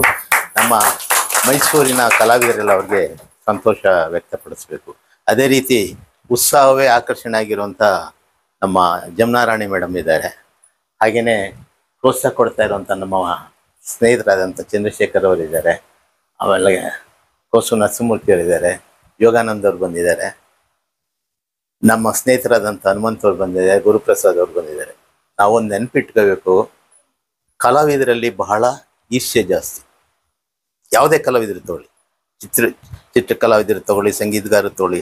ಯಾಕಂದ್ರೆ ನಾನು ಒಂದು ಪುಸ್ತಕವನ್ನು ಬರೆಯುವಷ್ಟು ಕಲಾವಿದರು ಏನೇನು ಮಾಡ್ತಾರೆ ನಾನು ಎಲ್ಲವನ್ನೂ ನೋಡಿದ್ದೀನಿ ನಾನು. ಯಾಕೆಂದರೆ 29 ವರ್ಷ ಹೇಗೆ ಒಬ್ಬ ಕಲಾವಿದರನ್ನ ಹೇಗಿಲ್ಲ ಹೋಗಿರ್ತಾರೆ, ಹಿಂದ್ಗಡೆ ಹೆಂಗೋ ತೆಗಳ್ತಾ ಇರ್ತಾರೆ ಅಂತ. ನನಗೊಂದು ಮಾತು ಹೇಳೋರು ನಮ್ಮ ಗುರುಗಳು ಸಿಂಧುಳ್ಳಿ ಏನಂತ ಹೇಳ್ತೇವೆ. ನಾನು ರಿಯಾಕ್ಟ್ ಮಾಡಿಬಿಟ್ಟೆ. ಯಾವುದೋ ಒಂದು 2 ಕಲಾವಿದರು ಇದರಲ್ಲಿ ಕರೆದ್ಬಿಟ್ಟು ಆಮೇಲೆ ಹೇಳಿದ್ರು, ಯಾವುದೇ ಕಲಾವಿದರುಗಳು ಮಾತಾಡುವಾಗ ನೀನು ರಿಯಾಕ್ಟ್ ಮಾಡಬೇಡ. ನಾನು ವಾಸ್ತವವಾಗಿ ಬಂದಿದ್ದಾಗ ಅದರಿಂದ ಎಲ್ಲ ಗೊತ್ತಿದೆ ಕಲಾವಿದರುಗಳಲ್ಲಿ ಎಷ್ಟು ಈರ್ಷ್ಯೆಗಳಿದೆ ಅಂತ. ಬೆಳಗ್ಗೆ ಬಿಡಲ್ಲ. ಈ ಮನೋಭಾವನೆ ಕಂಡು ಇವತ್ತು ನಾವು ನೆನ್ಕೋಬೇಕಾದ ಯಾರನ್ನ ಗೊತ್ತಾ? ಪಿಟೀಲ್ ಚೌಡಯ್ಯನವ್ರನ್ನ. ವೃತ್ತಿಯನ್ನೇ ಸರಿಯಾಗಿ ಪಾಠ ಹೇಳ್ಕೊಡಲ್ಲ ಅಂತೇಳಿ ವಿಶ್ವವಿದ್ಯಾನಿಲಯದ ಮಟ್ಟದಲ್ಲಿ ಒಂದು ಕಾಲೇಜ್ ಬೇಕು ಅಂತ ಹೋರಾಟ ಮಾಡಿದಂಥವ್ರು ಮತ್ತು ಅದನ್ನು ಕಾರ್ಯರೂಪಕ್ಕೆ ತಂದವರು ಪಿಟೀಲ್ ಚೌಡಯ್ಯನವರು. ಅವ್ರು 2 ದೃಷ್ಟಿಯಲ್ಲಿ ಇದು ಮಾಡಬೇಕು. ಯಾಕೆಂದರೆ ಈ ಪಕ್ಕವಾದ್ಯ ಕಲಾವಿದರನ್ನ ಮಡ್ರಾಸ್ನಿಂದ ಕರೆಸ್ತಾ ಇದ್ದೀವಿ, ಅದಾಗಬಾರ್ದು. ಇಲ್ಲಿಂದ ಅಲ್ಲಿಗೆ ಹೋಗ್ಬೇಕು. ಆ ಚಾಲೆಂಜನ್ನು ಮಾಡಿ ಗೆದ್ದಂಥವ್ರು. ಆದರೆ ಇವತ್ತು ಯಾವ್ಯಾವ ಪರಿಸ್ಥಿತಿಗಳಾಗ್ತಾ ಇದಾವೆ ಅಂದರೆ, ವಿಶ್ವವಿದ್ಯಾನಿಲಯದ ಮಟ್ಟದಲ್ಲಿ ಪ್ರದರ್ಶಕ ಕಲೆಗಳನ್ನು ತಂದರು. ಅಲ್ಲಿ ರಾಜಕೀಯಗಳನ್ನು ನಾನು ಇಲ್ಲಿ ಹೇಳೋದಕ್ಕೆ ಪ್ರಯತ್ನ ಪಡಲ್ಲ. ಯಾಕೆಂದರೆ ಭಾಳ ಕಷ್ಟ ಆಗ್ತವೆ. ಇವ ಹೇಳಿದ್ರಲ್ಲ, ಎಷ್ಟೋ ಸರಿ ನಾವು ಸ್ಟೂಡೆಂಟ್ಸ್ಗಳೇ ಬರಲ್ಲ, ಯಾರು ಪಾಠ ಮಾಡೋದು ಅನಿಸುತ್ತೆ. ಎಂತೆಂಥವ್ರು ಕರೆಸ್ತಾ ಇದ್ದು ಗೊತ್ತೇನ್ರಿ. ಆ ನೆನಪನ್ನು ನೆನೆಸ್ಕೊಂಡ್ರೆ ನಂಗೆ ಮೈ ರೋಮಾಂಚನೂ ಆಗ್ತವೆ. ರಾಮಮೂರ್ತಿಯವರು, ವೆಂಕಟಸುಬ್ಬಯ್ಯನವರು, ದಾನಿಯವರು, ಆಮೇಲೆ ಇವರು ಶಿವಾನಂದ್ ಅವರು, ಗುಬ್ಬಿ ವೀರಣ್ಣವ್ರ ಮಗ, ಅವರು ವಾಲಂಟಿಯರಾಗಿ ಬಂದು ಮಾಡ್ತಾಯಿದ್ರು. ಎಂತೆಂಥವ್ರು ಬರ್ತಾರೆ. ಆದ್ರೆ ಮಕ್ಕಳು ಎಷ್ಟು ಅಟೆಂಡ್ ಆಗ್ತಾಯಿದ್ರು ಅಂತ ನನಗೆ ಗೊತ್ತಿದೆ. ಈಗ ನಾನು ಎಲ್ಲರಿಗೂ ನಾನು ಕೋಆರ್ಡಿನೇಟ್ ಆಗಿದ್ದವನು. ಅದರಿಂದಾಗಿ ನಾವು ಹೇಳೋದು ದೊಡ್ಡದಲ್ಲ, ಒಂದು ಸಂಸ್ಥೆಯನ್ನು ಬೆಳೆಸೋದಿದೆಯಲ್ಲ ಅದು ಬಹಳ ದೊಡ್ಡದು. ಅದಾಗ್ತಾ ಇಲ್ಲ. ಯಾತಕ್ಕೆ ಆಗ್ತಾ ಇಲ್ಲ ಅಂದರೆ, ಅದೇ ಅವ್ರು ಯಾತಕ್ಕೆ ಮಾಡಿದ್ರು ಅಂದರೆ, ಮನೆ ಪಾಠದಲ್ಲಿ ಇದು ವಂಚನೆ ಇಲ್ಲದೇನೆ ಪಾಠ ಮಾಡಲ್ಲ, ಅದಕ್ಕೋಸ್ಕರ ವಿಶ್ವವಿದ್ಯಾಲಯ ಮಟ್ಟದಲ್ಲಿ ಅದನ್ನು ಮಾಡಿಸ್ಬೇಕು ಅಂತ ಭಾಳ ಪ್ರಯತ್ನ ಪಟ್ಟರು. ಆಯ್ತು, ಅದು ಒಂದು ಮಟ್ಟದಲ್ಲಿ 1 ದಶಕಗಳ ಕಾಲ ತುಂಬ ಚೆನ್ನಾಗಿ ನಡ್ಕೊಂಬಂತು. ಆ ನಂತರದಲ್ಲಿ ಕಾರಣ ಆಗ್ಬೇಕಾದ್ರೆ ಹೇಳಿದ್ರಲ್ಲ, ಕಲಾವಿದರುಗಳ ಈರ್ಷ್ಯೆಗಳು ಮತ್ತು ಮೈಸೂರಿನಲ್ಲಿ ಅದರ ಬಗ್ಗೆ ಒಲವಿಲ್ದಂಥದ್ದು ಇದನ್ನು ನಾವು ನೋಡ್ತೀವಿ. ನಮ್ಮ ಪಿರಿಯಡ್ನಲ್ಲಿ ಗೊತ್ತೆ. ಇವತ್ತು ನಮ್ಮ ಕುಮಾರವರು ಕಾರ್ಯಗಳನ್ನ ಮಾಡ್ತಾ ಇದ್ದೇನೆ ಅಂದರೆ, ಸಿಂಧುಳ್ಳಿ ಅನಂತಮೂರ್ತಿ ನೆನ್ಕೋಬೇಕು ನಾವು. ಎಂತೆಂಥ ಕಾರ್ಯಕ್ರಮಗಳು ಗೊತ್ತಂದ್ರೆ, ಓಪನ್ ಏರ್ ಥಿಯೇಟರ್ನಲ್ಲಿ ಬಾಲಮುರಳಿ, ಆಮೇಲೆ ಇವರು ಪದ್ಮಸುಬ್ರಹ್ಮಣ್ಯ, ಅಂತಾರಾಷ್ಟ್ರೀಯ ಮಟ್ಟದಲ್ಲಿ ಯಾರ್ಯಾರಿದ್ದಾರೆ ಅವ್ರು 4 ಕಾರ್ಯಕ್ರಮಗಳು ಮಾಡ್ತಾರೆ. ಭೀಮಸೇನ್ ಜೋಶಿ, ಬಸವರಾಜ ರಾಜಗುರು, ಒಬ್ರಲ್ಲ ಅಂತಂಥ ಕಾರ್ಯಕ್ರಮ. ಅದನ್ನ ನೋಡಿ ಬೆಳೆದಿರೋರು ಎಷ್ಟು ಜನ ಇದ್ದಾರೆ. ಅವೆಲ್ಲ ಎಲ್ಲೋದು? ನೋಡಿ, ನನ್ನ ಅನುಭವದಲ್ಲೇ ಅಮ್ಜದ್ ಅಲಿ ಖಾನು ಆವಾಗ 30,000 ಕಡಿಮೆ ಬರಲ್ಲ ಅಂತ ನಾನೇ ಕರೆಸ್ಪಾಂಡೆನ್ಸ್ ಮಾಡ್ತಾ ಇದ್ದೆ ಇದರಲ್ಲಿ. ಒಂದು ಬರ್ಸಿದ್ರು, ಅಮ್ಜದ್ ಅಲಿ ಖಾನ್ಗೆ ಒಂದು ಕೊಟೇಶನ್ ಹಾಕ್ಸ್ಬಿಟ್ಟಿದ್ ಮಾಡಿದ್ರು, ಮೈಸೂರು ವಿಶ್ವವಿದ್ಯಾನಿಲಯ ನಿಮಗೆ ಕೊಡ್ತಾ ಇರೋಂಥ ಗೌರವ ಇದು, ಅದನ್ನ ಬಳಸ್ಕೊಳ್ಳೋದೇ ನೀವು ಬರ್ಬೋದು. ಕೊನೆಗೆ ಎಷ್ಟಕ್ಕೆ ಬಂದರು ಗೊತ್ತಾ ಅವರು? 10,000ಕ್ಕೆ ಬಂದರು. ಎಂತೆಂಥ ಕಾರ್ಯಕ್ರಮಗಳು ನಡೆಸಿದ್ರು. ಅದರಿಂದ ನಾವೆಲ್ಲ ಇನ್ಫ್ಲೂಯೆನ್ಸ್ ಆಗಿದ್ವಿ. ಅದಂತೂ ಸತ್ಯ. ಅದು ಇವತ್ತು ನಾವು ನಮ್ಮ ಗುರುಗಳನ್ನ ನೆನ್ಕೋಬೇಕಾದ್ರೆ ಇವರು ಸಿಂಧೋಳಿ ಅಂತ ಭಾಳ ಖಡಕ್ ವ್ಯಕ್ತಿತ್ವ ಅವರು. ಆದರೆ ಆ ಕಾರ್ಯಕ್ರಮಗಳು ಒಂದೊಂದು ಕಾರ್ಯಕ್ರಮಗಳನ್ನ ನಡೆಸ್ತಾ ಇರೋದು ನೋಡಿದ್ರೆ ನಮಗೆ ಬಿಡಬೇಕಾಗ್ತಿಲ್ಲ, ಬೈಕೊಳ್ಳೋ ಎಷ್ಟು ಒಂದು ದಿವಸ ರೆಸ್ಟ್ ಕೊಡಲ್ಲ ಅಂತ. ಆ ವಾತಾವರಣದಲ್ಲಿ ಬೆಳೆದಂಥ ಇದು ಏನಾಯ್ತು. ಆಮೇಲೆ ಎಂತೆಂಥ ಅದು ಹೇಳೋಕ್ಕೋದ್ರೆ ಒಂದು ದೊಡ್ಡ ಇತಿಹಾಸ ಆಗ್ತವೆ. ನಮ್ಮಲ್ಲಿ ಏನಾಗ್ತವೆ ಅಂದರೆ ಕಲಾವಿದರಿಗೆ ನಾಟಕದಲ್ಲಿ ಒಂದು ಮಾತು ಬರುತ್ತೆ, ಬರದಿರುವ 10 ಸಾಲುಗಳ ನಡುವೆ ಬರೆಯದಿರುವ 100 ಸಾಲುಗಳಿರುತ್ತವೆ. ಕಲಾವಿದ್ರದ್ದು ಗೋಳು ಅಷ್ಟೇ, ಬರೆಯದೇನಿರದೇ ಇರ್ತವೆ. 10 ಸಾಲು ಬರೆದಿದ್ದಾರೆ, ಆದ್ರೆ ಬರೆಯದೇನಿರೋಂಥದ್ದನ್ನು ನಾವು ಭಾವನೆ ಮೂಲಕ ನಾವು ತಿಳ್ಕೊಬೇಕಾಗುತ್ತೆ. ಅದೇ ಕಲೆ ಅಂತ ಹೇಳೋವಂಥದ್ದು. ಅದರಿಂದ ಕಲಾವಿದನ ಯಾವತ್ತೂ ಜೀವನ ಇದೆಯಲ್ಲ ಅದು ಕಷ್ಟನೇ. ಆದರೆ ಶಿಷ್ಯವೃತ್ತಿಯನ್ನು ಬೆಳೆಸ್ತಾ ಇಲ್ಲ ನಮ್ಮಲ್ಲಿ. ನಮ್ಮ ಕಾಲೇಜನ್ನೇ ಗೊತ್ತಿದೆ, ನಮ್ಮನ್ನು ಹೇಳಕ್ಕೆ ಹೋಗಲ್ಲ ಅದನ್ನೆಲ್ಲ ಬಾಯ್ಬಿಟ್ಟು. ಶಿಷ್ಯವೃತ್ತಿಯನ್ನು ಬೆಳೆಸ್ತೇನೆ ಇರೋದು ಭಾಳ ಮಹಾಪರಾಧ. ಯಾಕಂದರೆ ಕಾಲೇಜನ್ನು ತರದೇ ಅದಕ್ಕೋಸ್ಕರ ಅಲ್ಲಿ ಶಿಷ್ಯವೃತ್ತಿ ಬೆಳೆಸ್ತಿಲ್ಲ ಅಂದಾಗ ಯಾರು ತಾನೇ ಬರ್ತಾರೆ? ಅದೇ ಈಶೆ ಅನ್ನೋದೇ ಅದನ್ನೇ. ಅಸೂಯೆಗಳು ಜಾಸ್ತಿ, ಅಸೂಯೆ ಕಡಿಮೆ ಆಗಬೇಕು ಇವ್ರಿಗೆ. ಏನು ಹೇಳುತ್ತೆ ಒಂದು ಸೂತ್ರದಲ್ಲಿ, ಜ್ಞಾನ ಜಾಸ್ತಿ ಆದಷ್ಟು ಅಸೂಯೆ ಕಡಿಮೆ ಆಗುತ್ತೆ ಅಂತ. ಆದರೆ ಅದು ಕಲಾವಿದರು ಅದರ ಹೊರತ ಆಗಿದ್ದಾರೆ. ಅದು ಭಾಳ ಕಷ್ಟ ಆಗ್ತವೆ. ಅದರಿಂದ ಮನಸ್ಸನ್ನು ಬಿಟ್ಟು ಶಿಷ್ಯರನ್ನ ತಯಾರು ಮಾಡ್ತೀವಲ್ಲ, ಅವಾಗ ತಾನಾಗೇ ಬರ್ತಾರೆ. ಆಕರ್ಷಣೆ ಅಲ್ಲೇ ಇರುತ್ತೆ. ಆ ನಿಟ್ಟಿನಲ್ಲಿ ನಮ್ಗೆ ಆಗ್ತಾ ಇಲ್ಲ ಅಂತ. ಮತ್ತು ಇನ್ನೊಂದು ಕುಮಾರ್ ಅವ್ರ ಬಗ್ಗೆ ನಾನೊಂದು ವಾರಕ್ಕೆ 4 ಕ್ಲಾಸನ್ನು ತಗೊಳ್ತಾ ಇದ್ದೆ. ಇವರು ಮತ್ತು ಇವರು ಮಂಜುನಾಥ್ ಅವರು ಅವ್ರದ್ದೇ ಒಂಥರ ಸೀರಿಯಸ್ನೆಸ್. ಬಟ್ ನಾನು ಕುಮಾರ್ ಅವರು ಇದನ್ನೆಲ್ಲ ನಮ್ಮ ಎಕ್ಸಸೈಸಸ್ ಎಲ್ಲ ನೋಡಿದ್ದೀನಿ. ಭಾಳ ಚೆನ್ನಾಗಿ ಟಿಪ್ಪಣಿ ತೊಗೊಳೋರು. ನಾವು ಏನೇ ಹೇಳಿದ್ರು ಸಹ ದಾಖಲೆ ಮಾಡೋರು. ಆ ದಾಖಲೆ ಗುಣ ಆಯಿತು. ಎಷ್ಟೋ ಸರಿ ನಾನು ಹೇಳಿದ್ದೀನಿ, ಅವ್ರ ನಡಿಗೆ ಮಾತೆಲ್ಲ ನಾಟ್ಯದ ಕಡೆಯಲ್ಲೇ ಇತ್ತು. ನೀವು ನಮ್ಮ ನಾಟಕಕ್ಕಿಂತ ನಾಟಕಕ್ಕೆ ಸರಿ ಕಂಡ್ರಿ ಅಂತಲೂ ಎಷ್ಟೋ ಸರಿ ಹೇಳಿದ್ದೀನಿ. ನಾನು ಹೇಳ್ದಂಗೆ ಯಾವತ್ತೂ ಅಷ್ಟೇ. ಇವತ್ತೇನಾಗ್ತಾ ಇದೆ ಅಂದರೆ, ಗುರುಗಳು ಶಿಷ್ಯರನ್ನ ಹೊಗಳ್ಬಿಡ್ತಾರೆ. ಆ ದಾರಿದ್ರ್ಯದಿಂದಲೇ ಮಕ್ಕಳು ಶಿಷ್ಯರು ಬೆಳೀತಾ ಇಲ್ಲ. ನಮ್ಮಲ್ಲಿ ಒಬ್ರಿದ್ರು, ಚೆನ್ನಾಗಿ ನೋಡಿಸ್ತೀನಿ, ಭಾಳ ಚೆನ್ನಾಗಿ ನೋಡಿಸ್ತಾ ಇದ್ದೆ ಕಣ, ಅವ್ನು ಅಲ್ಲೇ ಸತ್ತೋದ. ಎಷ್ಟೋ ಸರಿ ಹೇಳಿ ರೀ, ನನ್ನ ಕ್ಲಾಸ್ ತೊಗೊಳಕ್ಕಾಗಲ್ಲ, ಅಷ್ಟಭ್ರಂಶ ಇದೆಯಲ್ರಿ, ಇದು ಯಾಕೆ ಹೇಳ್ಬಾರ್ದೇನ್ರಿ ಮಕ್ಕಳುಗಳಿಗೆ ನೀವು?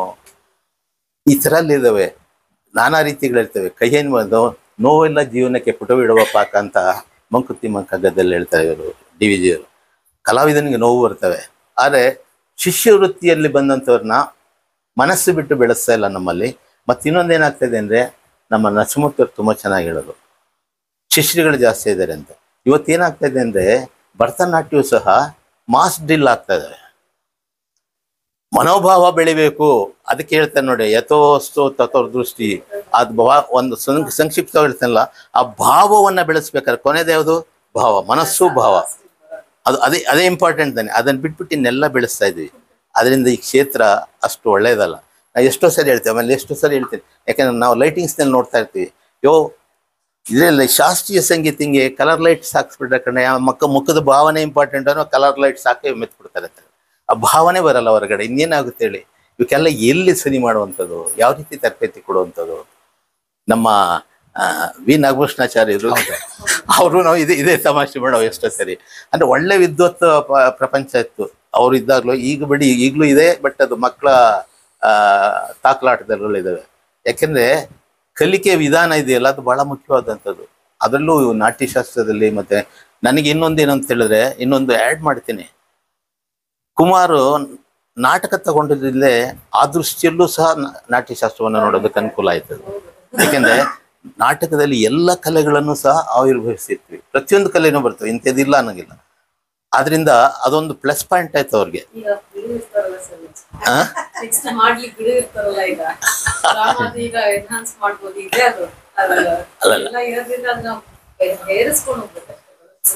ಅಲ್ಲ, ಮಕ್ಕಳನ್ನು ಬೆಳೆಸೋ ರೀತಿ ಇದೆಯಲ್ಲ, ಅದು ಬಹಳ ಮುಖ್ಯ. ಅದು ನಾಟ್ಯಶಾಸ್ತ್ರದಲ್ಲಂತೂ ಬಹಳ. ಯಾಕಂದ್ರೆ ನಾವು ಕೆ ವೆಂಕಟಲಕ್ಷ್ಮಣವ್ರನ್ನ ಸಾಕಷ್ಟು ಮಾತಾಡೋಕೆ ಕುಂತ್ಕೊಂಡು ಅವ್ರ ಅನುಭವಗಳನ್ನ ಹೇಳ್ತಾ ಇದ್ದಾಗ ಎಷ್ಟು ಕಷ್ಟಪಟ್ಟು ಕಲ್ತಿದ್ದಾರೆ ಅವರು ಅನ್ನೋದು ಗೊತ್ತಾಗ್ತವೆ. ಅವರು ಕಷ್ಟ ಇಲ್ಲದೆ ಯಾವುದೋ ಕಲೆ ಬರಲ್ಲ. ಅದು ಬಹಳ ಮುಖ್ಯವಾದಂಥದ್ದು. ಬಟ್ ಅದಕ್ಕಿಂತ ಹೆಚ್ಚಾಗಿ ಇತ್ತೀಚಿನ ಗುರು ಪರಂಪರೆಯಲ್ಲಿ ಮನಸ್ಸು ಬಿಚ್ಚಿ ಶಿಷ್ಯರನ್ನ ತಯಾರು ಮಾಡ್ತಾ ಇಲ್ಲ.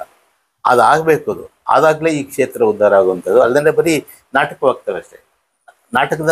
ನಾಟಕ ಮಾಡೋದು ಬೇರೆ, ನಾಟಕ ತಿಳಿಯೋದು ಬೇರೆ, ಬರೀ ನಾಟಕವಾಗ್ತವೆ ಅಷ್ಟೇ. ಅದರಿಂದ ನನಗೊಂದು ಸಂತೋಷ ಏನು ಅಂತ ಹೇಳಿದ್ರೆ, ಕುಮಾರ್ ಅವರು ಇಷ್ಟು ಬೆಳೆದಿದ್ದಾರೆ. ಯಾಕೆಂದರೆ ನಾನೊಂದು ಸರಿ ಎಷ್ಟೋ ಸರಿ ಹೇಳಿದ್ದೀನಿ, ಯಾವುದೋ KG ಕೊಪ್ಪಲು, ಕನ್ನೇಗೌಡ ಕೊಪ್ಪಲಿಂದ ವಿದ್ವಾಂಸದೆಡೆಗೆ ಆ ನಡೆನೇ ಇದೆಯಲ್ಲ, ಭಾಳ ಇದ್ರಿ ಅದನ್ನು ತಿಳ್ಕೊಳ್ಳಿ. ಯಾಕೆಂದರೆ ಅದನ್ನು ಇನ್ನೊಂದು ಅವ್ರು ಬಾಯ್ಬಿಟ್ಟು ಹೇಳ್ಬಿಟ್ರು, ಯಾತಕ್ಕೆ ಚೌಡಯ್ಯನವ್ರು ಇದು ಮಾಡಿದ್ರು ಅಂತ ಹೇಳಿದ್ರೆ, ಈ ವಿದ್ಯೆಗಳೆಲ್ಲ ಯಾವುದೋ ಒಂದು ಮಟ್ಟದಲ್ಲಿ ಒಬ್ಬರ ಸ್ವತ್ತಾಗಬೇಕು ಅಂತ ಇದ್ದದನ್ನು ಅದನ್ನು ಹೊಡಿಬೇಕು ಅಂತ ಅವರು ಈ ಜಾತೀಯತೆ ಪದ್ಧತಿಯನ್ನು ಹೊಡಿಬೇಕು ಅಂತ ವಿಶ್ವವಿದ್ಯಾಲಯದ ಲಲಿತಕಲಾ ಕಾಲೇಜನ್ನು ಆರಂಭ ಮಾಡೋದು. ಅದನ್ನು ಸುಮಾರು ಜನ ಅದಕ್ಕೆ ಬಹುಶಃ ಅವರ ಆ ತ್ಯಾಗ ಇಲ್ದೇನೆ ಕುಮಾರ್ ಇವತ್ತು ಬರೋಕೆ ಆಗ್ತಾ ಇತ್ತಿಲ್ಲ. ಅದನ್ನು ನಾವು ನೆನ್ಕೋಬೇಕು. ಆ ಉದ್ದೇಶ ಇದ್ದರೆ ಎಲ್ಲರಿಗೂ ಸಾರ್ವತ್ರಿಕವಾಗಬೇಕು ಈ ವಿದ್ಯೆ, ಆ ತತ್ವವನ್ನು ಇಟ್ಕೊಂಡು ಮಾಡೋಂಥದ್ದು. ಆ ತತ್ವ ಫಲಕಾರಿಯಾಗಿದೆ ಈ ಮೂಲಕ ಅಂತ ನಾನು ಸಂತೋಷ ಪಡ್ತೀನಿ. ಓಕೆ, ನಮ್ಮ ಶಿಷ್ಯನಾಗಿದ್ದು ಇಷ್ಟು ಬೆಳೆದಿರೋದಕ್ಕೆ ನಂಗೆ ಸಂತೋಷ. ಯಾಕೆಂದರೆ ಕೆಳಮನೆ ಇದಕ್ಕೆ ಕಳಿಸ್ತಾ ಇರ್ತಾರೆ, ನಾವು ನೋಡ್ತಾ ಇದೀವಿ, ಹೋಗೋಕ್ಕಾಗಿಲ್ಲ. ಎಷ್ಟೋ ಸರಿ ನಾನು ರಿಯಾಕ್ಟು ಮಾಡಿದ್ದೀನಿ. ಬೆಳೀಲಿ, ಇನ್ನೂ ಚೆನ್ನಾಗಿ ಬೆಳೀಲಿ. ಬೆಳೆಯೋದ್ರಿಂದ ಒಂದು ಸಂಸ್ಥೆ ಒಂದು ವಿಶ್ವವಿದ್ಯಾಲಯದ ಮಟ್ಟದಲ್ಲಿ ಸಾಗಲಿ ಅಂತ ನಾನು ಕೇಳ್ಕೊಳ್ತೀನಿ. ಆಮೇಲೆ ಸಾಕಷ್ಟು ಅನುಭವಗಳನ್ನ ನಾನೇ ಹೇಳ್ಬಲ್ಲ. ನೀವು ಹೇಳಿರಲ್ಲ, ನೀವು ಫಸ್ಟ್ ಕ್ಲಾಸ್ ಅಂತ ಇದನ್ನ ನಾವೆಲ್ಲಿ ಬಂದ್ಬಿಡ್ತೀರೋ ಅಂತೇಳಿ ಡಿಪ್ಲೊಮಾಗಳಲ್ಲಿ ಸೆಕೆಂಡ್ ಕ್ಲಾಸ್ ಕೊಟ್ಟಿದೆ, ಅದು ಗೊತ್ತಿದೆ. ಎಲ್ಲ ಕನಿಭವಗಳು ನನಗೆ ಗೊತ್ತಿದೆ. ಅದನ್ನ ಬಿಡಿ, ಅವೆಲ್ಲ ಅದೇ ನಾವು ಬೆಳೆಯೋದಿದ್ರೆ ಒಂದೇನಂದ್ರೆ ಯಾರೂ ತಡೆಯೋಕ್ಕಾಗಲ್ಲ ನೋಡಿ. ಅವ್ರಿಗೆ ದೈವದತ್ತವಾಗಿ ಬಂದಂತಿರೋದು ಇದು ಯಾವುದೋ ವಂಶ ಪಾರಂಪರ್ಯವಾಗಿ ಬಂದಿರೋದಲ್ಲ. ಆ ದೈವದತ್ತ ಬಂದಿರೋದ್ರಿಂದ ಇಷ್ಟೊಂದು ಬೆಳೆದಿರೋದು. ಅಷ್ಟು ಅಡೆತಡೆಗಳಿದೆ. ಎಷ್ಟೆಷ್ಟು ತಡೆಗಳನ್ನು ಕೊಡ್ತಾರೋ ಅಷ್ಟಷ್ಟು ಧೈರ್ಯ ಬರ್ತವೆ, ಅಷ್ಟಷ್ಟು ಆಳವಾಗಿ ಯೋಚನೆ ಮಾಡೋದಕ್ಕೆ ನಾವು ಯೋಚನೆ ಮಾಡ್ತೀವಿ. ಅಂಥ ಸಾಧನೆಯನ್ನು ಮಾಡಿದ್ದಾರೆ ಕುಮಾರ್ ಅವರು. ಸಂತೋಷ. ಬರೀ ಮಾಡಿರೋದಲ್ಲ, ಶಿಷ್ಯವೃತ್ತಿಯನ್ನು ಕೊಡ್ತಾ ಇದ್ದಾರಲ್ಲ, ಅದು ನನಗೆ ಹೆಮ್ಮೆ ಪಡುವಂಥದ್ದು. ನಮಗೊಂದು ಗುರುಗಳು, ದಾನಿಗಳು, ನಾಣಿ ಮೇಕಪ್ ಎಕ್ಸ್ಪರ್ಟ್ಸ್ಗಳು ಅವ್ರದ್ದು ಮಾತು ಹೇಳೋರು, ನೋಡ್ರಿ ಆ ಶಿಷ್ಯಗಳು ತಯಾರು ಮಾಡ್ರಿ, ಅವ್ರು ಎಂಥ ಮೇಕಪ್ ಆರ್ಟಿಸ್ಟ್ ಅಂತ ಹೇಳಿದ್ರೆ. ಯಾಕೆಂದರೆ ನೋಡಿ, ನೀನು ಇವತ್ತು ಮೇಕಪ್ ಮಾಡ್ತಾ ಇರ್ತೀಯ, 10 ಕಡೆ ಕಾರ್ಯಕ್ರಮ ನಡೀತಾ ಇದ್ದಾವೆ, ನೀನು ಯಾರನ್ನು ಕಳಿಸ್ತೀಯಾ? ಯಾರು ಇರಲ್ಲ. ನಿಮ್ಮ ಶಿಷ್ಯರು ಮಾಡೋರು ಒಬ್ರನ್ನೆಲ್ಲ ಒಬ್ರನ್ನ ಕಳಿಸ್ತೀರಿ, ವೃತ್ತಿನೂ ಬೆಳೆಯುತ್ತೆ ಮತ್ತು ಸಂಪರ್ಕನೂ ಜಾಸ್ತಿ ಆಗ್ತವೆ. ಅದರಿಂದ ಶಿಷ್ಯ ಪರಂಪರೆಯನ್ನು ತಯಾರು ಮಾಡಿ, ಆವಾಗ ನಿಮಗೂ ಸಂತೋಷವಾಗುತ್ತೆ, ನಿಮ್ಮ ಹೆಸರನ್ನ ಹೇಳ್ತಾರೆ ಅಂತ. ನೀವು ಯಾರು ಮನಸ್ಫೂರ್ತಿಯಾಗಿ ಶಿಷ್ಯನ ತಯಾರು ಮಾಡ್ತಾರೋ ಅವ್ರ ಮುಂದೆ ನಿಮ್ಮ ಹೆಸರನ್ನು ಅವ್ರ ಶಿಷ್ಯರಿಗೆ ಹೇಳ್ತಾರೆ. ಅದೊಂಥರ ಪರಂಪರೆ ಇದ್ದಂಗೆ. ಅದರಿಂದ ಮನಸ್ಸು ಬಿಟ್ಟು ಕಳಿಸುವಂಥದ್ದು ಇದೆಯಲ್ಲ, ಅದು ದೇವರಿಗೆ ಆರಾಧನೆ ಮಾಡೋದಂಗೆ. ದೇವ್ರ ಪೂಜೆನೇ ಬೇಕಿಲ್ಲ, ದೇವ್ರಿಗೆ ಆರಾಧನೆ ಮಾಡೋದಂಗೆ. ಆ ಥರದಲ್ಲಿ ನಡೀಲಿ ಅಂಥೇಳಿ, ಯಾಕೆಂದರೆ ಟೈಮ್ ನೋಡ್ಕೊಳ್ತಾ ಇದ್ದೀನಿ, ಮತ್ತು ಎಲ್ಲರೂ ಸಹ ಇದಕ್ಕೆ ಕಾಯ್ತಾ ಇರೋದ್ರಿಂದ ಒಳ್ಳೆಯದಾಗಲಿ ಅಂಥೇಳಿ ತಮ್ಮೆಲ್ಲರ ಪರವಾಗಿ ಮತ್ತು ನಮ್ಮ ಮೈಸೂರಿನ ಎಲ್ಲ ಕಲಾವಿದರ ಮತ್ತು ಎಲ್ಲ ವಿದ್ವಾಂಸರ ಪರವಾಗಿ ದೇವರಲ್ಲಿ ನಾನು ಪ್ರಾರ್ಥನೆ ಮಾಡ್ಕೊಂಡು ನನ್ನ ಮಾತು ಮುಗಿಸ್ತೀನಿ. ಅತ್ಯುತ್ತಮವಾದ ಮಾತುಗಳನ್ನು ಆಡಿದ್ದೀರಾ. ಈಗ ಸಮಯ ಹೇಳಿದಾಗೆ ಗುರುಗಳು 15 ನಿಮಿಷ ತಡ ಆಗೋಗಿದೆ ಕಾರ್ಯಕ್ರಮದ ವಂದನಾರ್ಪಣೆಗೆ ಬರಲಿಕ್ಕೆ. ಹಾಗಾಗಿ ಒಂದು 2 ಮಾತುಗಳಲ್ಲಿ ಪುಷ್ಪ ಈ ಸಭೆಯಲ್ಲಿ ಮಾತಾಡ್ತಾರೆ ತಿಳ್ಕೊಂಡಿದೆ. ಎಲ್ಲ ಗಣ್ಯರಿಗೆ ನಮಸ್ಕಾರಗಳು. ಇದುವರೆಗೂ ನೀವು ಏನ್ ಕೇಳಿಸ್ಕೊಂಡ್ರೆ ಅಂದ್ರೆ ಡಾಕ್ಟರ್ ಕುಮಾರ್ ಅವರು ಗುರುಗಳು ಅವ್ರು ಹೇಗೆ ಬೆಳೆದ್ರು ಅನ್ನೋದನ್ನ ನೀವು ಕೇಳಿಸ್ಕೊಂಡ್ರಿ. ಆದ್ರೆ ಅವ್ರ ಶಿಷ್ಯರನ್ನ ಹೇಗೆ ಬೆಳೆಸಿದ್ರು ಅನ್ನೋದನ್ನ ನೀವು ಯಾರು ಅರ್ಥ ಮಾಡ್ಕೊಟ್ಟಿಲ್ಲ. ಇಂತಹ ಗುರುಗಳನ್ನ ಪಡೆದ ನಾವೇ ಧನ್ಯರು ಅಂತ ಹೇಳ್ಬೇಕು. ಯಾಕಂದ್ರೆ ನಾನು 1992ನೇ ಇಸ್ವಿನಲ್ಲಿ ಕುಮಾರ್ ಸರ್ ಅವರು ಶಿವಮೊಗ್ಗಕ್ಕೆ ಎಕ್ಸಾಮಿನರ್ ಆಗಿ ಬಂದಿದ್ರು. ಆವಾಗ ನಾನು ಅವರತ್ರ ಶಿಷ್ಯವೃತ್ತಿಗಿಂತ ಮುಂಚೆ ನನ್ನ ತಂದೆ ನನಗೆ ಮೊದಲನೇ ಗುರುಗಳು. ಅವ್ರು ತೀರ್ಕೊಂಡ್ಮೇಲೆ ನಾನು ಹಲವಾರು ಅನೇಕ ಗುರುಗಳಲ್ಲಿ ಒಂದು 4-5 ಜನ ಗುರುಗಳಲ್ಲಿ ನಾನು ಕಲಿತೆ. ಕಾರಣಾಂತರಗಳಿಂದ ನಾನು ಒಳ್ಳೆ ಪಾಠವನ್ನ ಕಲೀಲಿಕ್ಕೆ ಆಗಲಿಲ್ಲ. ಅವರು ನಮ್ಮ ಶಿವಮೊಗ್ಗಕ್ಕೆ ಬಂದಾಗ ಅವರು ಕೇಳುವಂಥ ಪ್ರಶ್ನೆ ಮತ್ತು ಅಲ್ಲಿ ಎಲ್ಲರೂ ಹೆಂಗಿತ್ತಂದ್ರೆ ಒಂದು ಎಕ್ಸಾಮ್ ವ್ಯವಸ್ಥೆನೇ ಸರಿ ಇರಲಿಲ್ಲ ನಮ್ಮ ಶಿವಮೊಗ್ಗದಲ್ಲಿ. ತುಂಬಾ ಒಂಥರ ಎಷ್ಟೊತ್ತಿಗೋ ಬರೋದು, ಟೀಚರ್ಸ್ಗಳು ಹೆಂಗೆಂಗೋ ಡಾನ್ಸ್ ಹೇಳ್ಕೊಟ್ಕೊಂಡು ಕರ್ಕೊಂಬರೋದು, ಹಾಗೆಲ್ಲ ಮಾಡ್ತಿದ್ರು. ಇವ್ರು ಬಂದ್ಮೇಲೆ ಆ ವರ್ಷ ಒಂದು ಶಿಸ್ತು ಅನ್ನೋದು ಬಂತು. ಆಮೇಲೆ ಎಕ್ಸಾಮ್ ನಡೆಸ್ತಿದ್ದಂಥ ಶಾಲೆಗೂ ಒಂದು ಭಯ ಬಂತು. ಓ, ಎಕ್ಸಾಮನ್ನು ಈ ಥರ ನಡೆಸ್ಬೇಕು ನಾವು ಅಂತೇಳಿ. ಆವಾಗ ನಾನು ಸೀನಿಯರ್ ಎಕ್ಸಾಮ್ ಕಟ್ಟಿದ್ದೆ ಬೇರೆ ಗುರುಗಳಲ್ಲಿ. ಅವ್ರ ಹೆಸರು ಹೇಳ್ಬಾರ್ದು, ಯಾಕಂದ್ರೆ ಗುರುಗಳು ಯಾವತ್ತೂ ಒಂದು ದಿವಸ ಪಾಠ ಹೇಳ್ಕೊಟ್ರು ಅವ್ರು ನಮಗೆ ಗುರುಗಳೇ. ಹಾಗಾಗಿ ನಾನೇನು ಮಾಡಿದೆ, ಡಿಸೈಡ್ ಮಾಡಿದೆ, ನಾನು ಈ ಎಕ್ಸಾಮ್ಗೆ ನಾನು ಖಂಡಿತ ನಾಳೆ ಬೆಳಗ್ಗೆ ಹೋಗ್ಬೇಕು ಎಕ್ಸಾಮ್ಗೆ. ಅಟೆಂಡ್ ಮಾಡಿದ್ರೆ ನಾನು ಖಂಡಿತ ಫೇಲ್ ಆಗ್ತೀನಿ, ಇವರಂತೂ ನನ್ನನ್ನು ಪಾಸ್ ಮಾಡೋದೇ ಇಲ್ಲ ಯಾವುದೇ ಕಾರಣಕ್ಕೂ ಅಂತ ಡಿಸೈಡ್ ಮಾಡಿ ಮಧ್ಯಂತರ ಊಟದ ಸಮಯದಲ್ಲಿ ಯಾರು ಇಲ್ಲದೆ ಇರೋ ಸಮಯ ನೋಡಿ ನಾನು ಹೋಗಿ ಅವ್ರ ಹತ್ರ ಮಾತಾಡಿದೆ. ಸರ್ ನಾನು ಈ ಥರ ಪಾಠ ಕಲ್ತ್ಕೊಂಡಿದ್ದೀನಿ, ನಾನು ಎಕ್ಸಾಮ್ಗೆ ಅಟೆಂಡ್ ಆದ್ರೆ ನಿಜವಾಗ್ಲೂ ಅಟೆಂಡ್ ಆಗ್ಬೋದಾ, ಪಾಸ್ ಆಗ್ತೀನ ಅಂತಂದ್ರು. ನಾನು ನೀವು ಮಾಡಿ ನೋಡೋಣಂತೆ, ನೀವು ಹೇಗೆ ಮಾಡ್ತೀರ ನೋಡ್ಕೊಂಡು ಡಿಸೈಡ್ ಮಾಡೋಣಂತೆ ಅಂದರು. ಆವಾಗ ಅವ್ರು ಆ ಥರ ಹೇಳಿದಾಗ ನನಗೆ ನಾನು ಖಂಡಿತ ಅಟೆಂಡ್ ಆದರೆ ನನಗೆ ಅವಮಾನನೂ ಆಗುತ್ತೆ, ಆಮೇಲೆ ನನಗೆ ವಿದ್ಯೆ ಹೇಳ್ಕೊಟ್ಟಂಥ ಗುರುಗಳಿಗೂ ಅವಮಾನ ಆಗುತ್ತೆ, ನನ್ನ ಪರೀಕ್ಷೆನೂ ಫೇಲ್ ಆಗುತ್ತೆ. ಆಗಿನ ಕಾಲದಲ್ಲಿ ನಾನು 4,000 ರೂಪಾಯಿ ಗುರು ಕೊಡಬೇಕಾಗಿತ್ತು. ಅವ್ರು ಬಂದು ನಟವಂಗ ಮಾಡಿ ಹಾಡು ಹೇಳಿದ್ರೆ ನನಗೆ ತುಂಬ ಕಷ್ಟದ ಸಮಯ. ನಾನು ಆ ದುಡ್ಡನ್ನು ಕೊಡೋಕ್ಕೆ ಭಾಳ ಕಷ್ಟಪಟ್ಟು ಹೊಂದಿಸ್ಕೊಂಡಿದ್ದೆ. ಆ 4,000 ರೂಪಾಯಿ ದುಡ್ಡು ಹೋಗುತ್ತೆ, ಅವಮಾನ ಅಂತೇಳಿ ಬೇಡ ಅಂತೇಳಿ ಗುರುಗಳ ಹತ್ರ ಹೋಗಿ ಕೇಳಿದೆ. ಸರ್ ನೀವು ಎಲ್ಲಿ ಪಾಠ ಮಾಡ್ತೀರಾ, ನನಗೊಂಚೂರು ಅಡ್ರೆಸ್ ಕೊಡಿ ಅಂತ ಹೇಳಿದೆ. ಆವಾಗ ಅವರು ನಾನು ಪೆನ್ನು ತೊಗೊಂಡೋಗಿಲ್ಲ, ಪೇಪರು ತೊಗೊಂಡೋಗಿಲ್ಲ, ಬಾಯಲ್ಲಿ ಹೇಳಿದರು, ನಾನು ಸಕಲೇಶ್ಪುರದಲ್ಲಿ ಒಂದು ಗೌರ್ಮೆಂಟ್ ಶಾಲೆ ಇದೆ, ಬಸ್ ಸ್ಟ್ಯಾಂಡಿಂದ ಹತ್ರ ಆಗುತ್ತೆ, ನಡ್ಕೊಂಡು ಬರ್ಬೋದು, ಅಲ್ಲಿಗೆ ಬಂದು ನೀವು ಕೇಳಿ, ನಾನು ಭಾನುವಾರ ಕ್ಲಾಸ್ ತಗೋತೀನಿ ಅಂತಂದರು. ಆಮೇಲೆ ತಾವು ಎಲ್ಲಿರ್ತೀರ ಸರ್, ನಿಮ್ಮ ಮನೆ ಎಲ್ಲಿರೋದು ಮೈಸೂರಲ್ಲಿ ಅಂತ ಕೇಳಿದೆ. ನಾನು ಜಯನಗರದಲ್ಲಿ ವಾಸವಾಗಿದ್ದೀನಿ, ಒಂದು ಕಪ್ಪುಲು ಅಂತ ಬರುತ್ತೆ ಅಲ್ಲಿ. ಹೌದಾ ಸರಿ, ನನಗೆ ಒಂದು ಚಿಕ್ಕ ಮಗು, ನಮ್ಮ ಮಗ. ಆ ಟೈಮಲ್ಲಿ ನನಗೆ ಆವಾಗ ಫೋನ್ ಇಲ್ಲ, ಮೊಬೈಲ್ ಇಲ್ಲ, ಆ ಥರ ಕಾಲ 92ನೇ ಇಸ್ವಿನಲ್ಲಿ. ಆವಾಗ ನಾನೇನು ಮಾಡಿದೆ, ಒಂದಿನ ಭಾನುವಾರ ಡಾನ್ಸ್ ಕ್ಲಾಸ್ಗೆಲ್ಲ ರಜೆ ಹಾಕ್ಕೊಂಡು ನಮ್ಮ ಮಗನ್ನು ಕರ್ಕೊಂಡು ಸಕಲೇಶ್ಪುರ ಬಸ್ ಹತ್ತದೆ. ಅಲ್ಲಿ ಹೋದಾಗ ನಾನು ಹೋಗೋಷ್ಟೊತ್ತಿಗೆ ನಮ್ಮ ಸರ್ ಕ್ಲಾಸ್ ಮುಗಿಸಿ ಅವರು ಬಸ್ ಹತ್ತಾಯ್ತು ಮೈಸೂರಿಗೆ. ಅಲ್ಲಿ ಹೋಗಿ ನೋಡ್ತೀನಿ ಯಾರು ಒಂದು ನರ್ಪಿಳ್ಳೇ ಇಲ್ಲ. ತುಂಬ ಹೆದರಿಕೆ ಆಯ್ತು ನನಗೆ. ಅವಾಗ ನಮಗೆ ಈ ಮೈಸೂರು ಅಥವಾ ದೊಡ್ಡ ದೊಡ್ಡ ಊರಿಗೆಲ್ಲ ಹೋಗಿ ಅಭ್ಯಾಸ ಇಲ್ಲ. ಆಮೇಲೆ ನಾನು ಏನು ಮಾಡಿದೆ, ಮೈಸೂರು ಅಂತ ಹೇಳಿದ್ರೆ ಹೋಗ್ಬೇಡ, ಏನಾರು ಮಾಡು, ಧೈರ್ಯ ಮಾಡಿ ಹೋಗೇ ಬಿಡೋದು ಅಂತೇಳಿ ಬಸ್ ಹತ್ತದೆ. ಸಾಯಂಕಾಲ 5 ಗಂಟೆಗೆ ಬಸ್ ಬಂದು ಇಳಿದೆ. ಆಮೇಲೆ ಎಲ್ಲಿ ಜಯನಗರ ಅಂದರು. ನಡ್ಕೊಂಡು ಹೋದೆ. ಅಲ್ಲಿ ಎಲ್ಲಾ ರೋಡಿಗೂ ಹೋಗೋದೆ. ಕುಮಾರ್ ಸರ್ ಅಂತೇಳಿ ಅವರು ಇಲ್ಲಿ ಡ್ಯಾನ್ಸ್ ಹೇಳ್ಕೊಡ್ತಲ್ಲ, ಭರತನಾಟ್ಯ ಇಲ್ಲ ಇಲ್ಲ ಇಲ್ಲ ನಮ್ಗೆ ಗೊತ್ತಿಲ್ಲ. ಅವಾಗೆಲ್ಲ ಇಷ್ಟೊಂದು ಜನ ಮಕ್ಕಳು ಕಲಿತಿರೋ ಕಾಲ ಅಲ್ಲ. ಆಮೇಲೆ ಅವ್ರ ಮನೆ ಸಿಕ್ತು. ನೋಡಿ, ಒಂದು ಗುರು, ಇಲ್ಲಿ ಸುಮಾರು ಜನ ಗುರುಗಳು ಕೂತಿದ್ದೀರಾ, ಕಲಿತಾ ಇರೋರು ಇದ್ದೀರಾ.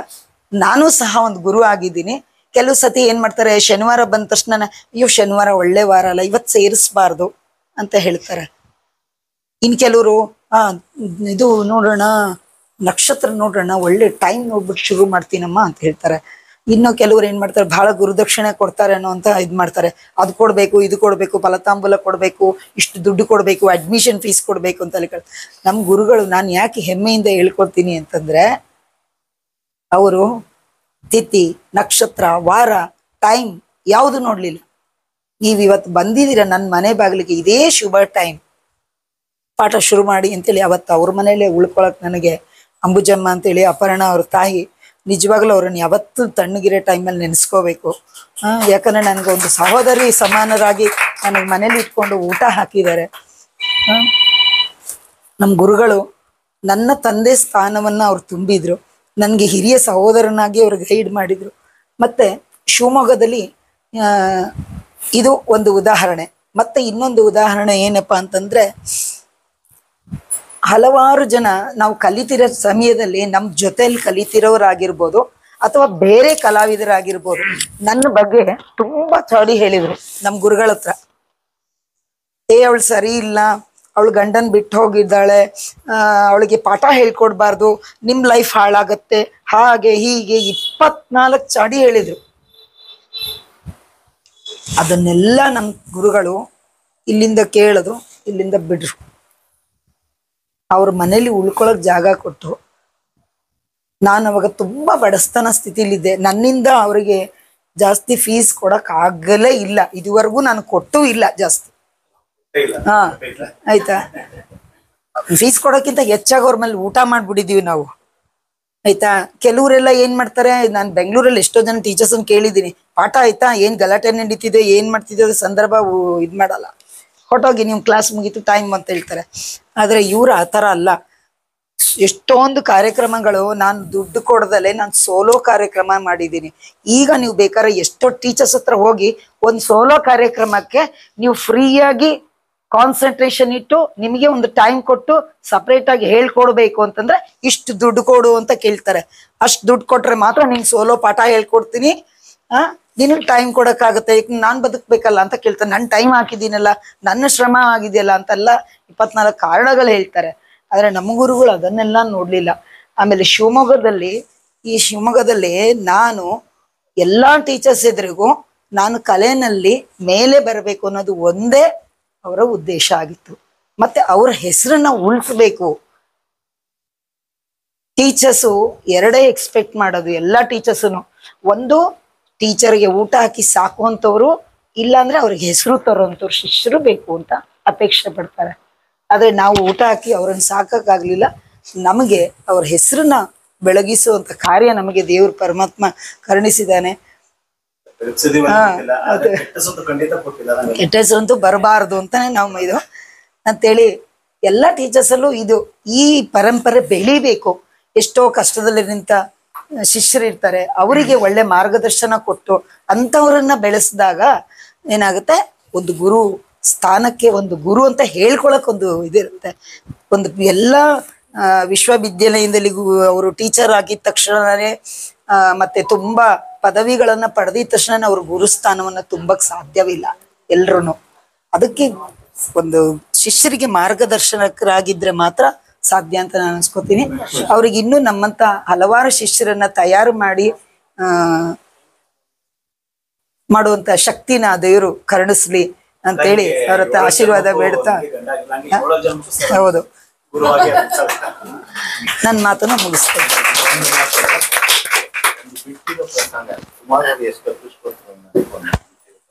ನಮ್ಮ ವಿಶ್ವವಿದ್ಯಾಲಯದ ಅತಿಥಿ ಉಪನ್ಯಾಸಕರಾಗಿದ್ದಾಗ ಹಲವು ತೊಡಕುಗಳು ಬಂದಾಗ ಅದು ಬಿಟ್ಟು ಸರ್ಕಾರಿ ಚಿಂಚೋಳಿ ಪ್ರೌಢಶಾಲೆಗೆ ಹೋಗಿದ್ದು. ಅಲ್ಲೇ ಕಂಟಿನ್ಯೂ ಆಗಿ ಅವಕಾಶ ಸಿಗ್ತಾ ಇರ್ತಿಲ್ಲ. ಪುಣ್ಯ ಅದಕ್ಕೆ ಅವ್ರ ತಂದೆ ತಾಯಿಗಳು ಮಾಡೋದು ಪುಣ್ಯ ಮತ್ತೆ ತಗೊಳ್ಳೋಂತ ವಾಪಸ್ ಬಂದು ಅದನ್ನ ಬಿಟ್ಬಿಟ್ಟಿರೋದು ಬಹಳ ಟರ್ನಿಂಗ್ ಪಾಯಿಂಟ್. ಅದು ಟರ್ನಿಂಗ್ ಪಾಯಿಂಟ್, ಅದು ಅವರ ಪುಣ್ಯ. ಅದು ಆಮೇಲೆ ಇನ್ನೊಂದು ನೆನಪಿಟ್ಕೊಳ್ಳಿ, ನಂದಿನಿ ಈಶ್ವರ್ ಅವರು ಬಹಳ ಶಿಸ್ತಿನ ಟೀಚರ್, ಒಳ್ಳೆ ಕೊರಿಯೋಗ್ರಫಿ. ಅವರು ಆ ಶಿಸ್ತಿನ ಪಾಠ ಕಲ್ತವರು ಖಂಡಿತ ಒಳ್ಳೆ ಯಶಸ್ಸನ್ನು ಪಡಿತಾರೆ ಅನ್ನೋದಕ್ಕೆ ಕುಮಾರ್ ಅವರನ್ನೇ ಸಾಕ್ಷಿ. ಅಂದ್ರೆ ನಮ್ಮ ಗುರುಗಳು ಖಂಡಿತ ಸರ್ ಹೇಳ್ದಾಗೆ ನಂದಿನಿ ಮೇಡಮ್ ರವರು ನಾವು ಅವಾಗ ವಿದ್ಯೆ ಎಲ್ಲ ಕಳಿಬೇಕಂತ ಹೇಳಿದ್ರೆ, ಈಗ ಪುಷ್ಪ ಗೋಪಿ ಅವರೆಲ್ಲ ಏನ್ ಹೇಳಿದ್ರು ಅದು ನಾವು ತುಂಬಾ ಫೇಸ್ ಮಾಡಿದ್ದು. ನಾವು ಎಷ್ಟೋ ಸಂದರ್ಭಗಳಲ್ಲಿ ಮನೆಗೆ ಪಾಠಕ್ಕೆಲ್ಲ ಹೋದ್ರೆ ಒಂದ್ ಲೋಟ ನೀರು ಕೂಡ ಕೇಳ್ತಿರ್ಲಿಲ್ಲ. ಆಮೇಲೆ ಎಷ್ಟೋ ಸಂದರ್ಭಗಳಲ್ಲಿ ಪಾಠ ಕಲಿಬೇಕಂದಾಗ ಬಹಳ ಸಾಕಷ್ಟು ಚಾಲೆಂಜ್ ಹಾಕಿದ್ರು ನಮ್ಗೆ.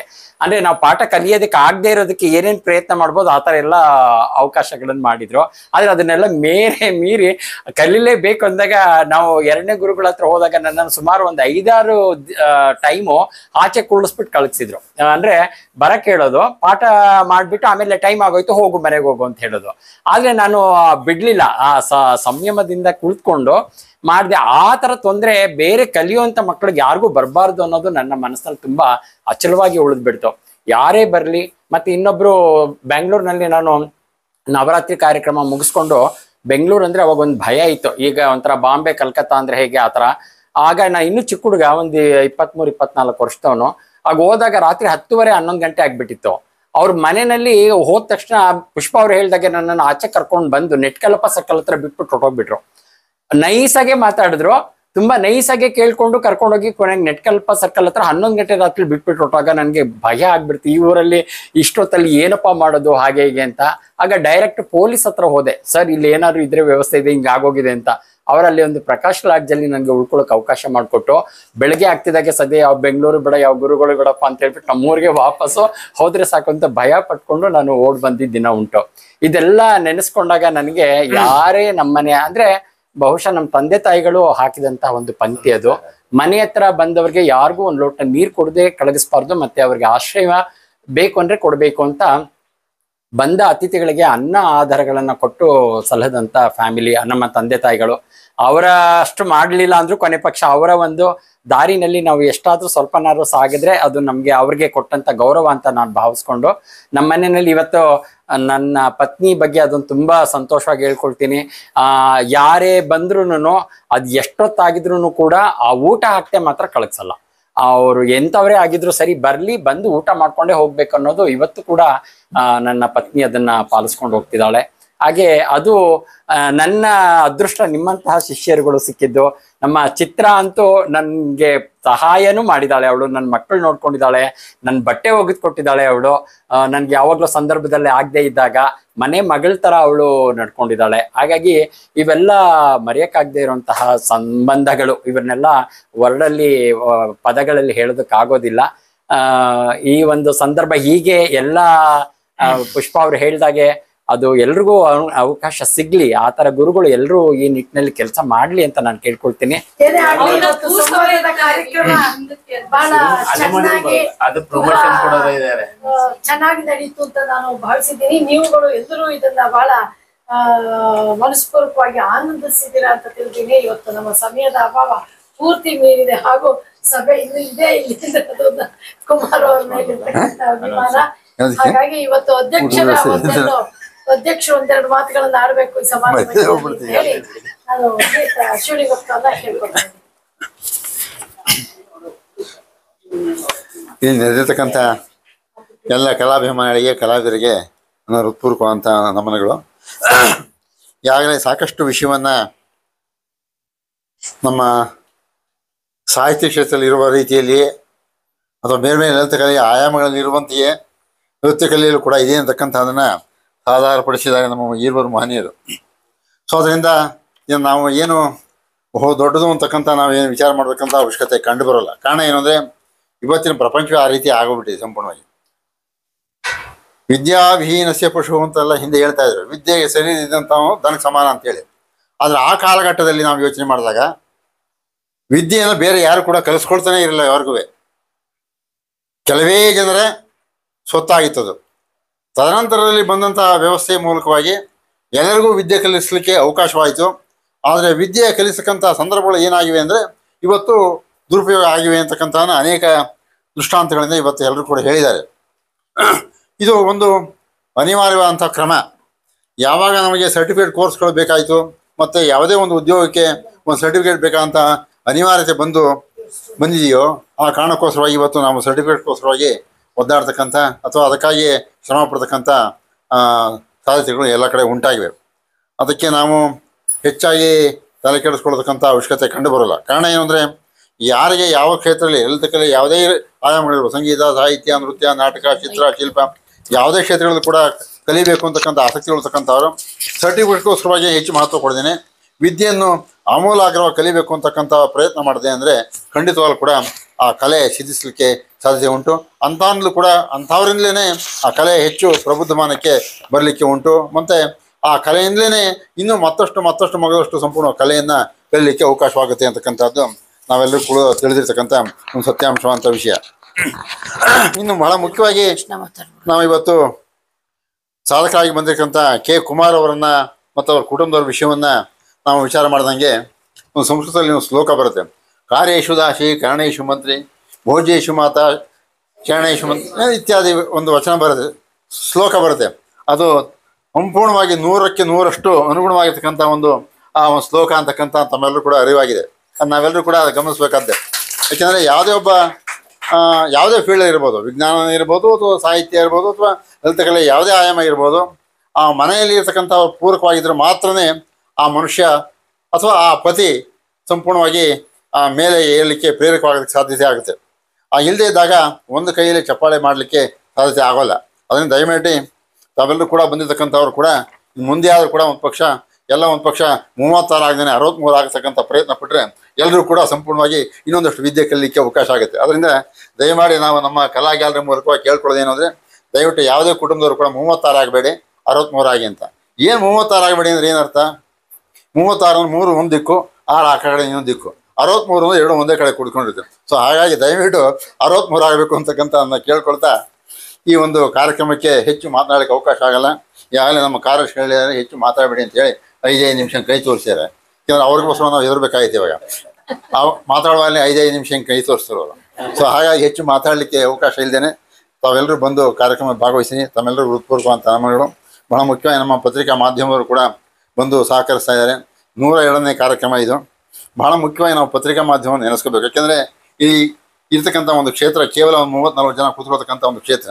ಇಂಥದನ್ನು 30-40 ಸಾವಿರ ಜನಕ್ಕೆಲ್ಲ 3 ಲಕ್ಷ ಜನಕ್ಕೆ ತಲುಪಿಸ್ತಕ್ಕಂಥ ಕೆಲಸ ಆಗ್ತಕ್ಕಂಥ ಅಂದರೆ ಪತ್ರಿಕಾ ಮಾಧ್ಯಮಗಳಿಂದ ಮಾತ್ರ ಸಾಧ್ಯ ಅದು. ಸೊ ಹಾಗಾಗಿ ನಮ್ಮ ಇದುವರೆಗೂ ಕೂಡ ಎಲ್ಲ ಕಾರ್ಯಕ್ರಮ ಕೂಡ ಪತ್ರಿಕಾ ಮಾಧ್ಯಮಗಳು ಅತ್ಯುತ್ತಮವಾಗಿ ಸಹಕರಿಸಿದ್ದಾರೆ. ಸೊ ಹಾಗಾಗಿ ನಾವು ನಿಜಕ್ಕೂ ಅವರಿಗೆ ಆಭಾರಿಯಾಗಿದ್ದೇನೆ. ಅವ್ರು ನಿಜವಾಗ್ಲೂ ನಾವು ಯಾವಾಗ ನೆನೆಸಬೇಕಾದ ಪತ್ರಿಕಾ ಮಾಧ್ಯಮಗಳು. ಸೊ ಹಾಗಾಗಿ ಅವರು ಕೂಡ ಅಭಿನಂದಿಸುತ್ತಾ, ಹಾಗೆ ಸದಾಕಾಲ ನಮಗೆ ಪ್ರೋತ್ಸಾಹಕರಾಗಿರ್ತಕ್ಕಂಥ ನಮ್ಮ ಸನ್ಮಾನ್ಯ ಚಂದ್ರಶೇಖರ್ ಅವರು. ಸೊ ಚಂದ್ರಶೇಖರ್ ಅವರ ವಿಷಯ ಏನು ಅಂತಂದರೆ, ಯಾವುದೇ ಕಾರ್ಯಕ್ರಮ ರೂಪಿಸಲಿ ಸಂಪೂರ್ಣವಾಗಿ ಇಂಥವ್ರಿಲ್ಲ ಅಂದರೆ ಆ ಗಳಿಗೆ ರೂಪಿಸಿ ಆ ಗಳಿಗೆಯಲ್ಲಿ ಕಾರ್ಯಕ್ರಮ ಸಂಜೆಗೆ ಕಾರ್ಯಕ್ರಮ ವ್ಯವಸ್ಥೆ ಮಾಡ್ಕೊಂಡ್ಬಿಡ್ತಾರೆ ಬೇಕಾದ್ರೆ. ಸೊ ಅದೊಂದು ರೀತಿಯಂಥ ಒಂದು ವಿಶೇಷವಾದಂಥ ಒಂದು ಟ್ಯಾಲೆಂಟ್ ಅದು. ಸೊ ಹಾಗಾಗಿ ಅವರು ಕೂಡ ಬಹಳ ಮುಖ್ಯವಾಗಿ ಬಂದಿದ್ದಾರೆ. ಪ್ರತ್ಯಕ್ಷವಾಗಿ ಪರೋಕ್ಷವಾಗಿ ಸಹಕಾರ ಮಾಡ್ತಕ್ಕಂಥ ಎಲ್ಲರೂ ಕೂಡ ನಮ್ಮ ಗಳಿಸಿ ನನ್ನ ಮಾತುಗಳನ್ನು ವಿರಾಮ ಕೊಡ್ತೇನೆ. ಎಲ್ಲರಿಗೂ ನಮಸ್ಕಾರ. ಕುಮಾರ್ ಅವರ ಶಿಷ್ಯ ಸ್ನೇಹ ಒಂದು ಕಿರಿಯ ಯಂಗೆಸ್ಟ್ ಶಿಷ್ಯ ಒಂದು 2 ನಿಮಿಷ ಮಾತಾಡ್ತಾರೆ, ಅದರ ನಂತರ ಒಂದು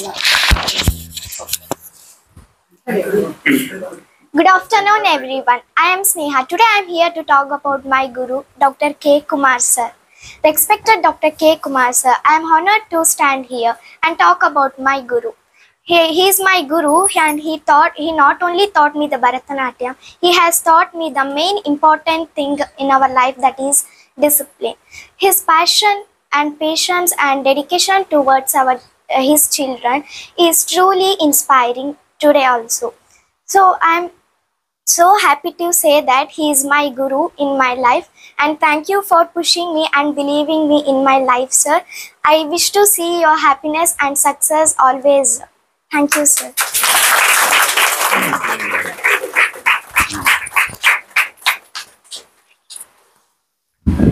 ಸೊ 102ನೇ ಸಾಧಕರೊಡನೆ ಸಂವಾದ ಕಾರ್ಯಕ್ರಮವನ್ನ ಒಪ್ಪಿಕೊಂಡು ಸಾಧಕರಾಗಿ ಬಂದಂತ ಡಾಕ್ಟರ್ ಕೆ ಕುಮಾರ್ ಅವರು ಮತ್ತು ಅವರ ಶ್ರೀಮತಿ ಡಾಕ್ಟರ್ ಮಾಲತಿ ಅವರು ಮತ್ತು ಅವರ ಸಂಪೂರ್ಣ ಕುಟುಂಬದ ಎಲ್ಲ ವರ್ಗದವರಿಗೂ ಸಹ ಅನಂತ ಧನ್ಯವಾದಗಳನ್ನ ಅರ್ಪಿಸ್ತಾ, ಇವತ್ತಿನ ಕಾರ್ಯಕ್ರಮದ ಮುಖ್ಯ ಅತಿಥಿಗಳಾಗಿ ಬಂದಂತ ಶ್ರೀಯುತ ಕಿಕ್ಕೇರಿ ನಾರಾಯಣ್ ಅವರಿಗೂ ಸಹ ನಮ್ಮ ಮೈಸೂರು ಆರ್ಟ್ ಗ್ಯಾಲರಿಯ ವತಿಯಿಂದ ಅನಂತ ಧನ್ಯವಾದಗಳನ್ನು ಅರ್ಪಿಸ್ತಾ ಇದ್ದೀವಿ.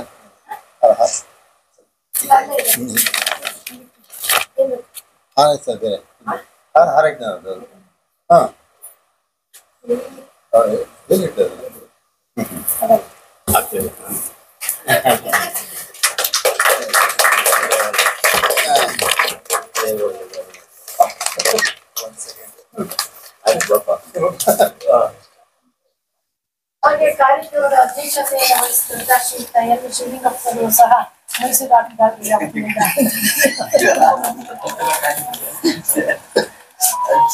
ಇನ್ನು ಕಾರ್ಯಕ್ರಮದ ವಿಶೇಷ ಆಹ್ವಾನಿತರಾಗಿ ಬಂದಂತ ಶ್ರೀಮತಿ ಪುಷ್ಪಾ ಕೃಷ್ಣಮೂರ್ತಿ ಅವರಿಗೂ ಸಹ ನಮ್ಮ ಮೈಸೂರು ಆರ್ಟ್ ಗ್ಯಾಲರಿಯ ವತಿಯಿಂದ ಅನಂತ ಧನ್ಯವಾದಗಳು.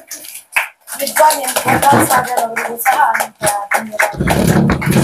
ವಿದ್ವಾನ್ ಆನಂದ್ ರಾಜ ಅರಸ್ ಅವರಿಗೂ ಸಹ ಅನಂತ ಧನ್ಯವಾದಗಳು. ಹಾಗೂ ವಿದ್ವಾನ್ ಎಸ್ ಎನ್ ಶರತ್ ಅವರಿಗೂ ಸಹ ಅನಂತ ಧನ್ಯವಾದಗಳು.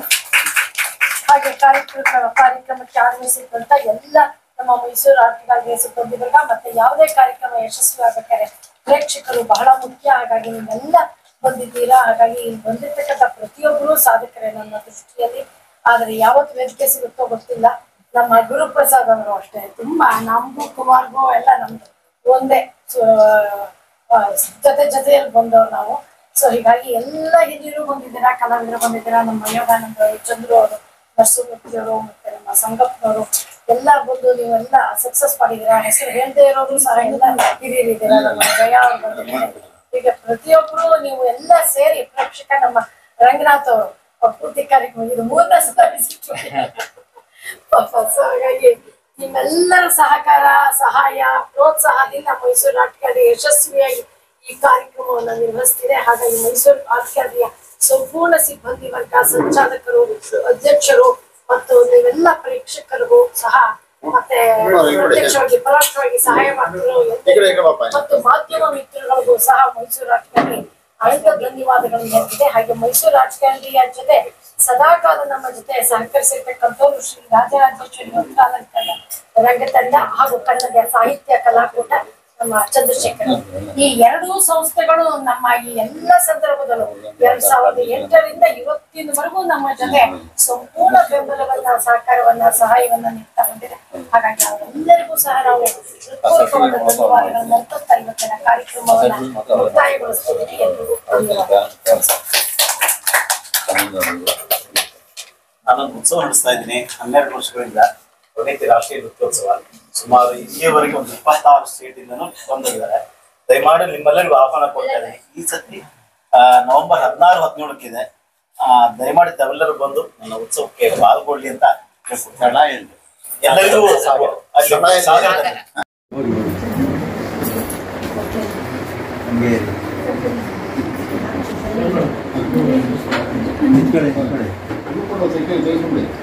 ಹೋಗಿ ಇಲ್ಲಿ ಇಟ್ಕೊಳ್ಳಿ, ಇಲ್ಲಿ ಸೆಕೆಂಡ್ ಹಂಗೆ ಅಲ್ಲ ಬಿಡಿ ಆಮೇಲೆ ಇಟ್ಕೊಳ್ಳಿ ಇಲ್ಲಿ.